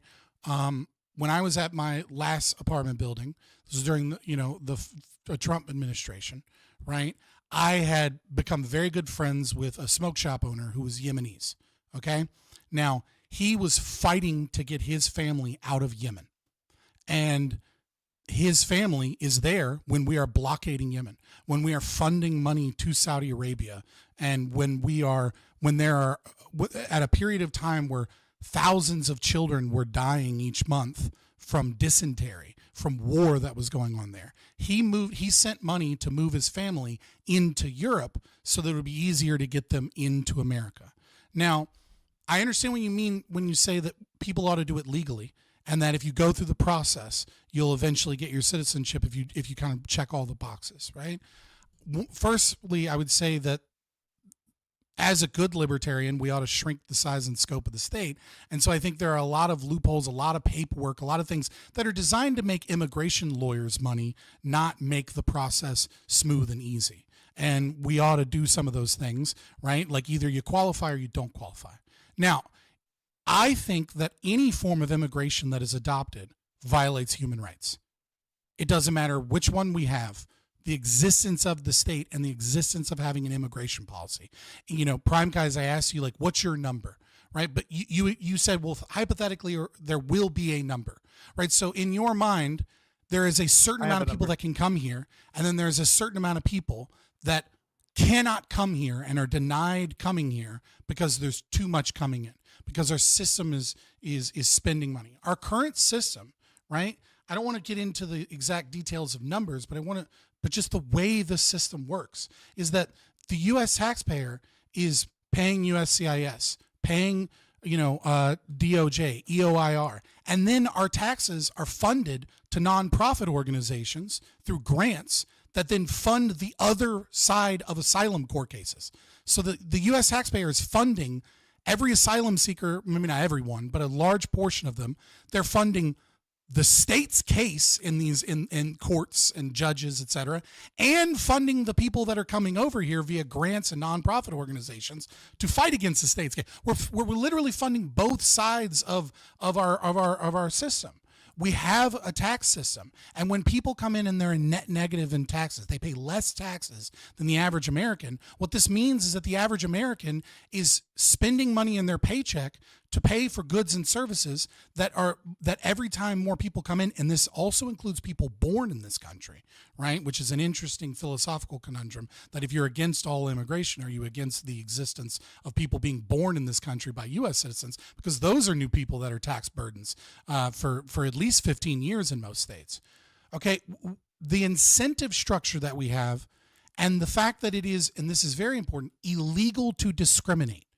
Right? Our civil rights laws make it in such a way that the U.S. can fund a bunch of welfare programs, bring people to a neighborhood where no one necessarily wanted them.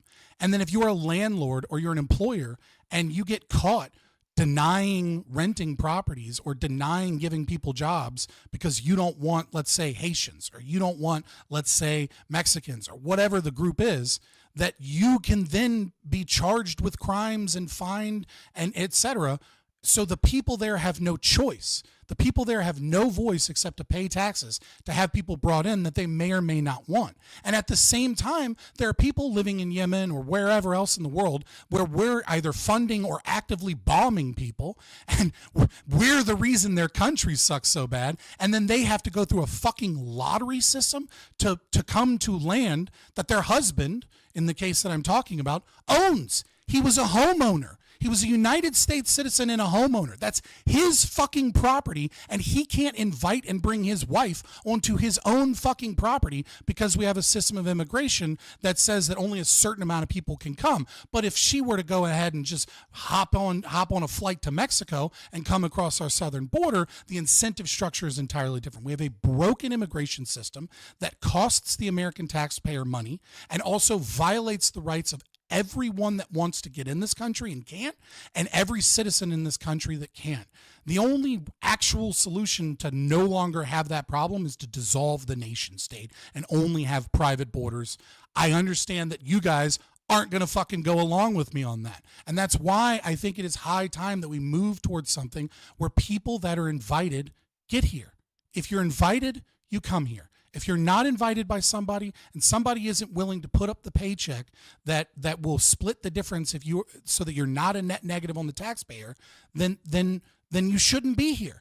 If no nonprofit and no family member, nobody fucking wants you here, and you can't fund yourself the ability to come here, and you can't agree to sign a contract that says that you're going to pay this level in taxes, etc., then why the fuck should you be here? We need to get rid of anti-discrimination laws. We need to dissolve the state. But barring all of that shit, we need a fundamentally new way of handling immigration, because the one that we have is not only is it violating our taxpayers' rights, it's violating people that want to be in here, and it is a corrupt system that allows for a massive government bureaucracy that is draining the coffers of our nation's economy. Okay. Preach. Thanks for all of that. I have a number. Oh, Ika. Yeah, I mean, I'm gonna get some water. The question keeps being asked, like, what is the number? How much is too much? And I mentioned this. I gave a number like at the beginning, like in my opening. I said, if you look at Germany, they brought in over 1 million Syrian refugees. They actually have an end state in mind where, once Syria was opened up, they're willing to send a certain number of them back. Looks like about 50% of what they brought in. But in the meantime, and they've been there about 10 years now, 1 million out of a population of about 60 million. So that's about 1.8%. I'm willing to call it 2%. I think it's reasonable to say that 2% is, once you get to a point like that, it's reasonable to say we need to start limiting those numbers.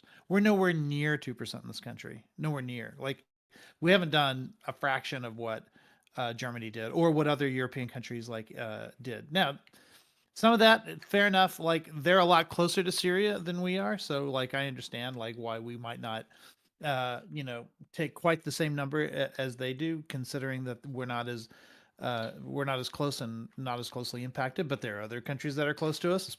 I'm looking at Haiti, where we do have more of an obligation maybe than Europe would in those situations. And I do think that there does come a point at which the number that you're bringing in starts to impact your ability to take care of the people that you are bringing in. And so to me, I think 2% is a reasonable number. I like the idea that we like. Is there no cost before 2%? We base this on maybe the total population. I don't know, but here's the thing. Also, like, what is the population that we're basing this against, right? Especially when we're talking about America, where so much of us we're like a mixed ethnic population. It's easier to tell the quote unquote real Germans. It is easier than because of who we are as a country. Yeah. And I also think it's sort of interesting too that this idea of birthright citizenship helped make us more white at a certain point in our country, right? Because we were just telling Europeans, come on in, like, you just come on in, have a baby, and that person is an American, right? But when it stopped making us whiter, when it started making us browner, then suddenly we start questioning. He didn't hear you. Very same thing. But Ray, I'm sorry, maybe you didn't hear me. Like, you recognize that there is a cost before 2%. Yes, of right? course. Of course there is. Right. Yeah. So what you're saying is you're saying that some level of involuntary sacrifice by a nation's people, of their economy and of their wealth and of their property that they earned, is worth it to take care of other people. But then there's a certain cost that is no longer justified. If how do you square that circle? Like why is it that a certain percentage of people that are a net drain economically, that other people have to fund, that lowers the fucking American dream, right? That lowers my ability to break into the upper middle class, and that's where I want to be before I have kids and have a family, right? What level of pressure is you're saying that there's a level of downward pressure on the American middle class that is acceptable, but then there's enough of it that's not acceptable. And so like, where are you deriving that some of that pressure is acceptable, that you demand a sacrifice? Yeah, of so the I took American your citizen? question, like maybe I misjudged the spirit of your question, but my assumption was that what you were saying is that there's a limit beyond which our ability to render aid. You know the whole scenario of you have to like put the oxygen mask on yourself before you can help the people around you, that sort of thing. Right. So when our ability to render aid hits a point at which our ability to help those people come in starts to get less and less effective, there comes a point, there comes a line. I thought that's what you were recognizing by asking that question. No, I'm saying there comes like a line beyond which we can't necessarily help people. There is a breaking point, right? I agree with you that Yeah. there's a critical mass where the stability of the nation state crumbles, and like you get into like a dystopian chaos because like so much welfare and so much of like importing a And to group be that fair, has a that different culture. that line is right? way north of 2%, right? So I was just being. I mean, I I'm don't just saying know. that- I'm looking at the United Kingdom, and I'm looking at what their culture looks like. I'm looking at what their NHS services look like. I'm looking at like what's happening politically, and to me, it doesn't look like you have to In go France. way past 2% to potentially irrevocably harm a nation. Yeah.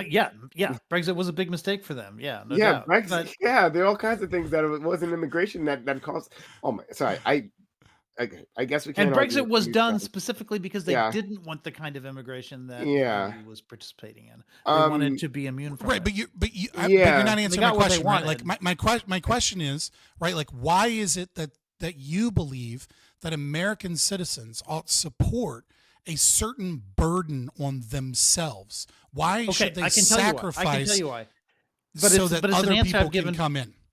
before on this panel, and it's that you got to look at the reason why we take these people in to begin with, why we have this law to begin with. And it's because, and I know you know this, so I feel like I'm kind of like unnecessarily being preachy here, but we know that that during the Holocaust, when boatloads of Jews came over to the United States, we had no legal structure by which we had to like bring them in, and we pushed them back and we sent them back to the Holocaust, and for whatever reason, maybe we didn't believe them, or maybe we Yeah, but that's didn't not an answer to care. my question, right? Like I have proposed a solution, I right, haven't which is finished one it. Oh yeah, let where him everyone finish is it. invited, right? Like Let him that's finish irrelevant. Let him finish the answer. No. You're asking why we feel we have this obligation. This is why we feel we have this obligation, because we failed it once. And so we created a system of laws that includes a treaty that went around the world. It's called the Convention on Refugees, the United Nations Convention on Refugees. Yeah, it's a protocol. dodge, though. That's a And- dodge. I'm asking hold you on, it is- Hold why on, you hold on. Okay. Oh my God, Scott, you've gotten. Look, left I in understand the that you spot. don't want me to finish. Well, this let answer, him finish the but- question answer. But I'm going to give it anyway, and that is because we decided as a nation that we were going to sacrifice didn't. to some degree. That's fine, but we did as a nation. Like we voted for the politicians that signed that treaty. Now, if we want to go back and say not only did we send those Jews back to the Holocaust, we would do it again.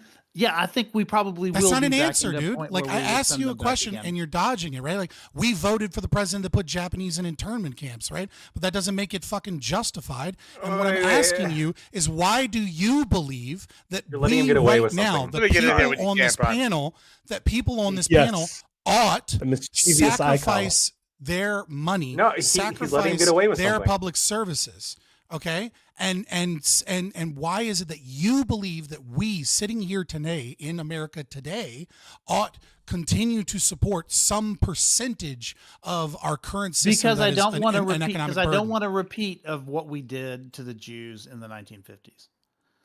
Or whatever. I 40s go. to Can 30s. I Sure, the can I ADL distinguish answer, I something? guess. Let me distinguish something here real quick. I think this is important. We got. Aiko, Sorry, yeah. this is Careful, important. Red Raise One. your That hand. might Thanks, be good. We seen see as a you. Nazi I see your salute. hand. Let me see. So Aiko, when you're talking about like, oh well, like this was post World War II. We didn't want to make the same mistake again. That's why we came up with asylum and refugees, etc. Yeah, that's all fine and good. But I mean, that stuff was and is specifically tailored for to protect people who are the victims of state-sponsored violence, right, or some kind of state-instigated violence. And in fact, a lot, if not most, I'm not going to say the word most, but I know that a ton of like the asylum and the refugee applicants are coming from countries where there is no Yeah, I'm state-sponsored happy to go there, but violence I just want against to make them. sure that we all agree. Instead, they're going to cite things like local crime or like gang warfare. Yeah, I'm which happy was to go there. But I never would the just, intention of refugee or asylum status. before I answer, I think that's a good point. But I want to get past the first point that you said first. Just want to make sure. You said that's all fine and good. Is that all fine and good for all of us? Oh Do wait, we what? all agree The to that? refugee? No, we don't agree I'm with not that. talking about Okay, so it's prescriptively. not all fine and good. I'm not talking prescriptively.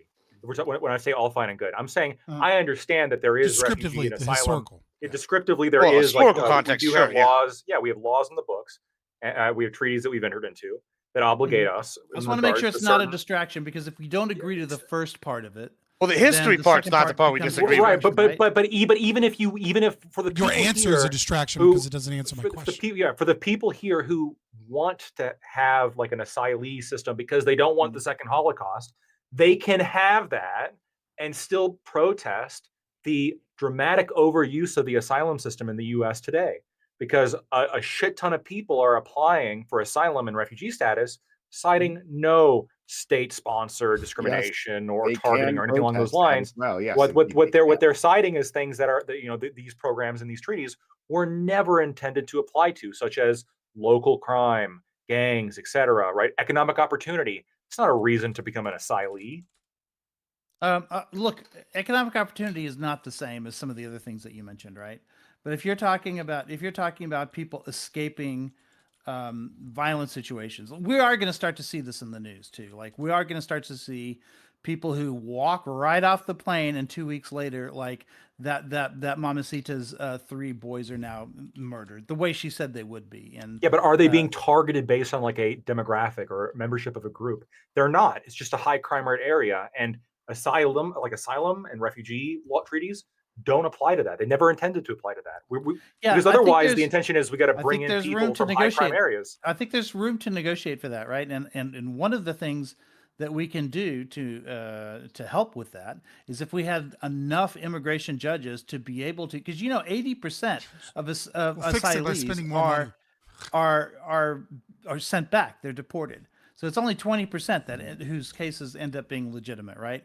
So if instead of them having to wait years to get their hearing, if they got their hearing right away, they could be sent back right away, and you'd get a dramatic reduction in cases that you would have to deal with. But those questions as to whether or not they're being murdered by gang violence is worse than being murdered because of what your last name is. We can negotiate. Could you not do that? Could you not do that? If ticky tack. I know you're doing it as a cool. joke, but like we Do could not get in do trouble that, on please. Twitch and YouTube for that. Yeah, don't do that, please. Thank you. I'm not saying that like being murdered as from a criminal gang member is better or worse than being murdered by somebody with intent to genocide, right? Right. Just like with a hate crime, like the actual being the victim of a crime is I'm not going to say it's better or worse, right? Depends what the crime is, but the argument is that this treaty was intended to apply to very specific we have to move circumstances. past this. We have a limited amount of time. We can't. We got to move past this. Okay. Yeah. So we have a few people. I know Gibbs had his hand up in grid, but Corey, did you have your hand up previously? I did. Yeah. Yes. But... All right, Corey, Gibbs, and grid. I've been waiting for like 30 minutes. My hand's also up. I never saw your hand. You go ahead. That's why he went into the ridiculous shit, because he was trying to get your attention. Okay, so we'll go to Tiki Tack first then. All right, so I've been sitting on this argument. If AI is going to displace low skilled workers, why do we want to bring low skilled workers into our country? Can AI fight back against AI? It would displace the workforce if AI is going to come in and replace like low skilled workers in the next 10 years. Elon, get on inventing the AI that picks fruit. Yeah. Tomorrow. Yeah. Problem solved. Yeah, I agree with you. If you can get that thing up and running, that would solve a lot of problems. So we just had this Independent huge of this conversation in the beginning of the stream saying that it's going to replace so many low skilled laborers, but now it's like, oh no, now if it's gonna if they teach you to pick like fruit and things like that, now you're coming up with these counters? Like, come on. Hold on. Like I said in the beginning that I celebrate making, every single job that is taken by AI, and that is a celebration for progress of humanity. Like, that was the argument I was making, that I wasn't going to displace workers, and all you guys just kind of dismissed me. Like, come on. It's one way or the other now. I don't think it's going to take No, like definitely the other. those It's jobs out. definitely- Yeah, let's do it. Let's.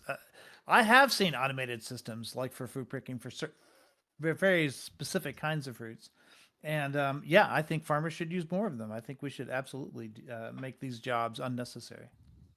So then why should we bring in low-skilled labor when they could be put back into their own country where they're actually more valued because they haven't adopted AI yet? Because right Yeah, now the we low-skilled don't have labor the thing is machines. That was somebody else's argument. That was Yeah, but the machines will be. We don't have the machines in obviously- mass. We don't have the AI. So We like don't when have we them get yet. to that problem, One right? Like when day- we get to a point where AI is taking over all the low skill jobs, and yeah, we can talk about that then. But like right now, but it's we're talking about 5 to 10 years. This is kind of the estimates we're throwing into there. no. Yeah. People are just people here just throw numbers around. No one's numbers here mean Well, anything. Yeah, Well, and I'm holding you we on your can numbers, but reconvene now in you're 5 years and backtracking. see if that Now you're prediction comes backtracking on your numbers, and so you're all over the place on this AI argument. But I don't understand. Like I didn't make an AI argument. Just so we're clear. Yeah, and I wasn't here during that. That's fine. Keep saying Somebody's all over. we're 5 to 10. I think it's in the interest of people who invest in AI companies and people who run AI companies to say that like breakthrough AI is just around the corner, right? Don't you worry, we're just about to replace all those jobs, right? Once they can actually produce that product, well, then they deserve the investment, and then we can talk about like reorienting our policy around those machines. Right now, they're hypothetical and imaginary. So why should we even bother with this? Because it's a hypothetical that was brought up at the beginning of the stream. I'm just If you don't give a a fuck about human rights, right, and you're not an anarchist like me, and you're willing to just pull the levers of the state to create incentives in the market one way or the other, right? Part of pulling the lever on immigration and restricting low skill labor and then forcing the economy to adapt by having to pay more for workers is part of the incentive structure that causes investment into those things, right? So part of the reason that we don't have machines that are better equipped to picking fruit is because we have the availability of very, very low wage, low skill labor, right? But if we were to, for whatever reason, rip all of the low wage, low skill labor that is necessary for that, and then all of a sudden we had to pay people double or triple or quadruple the price because we need twice as many Americans and we need to pay them twice as much, right? All of a sudden the incentive structure changes on investment for technological innovation in that marketplace because the whole point is to save money, right? And so if you have to pay double or triple or quadruple the price, all of a sudden it becomes double, triple, or quadruply more valuable to invest in research towards those machines. But obviously I'm not for it. Take your time. I can concede on that. But, I can concede on it. Corey, you go. Do you have anything else? To be clear. I'm good. All right. I'm good. Corey. Well, this actually springboard into probably the quick question that I just wanted to ask Lacto when you talk about. So earlier when you talked about the fruit picking, okay, and like so were you making that like a prescription, as in you don't want immigrants picking fruit, you prefer Americans doing that, or that is not your position? I mean, I don't. Or you don't care? I'm more skeptical as to the argument of like, well, we need him to pick the fruit because we can't find any. Like they are specialized for the fruit picking. Like in my mind, Like there's a lot of Americans that could pick the fruit. There's a lot of prisoners, right? We could put all of our prisoners to work picking the fruit. We get really cheap fruit then. We don't even have to pay them. Well, We just okay. make them Yeah, pick we the can make fruit. them fire. We can make them firefighters too. Well, now I want We to can engage. just So, round up give more them Probably better shit. fruit pickers than Anytime they we are want to. firefighters. so Are they? setting aside the prison population, I don't know if that's feasible. Maybe somewhere. Just But preferred putting slave that aside, labor. Yeah, go ahead. putting that aside, like as in you don't care. Like let's say, yes, Americans can also like make clothing. They can make shoes. Is that what you prefer? You prefer that Americans, instead of let's say high skilled, labor and AI and tech, you want them making shoes. Not solar panels. You want them making. No, that's for our children. You Our want them children. making. You want them making picking fruit and not semiconductors. You want them making T-shirts and not electric vehicles. And is that what you want? No, look, I don't like the argument of, oh, we can't find the Americans to make these shirts, so therefore we need to like let illegal immigrants in. Well, we can. We just I have think to I think pay the more for the I think shirts. yeah, you have to pay more for the shirts, right? I think the argument for me, again, I've always said, like, I'm not that hawkish in immigration. I don't really care who does the strawberry picking or who's making the shirts, etc. Ideally, we just abolish the minimum wage and welfare, and you can compete in the country regardless of where you're from. Good luck, right? That's my ideal scenario. But I just don't like it being used as like an argument of like, because the argument's two-sided, right? If you're saying, oh, well, we got these super efficient cheap laborers, right? Um, they're we can pay them under the like we can pay them really low and we can get a whole bunch of efficiency out of them. To me, this seems like very contradictory and hypocritical to the because normally the people saying it are the kind of people who will also like in the next breath say we got to increase wages. We can't undercut wages. Oh yeah, and corporations suck, man, and like empower the worker, etc. Right? Well, it's like the whole idea is one or the other. Like without slaves, who's going to pick the cotton? Without the immigrants, who's going to pick the strawberries? The two arguments sound the same to me. So even I grant you, let's say, abolishing the minimum wage, you see no issues of like, well, now Americans, okay, like they've gone pretty much, they're investing in hamster on a wheel technology. Like you have all Americans picking fruit, making T-shirts, and like making furniture, and you don't see any issues with that whatsoever. In terms of long-term technology development, and other countries maybe doing other things in technology. I think it's been demonstrated just recently that the country that makes all of our shoes and shirts and furniture can make AI better than us. So clearly, it's not hampering them. So that's actually one of the cruxes of the issue of like it's almost in my mind, okay, at least based off the data I've seen, it's like the United States and China are for China, they have pretty much a very educated population. As in, I think there's pretty much equal number of students with advanced degrees that is almost the entire population of the United States. Okay, but China wants to invest in tech, and so they don't have enough jobs, okay, for the amount of tech workers that they actually have and train. As opposed to the United States, I'm reasonably sure there's overall a labor shortage in the tech sector. And you're looking, okay, in terms of trying to find those skilled workers. Where do you think most of those skilled workers are? Like, maybe not most, but a significant portion of those skilled tech workers are coming from. Do you think they're all like born and raised and educated in the United States? Can I answer that? In America or in China? What's your argument? You keep asking a lot of questions that like seem. Yeah, like I'm not you're really leading sure what your something. argument What's is, your but I argument? mean, I know the guy who. My argument is, if you have Americans, okay, as I think Trump says in his rhetoric, like he wants to bring manufacturing, okay, back to the United States. In my mind, okay, that is a step in the wrong direction, at least for America's interest. Not that I necessarily advocate for America's that. still the top manufacturing country in the world. I mean, I don't know what you're. I mean, In regards to what? Trump says Can you be more specific in your claim? What do you say manufacturing? Manufacturing, making things. Anything. So, like, let's say solar panels. The United States is a leader in manufacturing solar panels. You want to get on board with that claim? I mean, if you want to get specific, most of what the U.S. manufactures is in the aerospace and advanced. Yes. I agree with you. So, and hold on. that's a good But thing. you don't actually agree with me. Do you know where all iPhones are made? Well, assembled and made. I'm sure they're made in a bunch of different places. Yeah, made in China. They're made in China. I know the guy who negotiated the contract. They pulled it out of the Silicon Valley because, to be honest, Americans fucked it up too much. And so they literally put it in China. They literally put it in China. Foxconn factories are famous for human rights abuses. Yeah, because that type plus of skilled that too. labor. But the guy that did it's actually a really good guy. He's the guy who moved the factory. Saying He Foxconn meant in well, China. guys. Not He the one in meant Taiwan. well. I have his The phone ones number. in China We have can like call him. barbed wire fences to keep them from leaving and I'll nets engage. keep them from committing suicide. I'll engage with Really it. good I want to guy. engage with the point with grid one. So, okay, America's leading manufacturer of whatever aerospace stuff. What is your preference? Is your That's just preference that? one thing, Wait, but wait, you I'm not should- done with my question. I was forming a question. What is your preference in terms of? Do you prefer Americans making aerospace materials or picking fruit and making T-shirts and tables? What is your preference? That's a bullshit question, and you should reframe it. How do you want me to reframe it? Because we need to feed ourselves, and therefore there must be motherfuckers out there picking the fruit, and those will be Americans. So you have no preference at all whatsoever. It's a coin flip to you.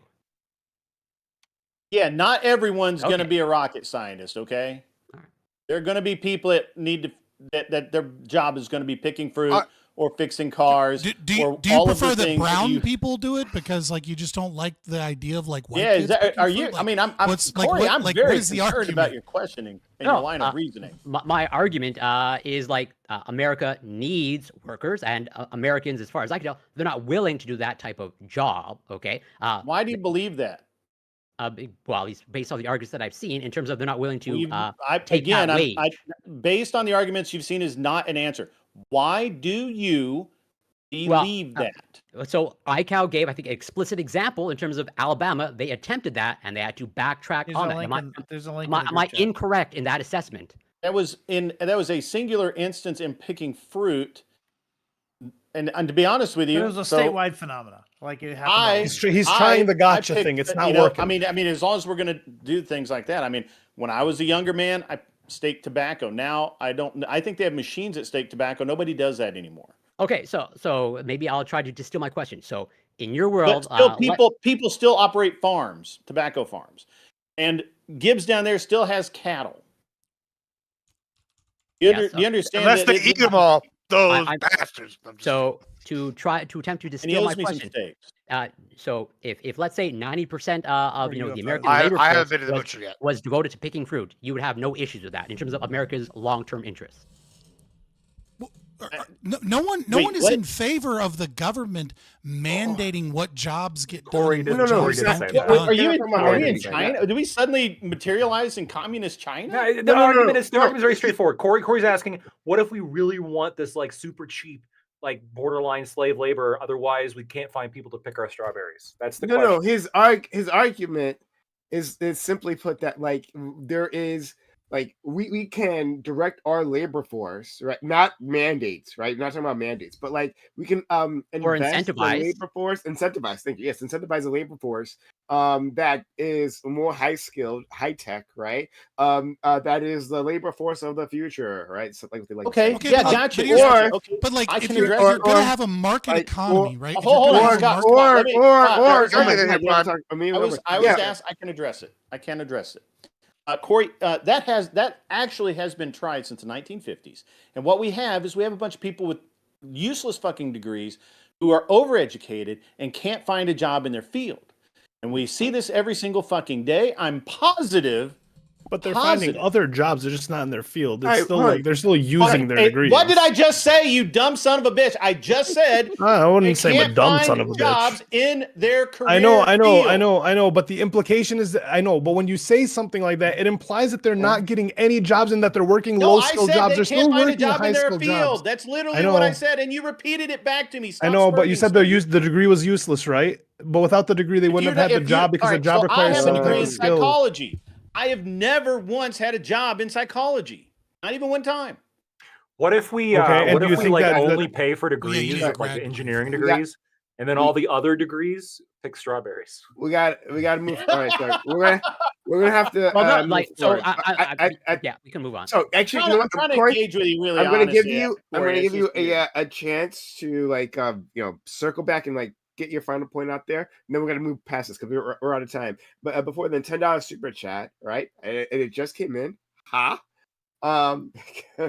Lawson Harrison says, "Can I get a commitment that when, not if, when, not if, these positions go unfilled by Americans, that my conservative brethren will rethink things? Okay, I have an answer for this. This is what these people saying, right? And I'm very disappointed by my libertarian cohort here tonight because the answer is he wanted me to shut up, so I did. I know. It's not fair. Is free market will decide. Hey, if we got to pay Americans $35 an hour to go pick the right thing, that'll be what's done. If we invest in what Tiki Tac said and get the AI to make the robots to go and pick the things, that's what's going to happen. It's that simple. And this is like Fabian's proposed a fair argument for immigration. I'll bite the bullet on the other thing first, the asylum refugee thing. He's absolutely right. We didn't vote for this treaty. Somebody back in our history did, and we need to get the fuck out of it. It's bad. It's not doing good. People are using this treaty as a shield to take advantage of our current asylum system, and it's bad. Now, as for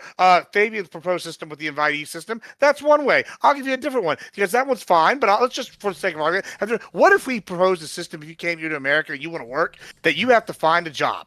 And that be the entire time you're working, you have to hold a job for, I don't know, we can pick a number, 60% or 70% of the time you are here, and you have to take no welfare. I'd be okay with that. Like a work visa, like we had before all these fucking asylum seekers? It would be amazing. It would be amazing if we could do more of that. But instead, nobody wants these things. Gibbs, what if I want very cheap strawberries? Well, I'll tell you. Right now. I want to re-engage. I said something earlier about Haiti and all of that, and I kind of wanted to printed make strawberries. a point on that. Go ahead. Yeah. So Haiti is an excellent example of where we have thrown a metric assload of money, and they're still impoverished. I want to say, and hang on, I got it. I actually had to pull it up because Corey's here, and he would let want the Clinton Foundation handle that money. That might be part of the problem. Yeah. I believe that it was I think you're right. That was early on. We have sent, and this does not count money sent before basically in the 2000s. We have spent something like $13.1 billion to Haiti. There are 11 million people in Haiti. That is $10 billion per person alive in Haiti. What? Like, how does this math work? $10 billion per person? It doesn't work for you. It doesn't work for us. $10 billion a person. 1.3 people in Haiti. There's 11 million people in Haiti. Mm-hmm. We have sent $13 billion to Haiti. That's literally $12 million. $1 per 11 million would be right. Would be 11 million. You mean 1,200, right?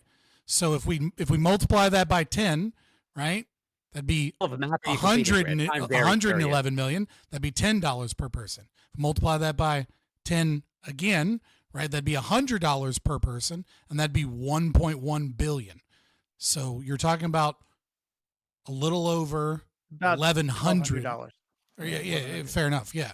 Well, it's too many like pennies 1 month's over rent. there at all. That's the real in my problem. town. I just Googled it. 1.1 billion divided by 11 billion. No, hold on. 1.1 If billion it's over divided one by 11 cent sent million. over to another country, it's too many It cents. is $100. Yeah, it's $13 billion. 13 billion. Okay, hold on a 13. second. Yeah, Not- 13 billion divided by 11 million people. It doesn't really That's right, change the about order of $1,100. magnitude. Just under $1,200. Yeah. Oh, is it 1,200? Are you That's sure? still too much fucking Yeah. money. That's Yes. all I care about. I don't care how much money. That's too much money. Listen, No, look, listen, we just like, saved listen, you millions of dollars per listen, person. listen. You'll just move right numbers here, around, and either way, unbelievable. it ends up I'm getting fucked on my Like, taxes. orders of magnitude wrong all the time. There is this. No, there's it's this and argument- if you there's call this- it out, if you call it out, you're a leftist. You're a leftist. There's child. this Dummy argument- leftist yeah, child. detail. Dummy leftist idiot. Just trying to distract. Aiko, how could you? How could you? It's a tactic. it's over Aiko uses zero, when he it's too uses much a money. calculator, right? And he Calling out- divides. It's a tactic. Calling out has a something, well-known calling out level something wrong is not fucking leftist subversion. But when someone is asking a question and then you hyperfixate on one portion of the question, you don't let them to get the that's the question problem. out or Well, to the get an portion of answer the to the question is question. That is. But like, there's this. But whole you're charging economic- the there's this whole- question, Listen, there's this and whole. you're addressing the there's this- charge. But Yeah, it's the, it's I the know. You purpose- still want sorry, to one hang second. on to That this is a lot The bullshit. purpose of the failed state, question, though, just to be the fair. but the I'm sorry. What'd you say? Lactoid? I keep I trying said to to move get past this credit bullshit. some credit. That is a lot of money for a failed state. That is. So It's too much so- goddamn money, is what it is. So, but I mean, like, if the basis of the question hinges on the magnitude of whatever the ill is, right, and then the magnitude is off, well, then that's a big problem. But anyway, I want to respond to that, right? Like, of course, also,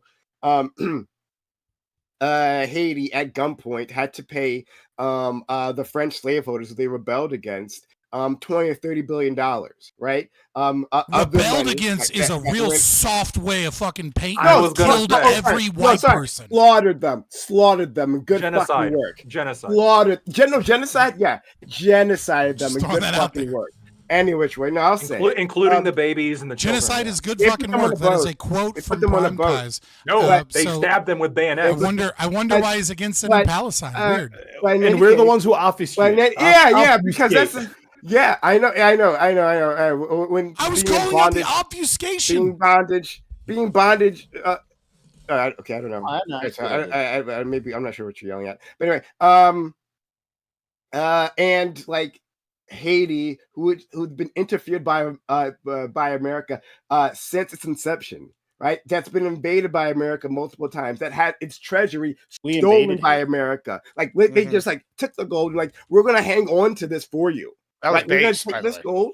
We're gonna take this, and we're gonna put it here in America for safekeeping.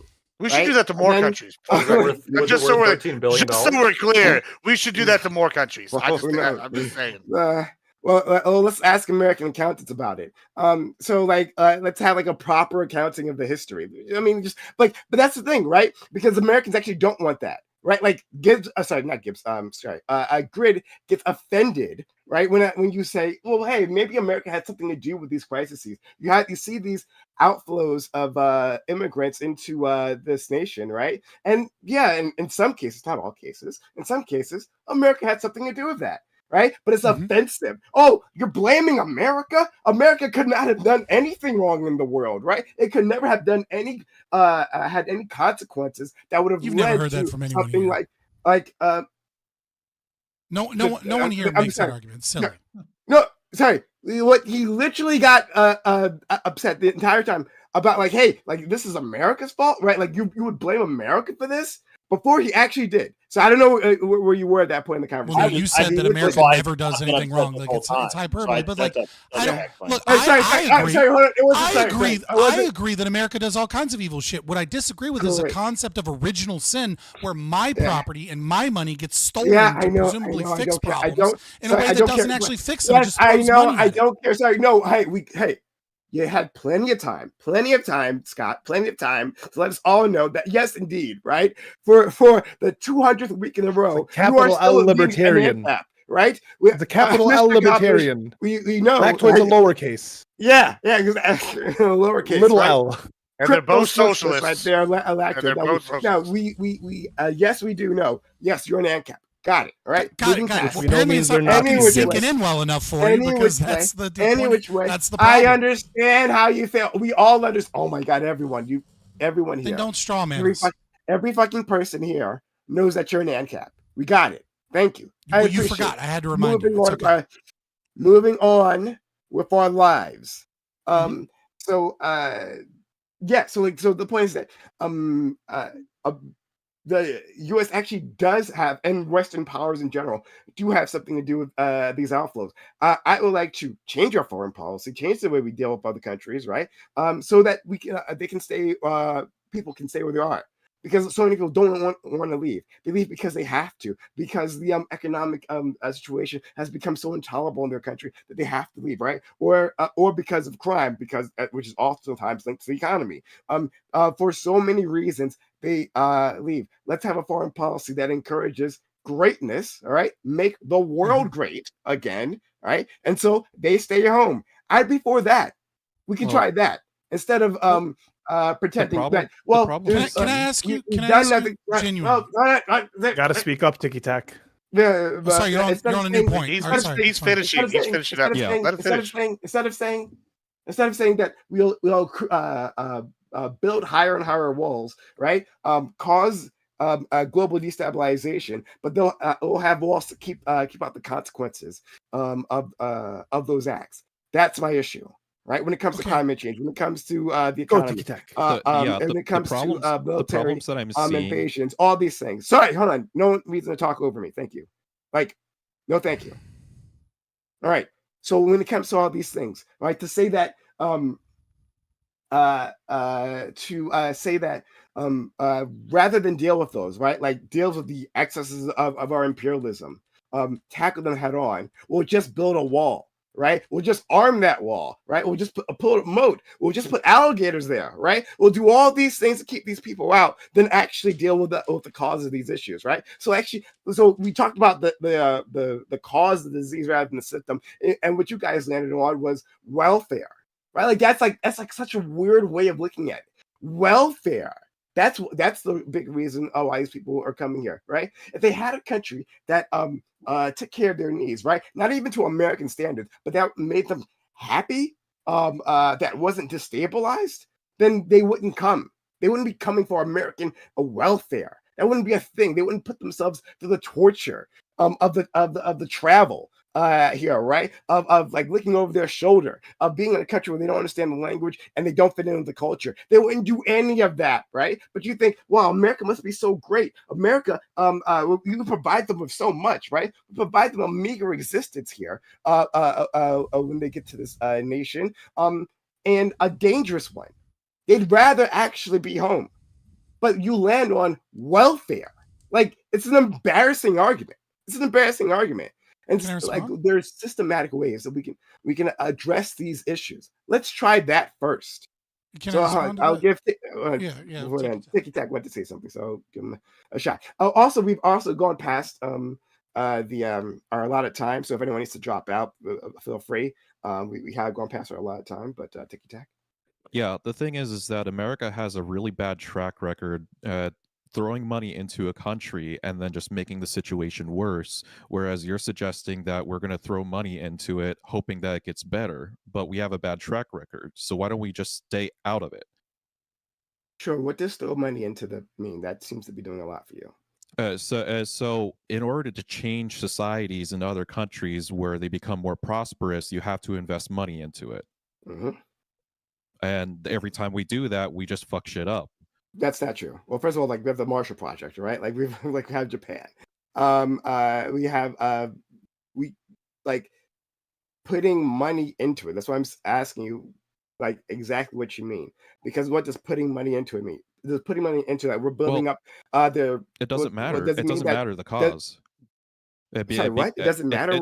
Yeah, because no matter what we actually try in any sort of country, whether it be for positive or negative, whatever type of economy changing their government, we all fail at it. We fail at it. Europe. It's like we rebuild Japan, we rebuild Europe. Like we can have, if you are building up a nation's industries, right? If you're building up their civil society, if that's what you're doing, rather than undermining them, right? Then you'll have different effects. That money, like so putting money why was into Europe a successful, country, yet these other Central and South American countries were not successful? What is the what was that factor? money? You're telling me that we put money into these countries. What does it do?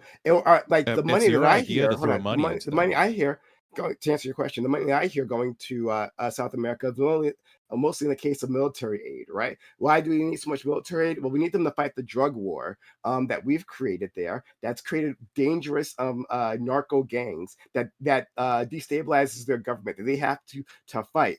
So that's a lot of the money that we send there. I'm sure that's not all of it, but yeah, that's a lot of the money. So money doesn't just help, right? That's why I'm asking you, what is the money doing?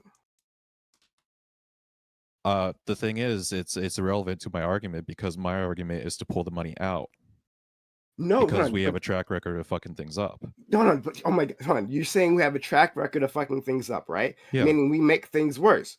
Okay, right? Well, why has been this war over in the Middle East? We haven't made anything better over there. Obviously, South and Central America hasn't. Wait, that's his point. We keep making things worse instead of making things better, and that's his point. Is like we keep undermining these societies that we're going into, rather than like we use South America to like pump in drugs, and now we created a system that now we made it worse. He's saying why not take the money and try to make it better And you're saying that anytime we've gone in, whether it was to be better or be worse, we fucked up anyways. And then he pointed out Europe and Japan, and then you pointed up South America, where we keep I fucking can up. throw out the distinguishing factor between like the Marshall Plan and I Japan. mean, I think I got it pretty good. Well, no. What I mean by this is like, so there are examples of successful U.S. aid that people talk about, and that would be Germany and Japan are the two most common examples. But like the strings attached to that aid were such that I don't know if you guys would accept it, right? So, like for example, in Japan, you're right, we did rebuild that country successfully, and now it's a thriving country. But rebuilding that country successfully wasn't just, hey, emperor, here's all the money, good luck. It was, we're gonna, your whole country's under our direct control, under a military administration. We're going to go inside your language and start deleting certain things and adding our certain things. We're going to start teaching English. We're going to change the way your whole government works. We're going to change the way your police forces work. We're going to completely restructure you, and then we're going to fund that. And yes, the Japanese language post World War II is not the same as it was pre World War II. The U.S. military administration changed it. The U.S. military went in and altered the Japanese language to be favorable to U.S. interests. That's what we did. And yes, over a period of time, over the social engineering that we did, some might call it cultural genocide. That's questionable. But over the social engineering that we did and the funding that we did, we built a pretty impressive state. And in fact, when America's been successful, it's been that level of imperialistic intervention that we've had to do in order to be successful. Then the question arises. I mean, if we want to be successful in foreign aid, maybe just throwing a bunch of money at a dictator is not a good idea. Maybe we have to occupy the whole country, put in a military administration. That's a bit of a Yeah, problem. but Lactoid, I would even argue that's to provide successful because we example of gave the throwing country money back. throwing money at a dictator, right? So, like, if the money is going to an autocrat, right, that is suppressing his people to make the country favorable to American corporate interests, then yeah, that would be fucking up a country. I would agree. That'd be bad, right? Don't do that. Saddam Hussein's a great example. Yeah, so like, what if the oligarch decides that he doesn't want America there and he just denies? I have to go. Bye, guys. I'll be good. Have a good one, friend. Are you going? Well, do you think we should go and fight a war, or just step out and let them be? Sorry, could you repeat that? I'm sorry. Oh yeah, what if an oligarch decides that they want their country the way it is, and they don't accept the Americans coming in with their imperialism and taking over the country to reform it? Would you then say that we should go to war with them, or should just pull out and just not aid them at all? Why would we go to war with them? I don't. It seems like a weird. Why? I don't understand. Why would we go to war? It doesn't. Because otherwise it would just be throwing money to the oligarch and hope that he actually changes something again. Oh, I wouldn't throw money to an oligarch, right? I wouldn't say that every country is able to change, or I wouldn't say that in every country America has an equal shot of being a beneficial partner, right? So, like, if there is an oligarchy that's just looking to enrich itself, right, or dictatorship looking to enrich itself, then that's not a place that maybe we should be investing in, right? Like, yeah. Maybe that's just how the countries are set up, and maybe we should be Well, throwing money in towards that it to case, help I it. wouldn't. I mean, I already answered the question. Then, like, I wouldn't invest in that. I got to bounce, guys, too. Yeah. All right, Lactoid. See you, Lactoid. Lactoid TV. Check him out on Twitch. See you Wednesday. when we Thanks, debate. Scott. See you Wednesday. Yeah. See you, buddy. So I kind of want to tie a couple things together, Prime, because I think it ties in a lot to what Corey was stating and some of I don't want to say fallacies. I just think it's incorrect economic takes here, right? Now, obviously, I'm not for this, right? But we need to look at what are the likely downstream effects, economically speaking. And the only way to really do that is praxeologically, right? Like, I don't think we can do, obviously I'm an anti-empiricist, but let's, follow the Austrian school vein here a little bit here, right? So you talked, Prime, about, like, you don't think the way to solve this is like a big wall to keep them out and, like, not allowing immigrants to come in. But you also talked about how you want people to be prosperous in their nation. And then you went into this vein about, American imperialism and the way that it has affected other countries. I agree with you, right? I agree that American imperialism, has done horrible things in a whole lot of countries. But the problem here is that if you import all of the workers here, right, then you kind of take away, like, there's a bit of a disconnect here because you kind of take away the many people argue, rightly so, especially when talking about specifically when talking about legal immigrants, right? That legal immigrants work harder than American citizens, prosper more than American citizens in many situations, and commit less crime than American citizens. And the question is it the American citizen that is uniquely bad, or is it an immigrant, regardless of where they come from, that has the gumption to leave their country, that has the wherewithal to go, fuck this place, I'm gonna fucking fight to get to a better place, that then leaves that country and comes here, and that's why they work harder, and that's why they succeed, and that's why they commit less crime. And that's the answer, is that when you have immigration policy that brings in all of these people and gives them welfare, gives them a boost up, lets them come into this country, what you are doing is, in part, you're doing an IQ brain drain where the wealthy people from that country that have a high IQ leave their country to come to a place where there's more opportunity. And then you also have a drain of hardworking, dedicated people that are going to do it. And what you end up with is a country that is already in shambles, that where the high IQ successful people are leaving and the hardworking, people that don't commit crime are leaving, and you have a worsening of these conditions. Now, economically speaking, if we make it, I'm not saying I support this, I'm just talking descriptively. If we make it to where Americans have to be the fruit pickers, what is going to occur is not that fruit picking prices are going to go through the roof and then we're going to hire a bunch of Americans to do fruit picking. What's going to happen is that a lot of fruit picking businesses are going to go out of business because the cost of doing business compared to imports is going to go down. And what this means is a lot of South American countries, they're going to be able to raise prices on fruit because Americans grow less fruit. That means that those South American countries that export food and services to America are going to gain more profit because the market will have changed in such a way where those fruit pickers are no longer coming to America and working in American farms, but staying in their country. And when they're staying in their country and America needs more imports because we have less fruit coming from Alabama, less fruit coming from Florida, less fruit coming from California, and we have to import more, then that means that the price goes up and that prosperity doesn't come from a group of hardworking people and high IQ people that leave fucked up countries. They stay in that country. The prices increase, the profits increase, the hard workers stay, the high IQ people stay. And so I recognize, like, again, this isn't my argument that we ought to restrict all of this immigration. I would rather the market solve these things. But if we're going to maintain a market economy, we're not going to have a bunch of white teenagers fucking going out to southern Texas working a fucking minimum wage fruit picking job. What we're going to do is a lot of those places are going to be turned into cattle. They're going to be turned into places that need less labor. They're going to be changed into, more meat production, more milk production, and then we're going to import more fruit from those South American countries, which now can prosper more because they get more money and they have less of the hardworking, dedicated, low crime people leaving, and they have less of the high IQ, successful businessmen, entrepreneurial people working. So I don't see how you square this kind of what seems to me to be a contradiction where you're saying, no, we need to let them all in. We need to take all of the good, valuable workers away from these countries, but also I want these countries to thrive and succeed. It's like, I'm with you that American imperialism is bad and we should stop it, but economically your argument just doesn't make any sense. Sure. So multiple things here.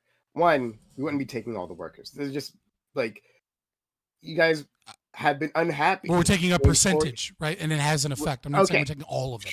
Sure. Oh yeah, okay. Because you were unhappy with Corey and I when we push back on these things, but that's important, right? For your argument, right? If we're taking, I'm making general statements, right? I obviously don't think all of Venezuela is going to pack up and move. Okay, sure. I just want to be clear on that, right? We're not taking all. Fair, okay. But I can hear you when you're saying there's. Well, you're selecting for the best. You're selecting for the best workers from all of these countries because you're either taking the high IQ people that are successful and connected that can move here with their own money, and then you're taking the people that are highly dedicated to trekking across a country for better opportunity as opposed to people that just stay in their country. I wouldn't categorize them that way, at all, actually. But also, do we like Grid assured us that we're not going to be deporting the fruit pickers, that they're going to be staying, right? He said he saw. I'm this engaging. place I'm where they- engaging in the argument as such, where the assumption Yeah, from yeah. Prime and Corey, et cetera, was that there would be that there would be a Right. dearth of fruit pickers in America, right? I agree with you that I don't think that's Trump's plan. My prediction was, as I said, that he targets criminal gangs and deportations of people that are in prison so that he can shore up his base and then try and get something like Dreamers done. I don't think that's a good solution, but I think that's what will probably happen. Sorry. He could Yeah, get I around don't. I don't I know. don't. I mean, he could. I'm not saying he wouldn't. He could. I don't Initially, categorize. And those are two different worlds, is all. And sorry, I just want to make something very clear for our newer friend. Ticky Tack, just so you know, right? We did go over time. I don't want you to feel like you're obligated to be here. I want you can stay here. But I just want to make sure you don't feel you're good. I definitely want to contribute to the conversation. Minus I have the a few things to say. Okay, Yeah, sure, sure, sorry sure. about that. I No worries, no wasn't worries, friend. thinking. No worries. I just wanted to make sure you don't feel like pressure, like, oh, can I leave or can I go? Just want to make that very clear. Thank you. But yeah, so I don't categorize them that way. I don't say that like the fact that an immigrant made like Indian immigrants, right, got here means that they are either the smartest or but they might be well connected. That part might be true. That they're well connected. I'm not saying they're the smartest. What I'm saying is you're selecting for qualities that aren't constant, right? So I agree that like there's going to be somebody in Venezuela, right, that is the hardest working person in Venezuela, but he loves Venezuela and he loves his family and he would never leave, right? What I'm saying is that you are selecting for people that we know statistically commit less crime and that they're very hard workers because they're dedicated enough to pack up their bags and trek across multiple countries, and that is a specific type of worker that is more hardworking and less likely to engage in crime than the general population, even in America, right? Yeah, I hear you. It could be dedication, and I think there's a lot of dedication to our undocumented brothers and sisters. Absolutely, right? But I think also a lot of that is just like this is what desperation looks like. That like you actually have to make it here. That like you're going to make that trip not because you're most dedicated to find great work. No, you're doing it because you're desperate enough because you have a family that needs to be fed, right? Either an immediate family or an Oh no, I extended agree. family. I Give agree, up right? But your like some people under desperation become heroin addicts, and some people under desperation pack up their family and cross thousands of miles of terrain Fair to enough. go to a new country to fight for an opportunity, right? Let me- That's my let me- argument. Is that like it's negative to them, and secondly, you made a welfare argument, and I'll make this much quicker than the last one where I ranted on, right? You made a welfare argument. You said that welfare is like ridiculous, that this is like the incentive. It's one of many incentives. And I would like to say that historically speaking, right, we have had an immigration system similar to the one that we've had since the Ronald Reagan administration. And under Ronald Reagan administration, the terror, the violence, the destruction that existed in South America was far worse. And yet we are seeing increases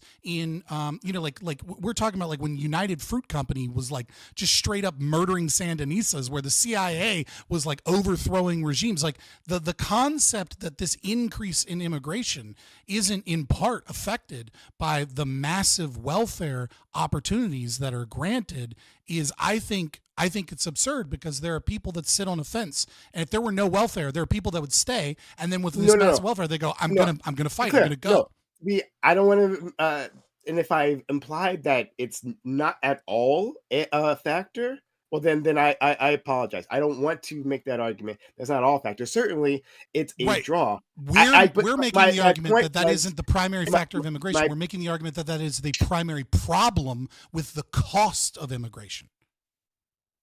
I'm not sure everyone is making. I believe, Scott, when you say that, I don't feel like everyone was making that point.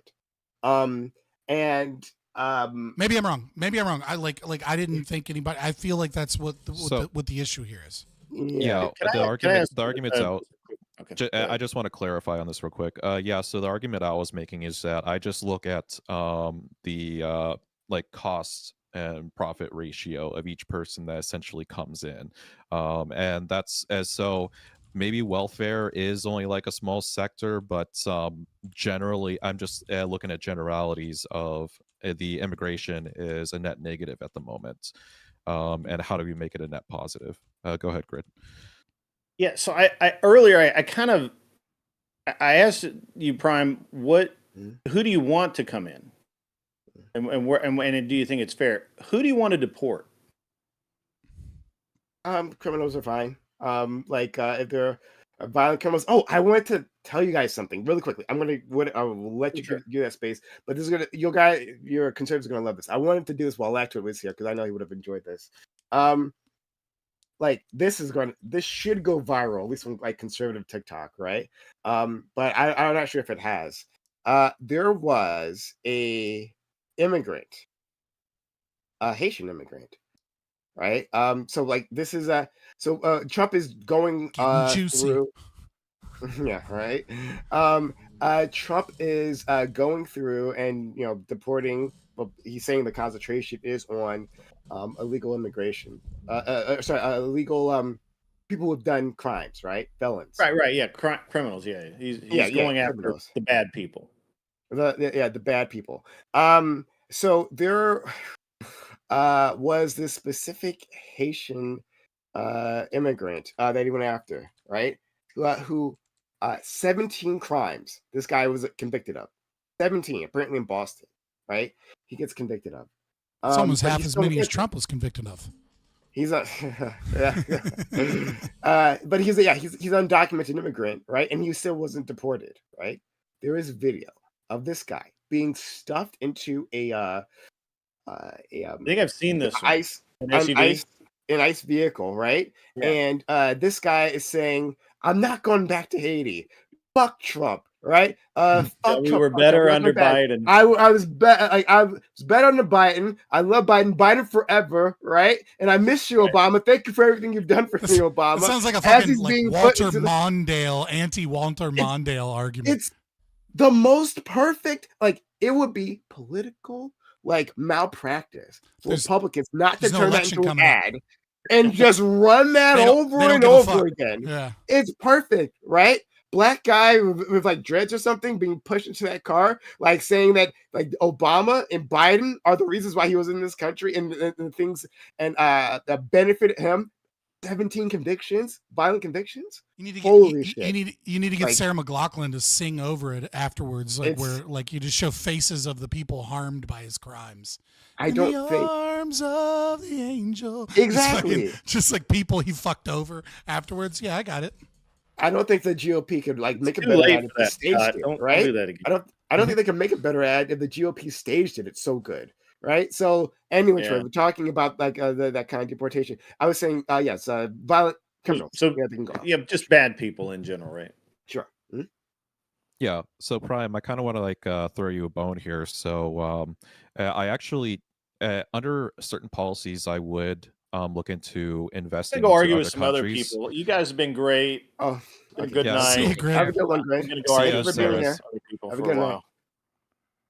Yeah, it's like in the perfect world, what I would like to have is re-implement the Remain in Mexico policy, but then also invest into Mexico as being a really strong trade partner again, as we did with auto manufacturing, and actually rebuild their country where asylum seekers will pass through Mexico. They'll have an opportunity to get jobs in Mexico while they're waiting for asylum. And then at that point, they could either be like, yeah, let's go to America under asylum, or let's just stay in Mexico. And because we've made this into a pretty good place.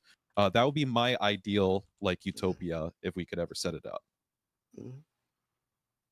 I think a lot of South American immigrants would. I don't know. I don't. Let me not pretend like I understand Latin culture, right? Because I know a lot of. So just like what I'm saying here, a lot of Latin nations have problems with other Latin nations. So yeah, I'm gonna make a I statement. understand. Yeah, I'm gonna make a statement here, but maybe doesn't actually apply to a lot of people. So I think it would make sense to me that a lot of Latin individuals would actually prefer to immigrate to a Spanish-speaking country, where they could more easily fit in and work and all those things. So that would maybe make sense, but again, maybe Colombians fucking hate Mexicans. I don't fucking know. Well, The problem that I see with with South America, particularly like Colombia and Venezuela, is that they also have a geographical issue. So when it comes to like a government, if you ever want to actually like change their government, there's still going to be militias hiding out in the trees and the on the rock sides and stuff. And it's like just because their geography allows the protection of that, it's just difficult to manage. Well, another thing we need to do is we need to repeal the Jones Act, right? Like the our shipping in a lot of these island nations, right, is severely hampered by the illegality of of having shipping routes that where ships offload portions of their goods from foreign nations into America, and then like so for example, like if a ship comes from the UK under the Jones Act, they can't drop off a few goods in the Philippines and then drop off and then drop off things in America. And the downstream effect, what they have to do is they have to drop. Well, I mean not the Philippines. Well, I meant Puerto Rico, right? Because that wouldn't make sense that they would go that way. Yeah, I was wondering how that'd that be a works, but crazy yeah. fucking shipping route. Sorry, I meant like what? right. So what they do is they'll drop off everything in a port in like Louisiana or Texas, right? And then the goods that are bound for Puerto Rico will then go on another ship so that it can go to Puerto Rico. And so the downstream effect of this is that we have overly and we have caused the market of Atlantic Sea trade to be one shipping container that drops off in one American market. And so if we repeal this, what we can have is we can reduce costs in Puerto Rico massively, instantly. We would massively reduce inflation almost instantly because they could stop off in America and then leave some portion of their goods to be dropped off in Puerto Rico or vice versa. But the fact that you're already in Puerto Rico, right, helps the cost and the price analysis of potentially dropping off half your goods in America, a little bit in Puerto Rico where you're making a stop and making some money, and then potentially going to South America, right? Like the Jones Act has a downward pressure on foreign trade to South America because of the inability for American territories to be able to have a drop-off that isn't a dedicated drop-off, because we have essentially made it illegal for foreign vessels to, hit multiple ports along the eastern seaboard especially. And so, yeah, I mean, like that's just a very simple thing that we could do that would economically be beneficial to Puerto Rico, South America, and by nature, us. It's a really simple thing to do that is just an old school bill that is designed to stop it's like a military defense thing that just isn't fucking necessary. And the only reason it stays around is because of massive lobbying from like Puerto Rican dock workers and corporations in Puerto Rico that get special privilege and profit from being the only shipping routes. It's like 80 boats. It's super retarded.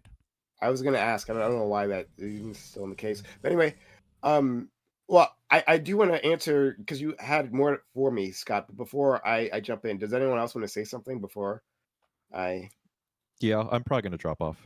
So, okay. Well, Ticky Tack, we love to have you back in the future. Thanks for coming through.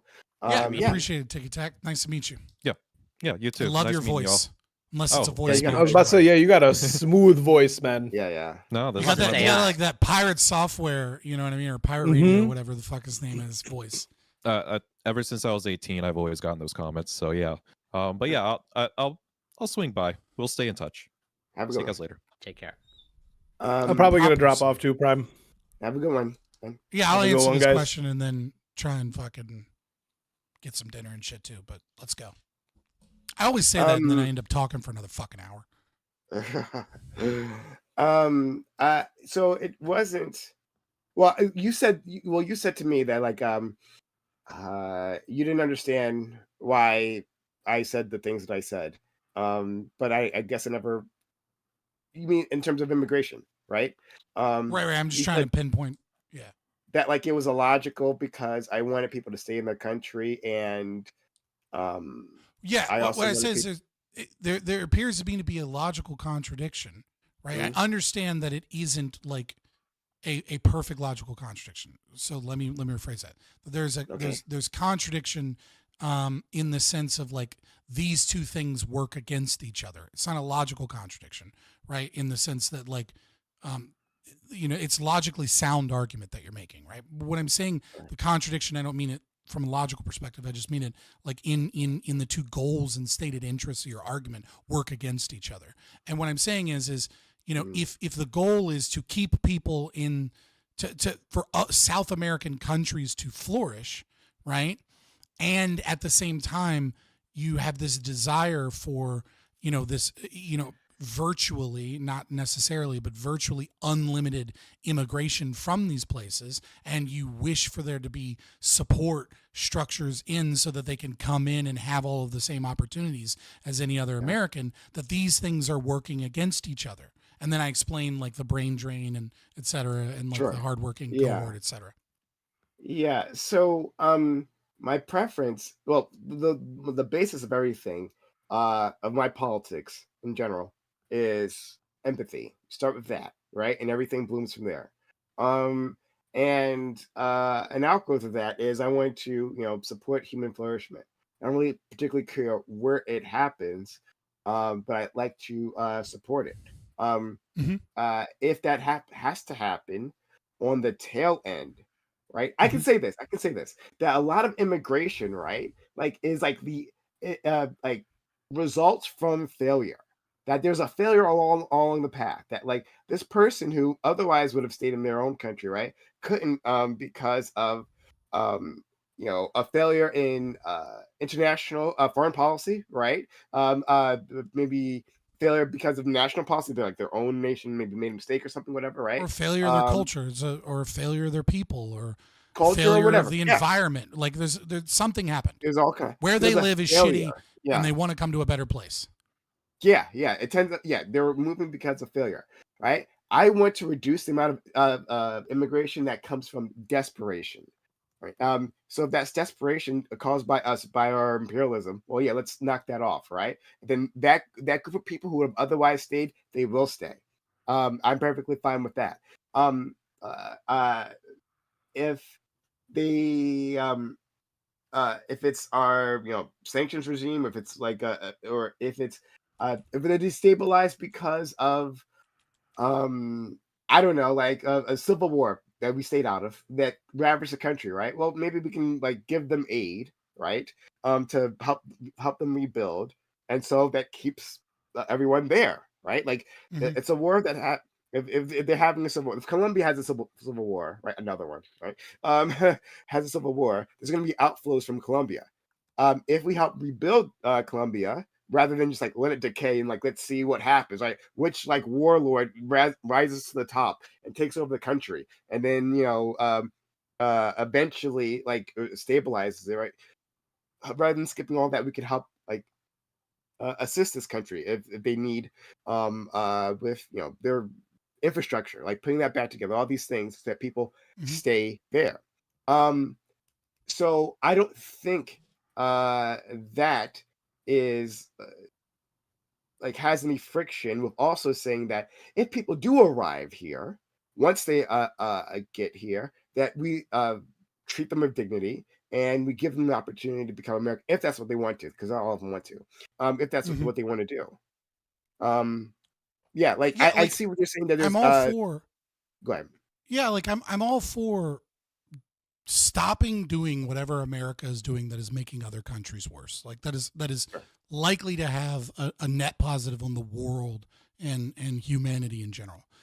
My issue, and I'll probably have to set this aside because then it just kind of gets into ANCAP territory, but like you can't call it politics of empathy if it's at the threat of violence of a gun against other Americans, right? Like you can't say I'm engaging in empathy and you must be empathetic with me and you must sacrifice what it is that you worked with because I have determined, or my political party by virtue of winning the vote has determined that this is the correct form of empathy. So fuck your feelings and fuck your property. You're going to fund this, right? It's not empathy. You can't have empathy on behalf of other people and force them into empathy. I'm all for Christian organizations and charities and NGOs. Like, I'm all for you donating to Food Not Bombs, right? I think Food Not Bombs, despite them politically being left wing, is a great organization that a lot of people could support their money towards. And I'm all for the government stopping doing things that destabilize regions, but it's not really empathy, right? If I don't have a choice and I'm forced to go along with what other people call empathy. But like, yeah, I do agree that there's a lot of destabilization, and that if people, want to escape that devastation, they should escape that devastation. And I think it is a moral good if someone wants to take in and help those that are suffering that devastation. But I can't call something a moral good when it is a demanded sacrifice, when other people have to give up on what they value, because every dollar spent to like on the presumed empathy is a dollar out of my children's mouth, right? It's a dollar out of my children's opportunities. So where's the empathy for the struggling single dad that wants to have enough money to send his daughter to college one day? Like, it's a forced sacrifice of one person's values for the other, right? I mean, I would also provide free college for them. So, but you already know that. But it's not free, right? It's not free because then it changes. The calculation changes. Sure, she gets to go to college on the taxpayer, but now somebody else can't buy a house because the amount of taxes made it too expensive. So then we give them a house. Then we give them a house. You already know, yeah. But anyway, right. Yeah. And then eventually we have no money and no choice, and we can't represent our values in the economy. You and I know. You already know. Like, it's so like it was like not too much point of going deeper into this, but like, yeah, like I said, it gets into ANCAP territory, right? It gets into the justification for the existence of the state and things of that nature. What I would say, however, right, is if I'm doing an internal critique, right, with your system where we assume that that's justified, right? What I would say is that whenever you think of politics as empathy, you have to be very careful that you don't embody the Oedipal mother. You have to be very careful that you don't that empathy doesn't become an excuse to engage in what makes you feel better and makes you feel like you're helping, but you're not actually helping, right? Like if a drug addict in my family asks to borrow money, I can feel sorry for them. I can have empathy and give them money because they're down on hard times, but am I actually helping them?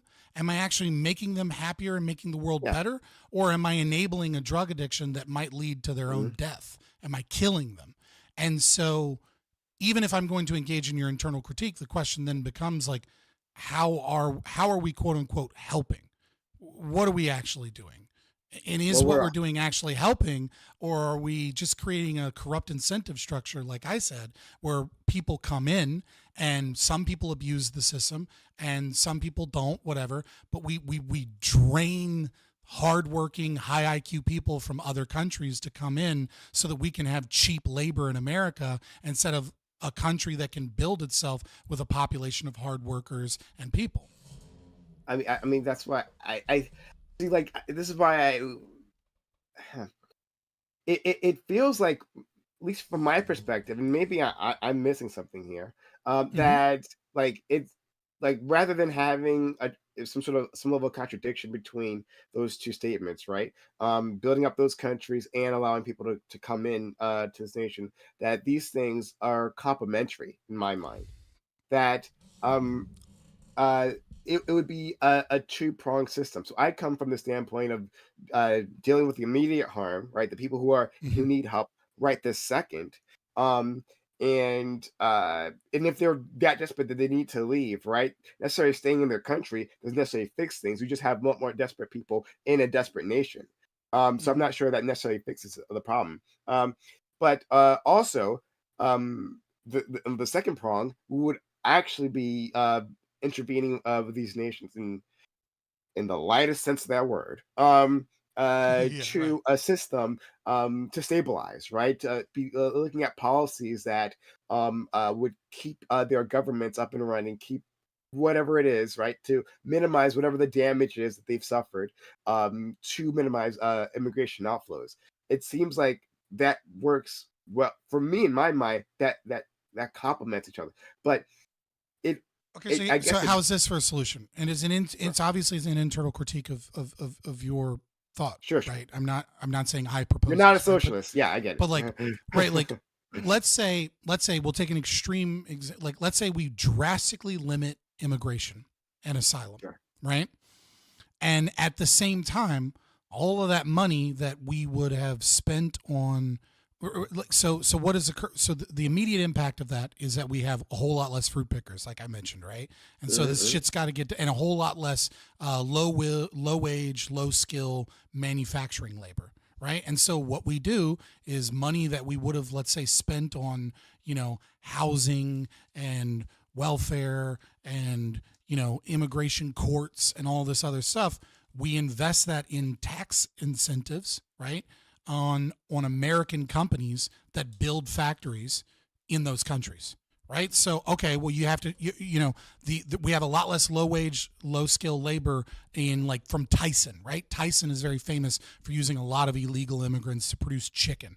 Okay, so now we're gonna have to import more chicken because we got rid of all the fucking migrant workers that made chicken cheap here. Okay, well, what if we gave a tax incentive or a break on Tyson to go build a fucking chicken processing plant in Mexico or in Argentina or in Brazil, etc., right? So that the workers and the people can economically benefit in their country as opposed to coming to this country, so that those nations can be built up economically, and that it also suits our interests by, American businesses being able to profit and thrive there and bring in the imports that we now need because we got rid of so many immigrants. I don't necessarily have a problem with Tyson putting plants in those areas, right? Like, I don't necessarily have a problem with that. It's just that, like, when I was arguing with Tiki Tac, right? Like, where that money is going, where the investment that we're making is going, matters. So simply the investment being, hey, you guys have a new chicken factory, and now your country is more stable, right? Like, and I know that's a simplification of your argument, to be very clear, right? But like, like, that doesn't follow for me, right? Like, I mean, we have plenty of American factories pumping out cheap shit, right, from those countries, and I don't know how much more stable it actually makes, like, those nations. It provides something. I think it provides a level. I mean, if there's investment going into that country that wouldn't otherwise have been there, is that there's some positive to be gained, but there's ways to maximize that like that we don't get through, like, a market investment, right? Like building up public infrastructure would be a way to do that, so that they have, like, stable roads, and so that they can put goods across the country. Then that can encourage your what own I'm saying factories. though, right? Like what I'm saying though is, like, if I'm doing an internal critique, right, where it's justified to use taxation to help people in some regard and to try and help us in the same regard, right? There are a lot of people fleeing Venezuela, right? And when they're fleeing Venezuela, they have to go through oh god, I don't remember the strait, but there's an area where, like, there are basically no roads, extreme crime, murder, etc. That is on the way here. That basically, that small area is why you can't drive from America down to South America, right? Like, once you get to this spot, like, you're trekking through the woods. But they're right next to Brazil, right? And so, like, if we're talking about, like, culture, we're talking about assimilation, we're talking about, making South America more stable and making the world more prosperous. It seems like, to me, dollars spent on incentivizing people from Venezuela to make dangerous treks, all across, through Colombia and then all the way through the southern end of North America, right? To come here to then spend money in welfare systems on them to hope that they, thrive and do well here, is like, our dollar is going to be a lot more powerful in building businesses in Brazil so that they can literally just cross one border into Brazil. But you slipped something in there. You said What did I dollars spent to encourage them to come here through immigration, right? That's what you meant to say, right? That the Yeah, immigration I'm talking dollars, about like welfare dollars, excuse me, the welfare dollars that we yeah, spend, like brings them in. yeah. So one, I think there's a relatively small population. I don't have the numbers. I would love to see the numbers. I actually don't have the numbers. Right. As Well, to we don't even have the numbers of fucking people that are illegal in this okay, country, much yeah, less like fair. good survey data on what percentage As of to their motivation was, yeah. etc. So I don't know what their motivations are. I would hazard to guess that it's actually quite a small number that is the reason that they come here rather than any other. That So there's a plethora of other reasons yeah, like that I do agree that. with you that And like then yeah, but like hear me out, like right. So like when there is some level of people, right, that are sitting somewhere going, am I going to risk making it to America or not?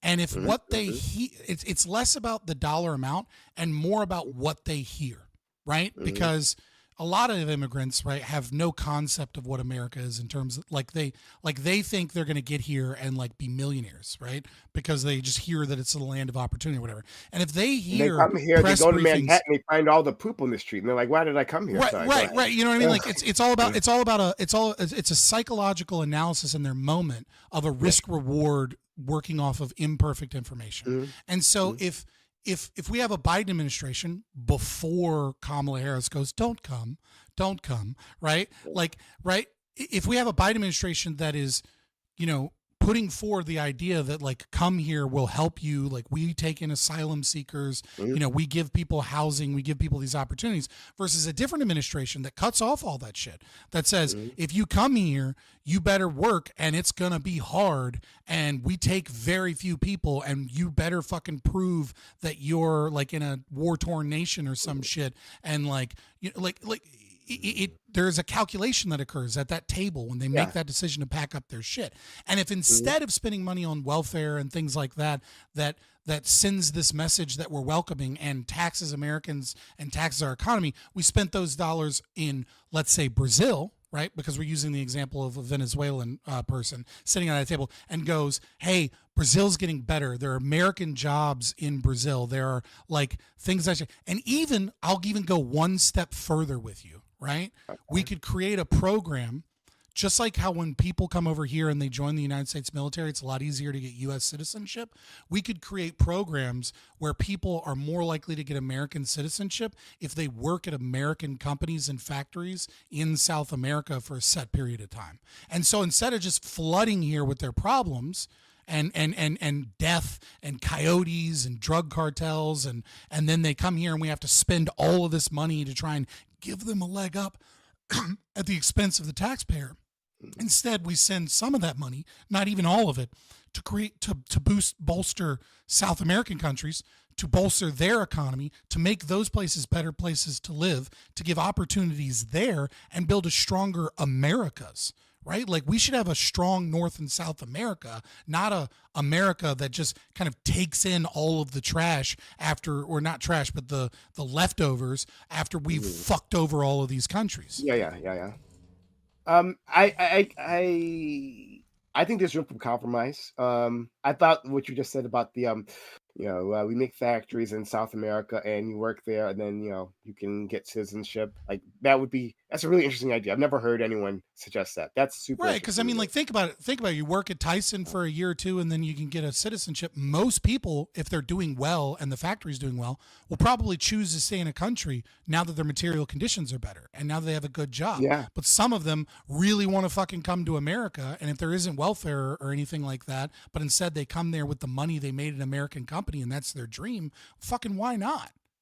Yeah, I love that idea actually. I've never heard it before, but I really like it. Yeah, I think there's room for compromise here. It's and because I know you're not trying to be like Weasley here, right? Like you're trying to be very direct with me. It's just that when I hear this, right? Like let's say if I thought you were like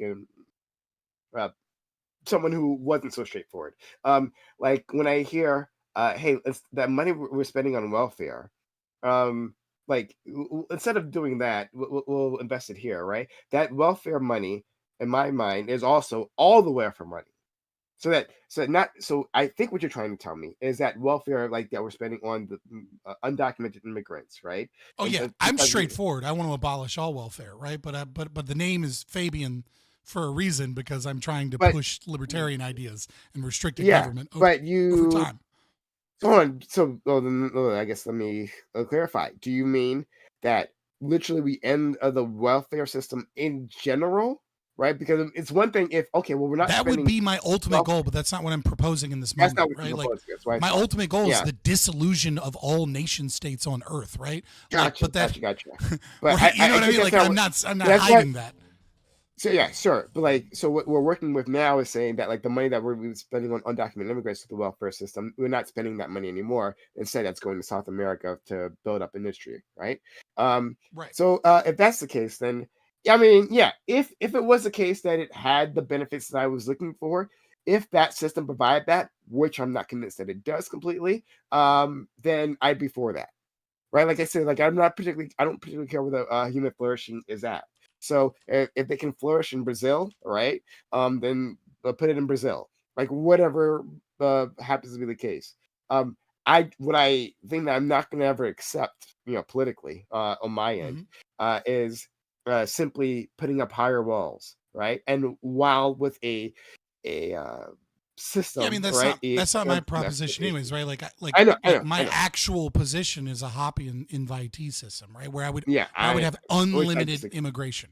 I would have literal unlimited immigration, but whomever sponsors the immigrant needs to pay the median tax rate. And if that person doesn't make the median tax rate, then their sponsor needs to. And I would allow NGOs to do it. I would allow businesses to do it. I would allow family members to do it, right? Like you have to pay because there are Americans here that are taxed for roads and public schools and parks and all these services. Yeah, so that would be my intermediate position. But recognize, and I don't hide it, my position is always abolishment of the state and all welfare. I know. But the last thing I say, something you said at the very start, but I never got to address, is that you said when goods cross borders are always invited. Yeah. And I want to push back on that because I don't think that's actually the case. Can you name a good that isn't invited? Well, I'll give you a scenario, right? When one country has a bigger, more advanced military, right, and uses that to create an unfavorable trade deal with another country, right? Goods can come from that one country, from the more powerful country to the weaker country, and they're not quite invited, especially when they undermine their local. That's a problem of clarification on my end, right? Like under anarchism, under a free market capitalism, right? The only way that a good crosses a border is that somebody voluntarily crossed that border, either in the hopes of selling that good or because someone purchased that good, right? I agree that the nation state could let's look at every the Museum of Natural History in fucking London. Okay, those were not invited. You know what I mean? Like they stole a lot of that shit. You know. Now, to be fair, they went to places where a lot of those things were destroyed, and so there's something to be said about British colonialism saving artifacts that probably would have been destroyed. Preservation, but nevertheless, right? There's a lot of fucking Egyptologists that are like, "Hey, dude, our country's doing okay. Can we have our shit back now?" And it's like, it's fucking, it's like you got that from fucking Napoleonic Wars. How did it end up in England? Nevertheless, I agree. I mean, under capitalism, a good cannot cross a border unless someone voluntarily carried it across that border, right? But a person can cross a border whether invited or not, right? They have their own will, and so they can go across someone's private property even if they're not invited across that private property. Capital flows across borders easily, but labor does not, which is a big issue. Which I think maybe you would agree with to a certain extent, right? That if the market, right? Let's say from your perspective, if the market demands more workers than the local area can provide, right? You would want those workers to be able to come from the outside, right? Be attracted in. Yeah, I mean, ultimately, I would do away with the borders completely and only have private property borders, right? And so if someone says, "Hey, I have jobs for you," then they go to where the jobs are because they're invited for the jobs, right? The whole purpose of a Hoppian immigration system, right, is to get closer to private property rights, right? Because where it stands now, you have American citizens that are living in towns that have no right to discriminate, and there are immigrants coming in, changing their culture, changing their community, and they can't really do anything about it. And then vice versa, like the example that I gave of like the guy whose wife was trapped in Yemen and had to move her to England and then fight and fight and fight to get this person over. He's a private property owner, and he can't bring somebody into his own private property because this nation state is stopping him from doing it. And then even further, we look at the Trump administration. Let's say the Trump administration really does hold up their promise to just deport everybody. Okay, well, what the fuck did Consuela do? Right? Like, she came to a country in a time where the country said, we're taking in asylum seekers. And then she filed for asylum. And then, because she's from fucking Venezuela or whatever, a war-torn place. And then she gets an apartment and she gets a job and she does all of these things. And then some new president comes in and goes, actually, go fuck yourself, Consuela. Go back to Venezuela. Like, she's paying, she's doing who did she aggress upon? But the thing is that you can accidentally aggress. And the original aggressor is the United States by having a system of taxation. And so the accidental aggression is every person that comes over and every person that's born it comes into a nation of people that are being taxed for services, and they don't get to choose. They don't get to stop that. They don't get to get rid of that. It's involuntary. And these new people come in and they use and abuse these services, and it causes more money from them to be taken to maintain these services. The state is the aggressor here, not Consuela. And so Consuela ought not be fucking punished. She didn't do anything. She just came from a fucked up place and tried to work a goddamn job. And all of a sudden Americans are like, well, fucking my tax dollars. So fucking what? We put her in a fucking cage? We put her in a bus or an airplane and we take her back to a fucked up country? Like, she didn't do anything wrong. Like, I get Tren de Agua. That's just like two criminal organizations, the state and fucking a cartel. I don't give a fuck what happens to either of them. They can kill each other for all I care. But Consuela is just trying to fucking make ends meet. Like, that, she's not the fucking aggressor. She's not the fucking problem. Yeah, I mean, I agree. Agreed. But yeah, that's it. That's everything pretty much. That I want to say. You guys, anyone else have anything else to say? Anybody else want to say something before we all dip out? Well, I guess just to clarify. So, because I was mostly engaging with Lactoid, and so when I was bringing up American fruit pickers and whatever preferences, Lactoid. So I was coming from Lactoid brands himself. I think fairly, as I think it's fair to say, as anti-communism united. Okay, and so I come from the view that he's anti-China. Okay, so that's why it's like, do you come from the same place in terms of, do you have an interest in like preventing China's rise like Lactoid does? Where it's like, in my mind, if Lactoid actually, okay, I don't want to speak for him, but if he is actually wanting to prevent China's rise, do you want, mostly fruit pickers in the United States, or do you want aerospace engineers and all that stuff? So I think your question is based on a false premise, right? And I think I laid it out fairly well. Right, which is you're not going to get a rise of fruit. I mean, yeah, you might get some rise of fruit pickers. I'm being hyperbolic, okay, but like, right, yeah. I'm talking about, do you actually want to bring back like all of auto manufacturing to the United States, where the United States now, like, they want to lead the way in internal combustion engine cars, okay? Or do you want actually to incentivize EV and actual tech? Like, do you have a preference there? I mean, I don't want to incentivize EV or I don't want any tax incentives towards one product or the other. I want the market to be able to determine what that product is. You know what I mean? Like I like the idea of EV. I hate the idea of the subsidies that have made EV grow, right? Like, obviously Elon Musk has used a ton of subsidies and now he's kind of like not able to use them, and his competitors are using them to catch up, right? Like I want the market to be able to determine those pressures and not anything else. In terms of China, though, like, yeah, I see China as a threat, as a communist nation. Yeah, like I don't want to do anything that incentivizes the growth of China. But the problem is what I also don't want to do is I don't want to do something that hampers our. Like I think the best way to defeat China is to be a truly free market nation that is unhindered by regulation and constraints and like taxes and all these things that slow our productivity. Like the way to beat China is not from like some IMF initiative or some other thing in some other country. Like the way to beat China is to just be so fucking prosperous that like China can't compete. That you know, build all the fake cities you want. You know what I mean? Like you'll never be able to catch up to us because we're a free market capitalist nation and you're not. Like that's the way to beat fucking China. Yeah, I understand that's what you're advocating for, and I'm open to that. Okay, I can Mhm. see that as a potential outcome.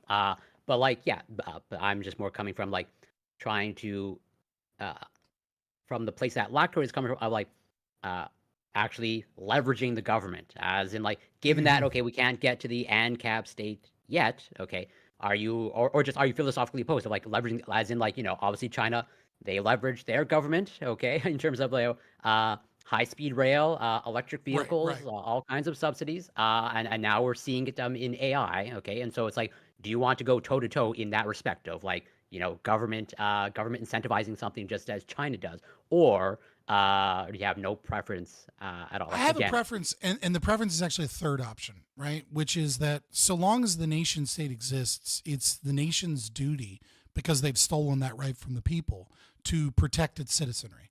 And that also means to protect the goods of the citizenry. And so if I was to be hawkish on China, I would prefer that the state not incentivize some level of industry or growth in competition, et cetera, but to go after China's fraud, right? Like I think there are a lot of products that are sold on Temu and then funneled to Amazon, right? Like when China has like baby clothes that are sold on Temu and funneled to Amazon and nobody knows that like they're claiming that they're flame retardant and then it turns out that they light up like a fucking Christmas tree, right? And parents are buying clothing that if their kid is happens to be in the horrible circumstance of a house fire, that their kid becomes an instantaneous barbecue because of products like that's fraud, right? And it is in the interests of the nation state to go against that fraud. And so things like that's the type of shit I would be hawkish on China on. It's like, look, you regularly fucking commit fraud, and so when we find this shit, you will be punished heavily. And if you don't fucking like it, then then like we're just going to start taking goods from you when they show up on our shores as restitution for the fraud you've committed. So fucking fix it. Because that's part of the reason they're able to outcompete us. Part of it's low wage labor. They have a large population in mainland China that is living. I mean, China is a unique country in terms of the Gini coefficient. It is an outlier in an extreme degree. Beijing and Shanghai have very high standards of living that is very similar to our own. And mainland China has people living in third world conditions. And it is only through communism that or you can call it state capitalism, whatever fucking word you want to use, because if you don't like me calling it communism, but it is only through their authoritarian system and their massive export economy that they're able to maintain this massively underdeveloped country in the mainland with this high-tech developed country on their eastern coast and in other regions. And so it's like, but part of it again is the fraud. It's the practices that they're in against American interests. And so yeah, that's the type of shit and then of course lessening IP, because that's another reason China, you and I kind of agree on this. Part of the reason China is so successful is because they don't respect IP. And because they don't respect IP, they're engaged in a more free market capitalism in that regard than most Western nations are, and so it holds us back. yeah, I think that's fair, but I guess just to put a pin on it, because I, in my opinion, but obviously I'm biased, I don't think my question was unfair when I posed like the exaggerated situation of like, well, what to grid, like, do you want your population primarily fruit pickers, or your aerospace engineers? I think it was unfair, but I also think that it's a fucking debate panel, and then you should be Like that's just part of the game. And then me calling it out is part of the game. Yeah, fair enough. Because the way I analyze this situation, okay, and it could be wrong. This might be a crude example or just totally disanalogous. Okay, but if let's say you were a billionaire, okay, and like you probably know, just as virtually everyone else knows, okay, building your own computer is cheaper than actually buying one. Pretty much, like no matter how you slice it. Okay, now if you were a billionaire, would you build your own computer? Do you think Bezos, if he's in the market for a new computer, he Me builds his own personally, computer? I would because I enjoy If building. you enjoy my own it as a computer. hobbyist, yes, But like that I understand. yeah, as a hobbyist. But like yeah, if I didn't enjoy building my own computer, I would buy something from professionals, especially because they would wire it better than I would. I would pay the premium. There's that aspect too. But I don't know for sure, but I'm reasonably sure that people like Bezos, okay, when they're in the market for a new computer, they don't make their own computer because it's just a waste of time for them. Okay, they can be productive in so many other domains. The opportunity cost is just so high. And I analyze it the same way. It's like, sure, if Trump wants to bring back manufacturing of like internal combustion engine cars, go for it. If he wants to bring back shoe manufacturing, go for it. But then don't be surprised when that opens the door to China. That's all I will say. Yeah, for sure. I mean, it's like a better example is chauffeur, right? Like, why do rich people have chauffeurs? Is it because rich people all hate driving? Is it because driving is a super tiring thing? Why do CEOs have some of it's the luxury, right? Some of it's not having to drive. But a big reason that a lot of people have chauffeurs that are like billionaires is because they're on their laptop and they're engaged in intellectual labor while someone else is driving, because their labor on their laptop or on their phone, communicating business deals, doing whatever it is that they're doing, is way more fucking valuable than the chauffeur that's just driving a car. And so they outsource that because it frees them the capacity to utilize their labor in a more meaningful way. And the same is going to be true, just like as you said. Just to close out, if I was a billionaire, I would go to fucking Mexican government and I'd offer them like $100 million to give me carte blanche to do whatever the fuck I want on the Yucatan Peninsula. And then I would hire a bunch of fucking archaeologists and a bunch of LiDAR people and a bunch of security forces. And I would say, we're fucking done wondering what Mayan ruins exist. We're fucking uncovering all of them. We're testing them. We're bringing in experts because if I have that much money, that's my fucking dream. I want to uncover every single one of those fucking things that we know exist there, but because of the fucked up nation state of Mexico and because of the drug cartels and shit, people can't really meaningfully excavate that shit. And when I'm done with that, I'm fucking working with the World Economic Forum to get their fucking hands out of Göbekli Tepe and Gunung Padang, and we're fucking finding out how old Gunung Padang is, and we're excavating that shit, and we're excavating the rest of fucking Göbekli Tepe, because I want to learn the fucking history of our fucking ancestors that were building monolithic structures and pyramids and cities 20,000 years ago. That sounds like a cool thing to do. I've heard much worse ideas. Yeah. Fuck poor people. Fuck immigrants. Fuck that. That's my goal. That's where my values are. I have learned something about Scott today, and that's interesting. Like I didn't know that about you. But I dreamed of being an archaeologist when I was a kid.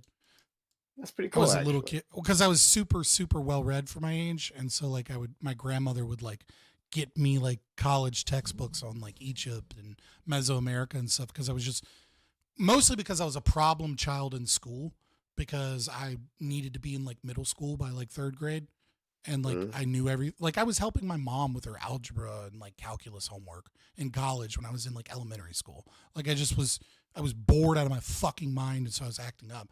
And then the principal basically allowed me to basically do whatever the fuck I wanted because my mom wouldn't let me skip grades, because they were like, dude, can you just go to sixth grade? And they were like, and my mom was like, but then he'll be bullied because he won't be around kids his own age. So the compromise was to just let me read whatever books I wanted to read in the back of the classroom and do whatever, as long as I got my homework done. And so like I was just reading like history books and shit as a little kid, and I was obsessed with being an archaeologist. I don't know when that dream went away, but it slowly went away. Don't let it die. I'm going to send it guys off to our friend Pisco, who's streaming right now. Give love to our friend Pisco. Fuck Pisco. Okay. He's just annoying. Actually, have any real hate Prime for dinner him. first. Okay. All right, guys. But, yeah. And dude, this was amazing. I thought we had a really good conversation. Let's do it. Do it again. I mean, we'll be here. Yeah, I'll see you Monday, brother. Yeah. Well, maybe do it have- again. Maybe in 7 days. We'll see. Yeah, maybe, yeah. maybe. Let's be real. Have a good one then. All right, peace. Bye.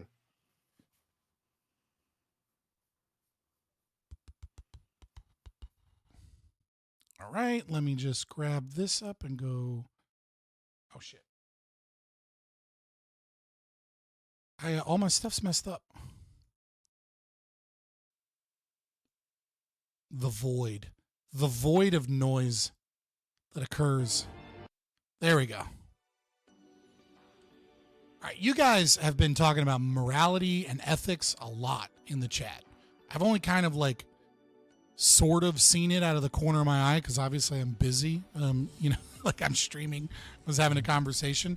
Interesting fucking chit chat.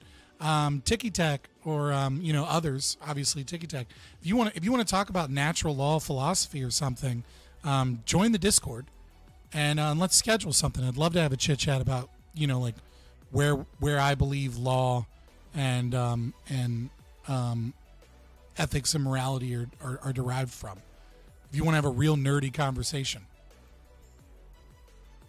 Yeah, I see that. I'm an atheist, right? So I'm not there. But same goes for you, Jimmy Beam, or other people. Join the Discord, and then you can DM me over Discord. You can DM me over X as well. I check both. My X DMs are open, but like I get a lot of spam and a lot of random shit, so it might take me a day or two to get to it. And the same thing is kind of true over Discord. I don't think I have any. I have one message request. See, let me see. What does this say? Someone wants me to join some religious Jewish community fucking Discord. And it seems like it's spam. So, ignore that. All right. I don't know. Maybe they think I'm a Jew or something. I don't know. But I will see you guys on Wednesday. You definitely don't want to miss Wednesday because Wednesday I'm going to be debating the limits of gun control and like control of weapons and nukes and shit. With Lactoid as the final, the final bracket. It's me versus him, and whoever wins becomes, Gibbs's first champion of the debate championship series. But yeah, join the Discord. Should be a working link in chat as well as in the description of the video. Follow me on X. Consider joining and becoming a member for only $3.99. You're not getting any specialized content or anything. You're just getting some fun emotes and being part of the channel. Consider super chats. Again, I answer all super chats. I've never missed one, unlike Prime. I always get to my super chats, and except for one, I've always gotten to them during the stream that they occur in. That one I wanted to answer better, and it was a lot of money too, so I wanted to give a thoughtful, long answer. So I waited until the next stream, but she got her answer right. And then also, you can now clip the stream. I fix it to where you can get the clips. The news and politics section, for whatever reason, was banning clips as far as YouTube is concerned. So you can clip the stream. So if you want to help the stream and you don't want to pay money, just join the Discord. Find a part of the stream that you thought was really good or you thought would make a good short that you were like, oh my God, this part was so based. Help me find those moments and clip it and post the clip in Discord in the stream clip section. And, I can turn those into YouTube shorts, and that would really help the channel because, I know it costs you your time, but it doesn't cost any money if you want to support, but you don't want to give money or you don't have the money. I totally understand that. But if I can turn something into a YouTube short easily and quickly when I'm not busy or when I'm, working with kids or doing something else, like that puts me into the algorithm. That's a whole new form of content that you essentially made for me, even though I'm the one speaking, I'm the one putting it on, but it puts it in a new place and that grows the channel, that gets subs, right? And that means more people that are here and more people giving money and more people giving time and more people being in chat and growing the community. And that really helps me. So I really appreciate it, guys. But I will see you Wednesday for the debate championship. And, yeah, see you Wednesday. See you in the Discord. I've noticed shorts of your more based moments. Yeah. I'm not sure what that means, but let's make more.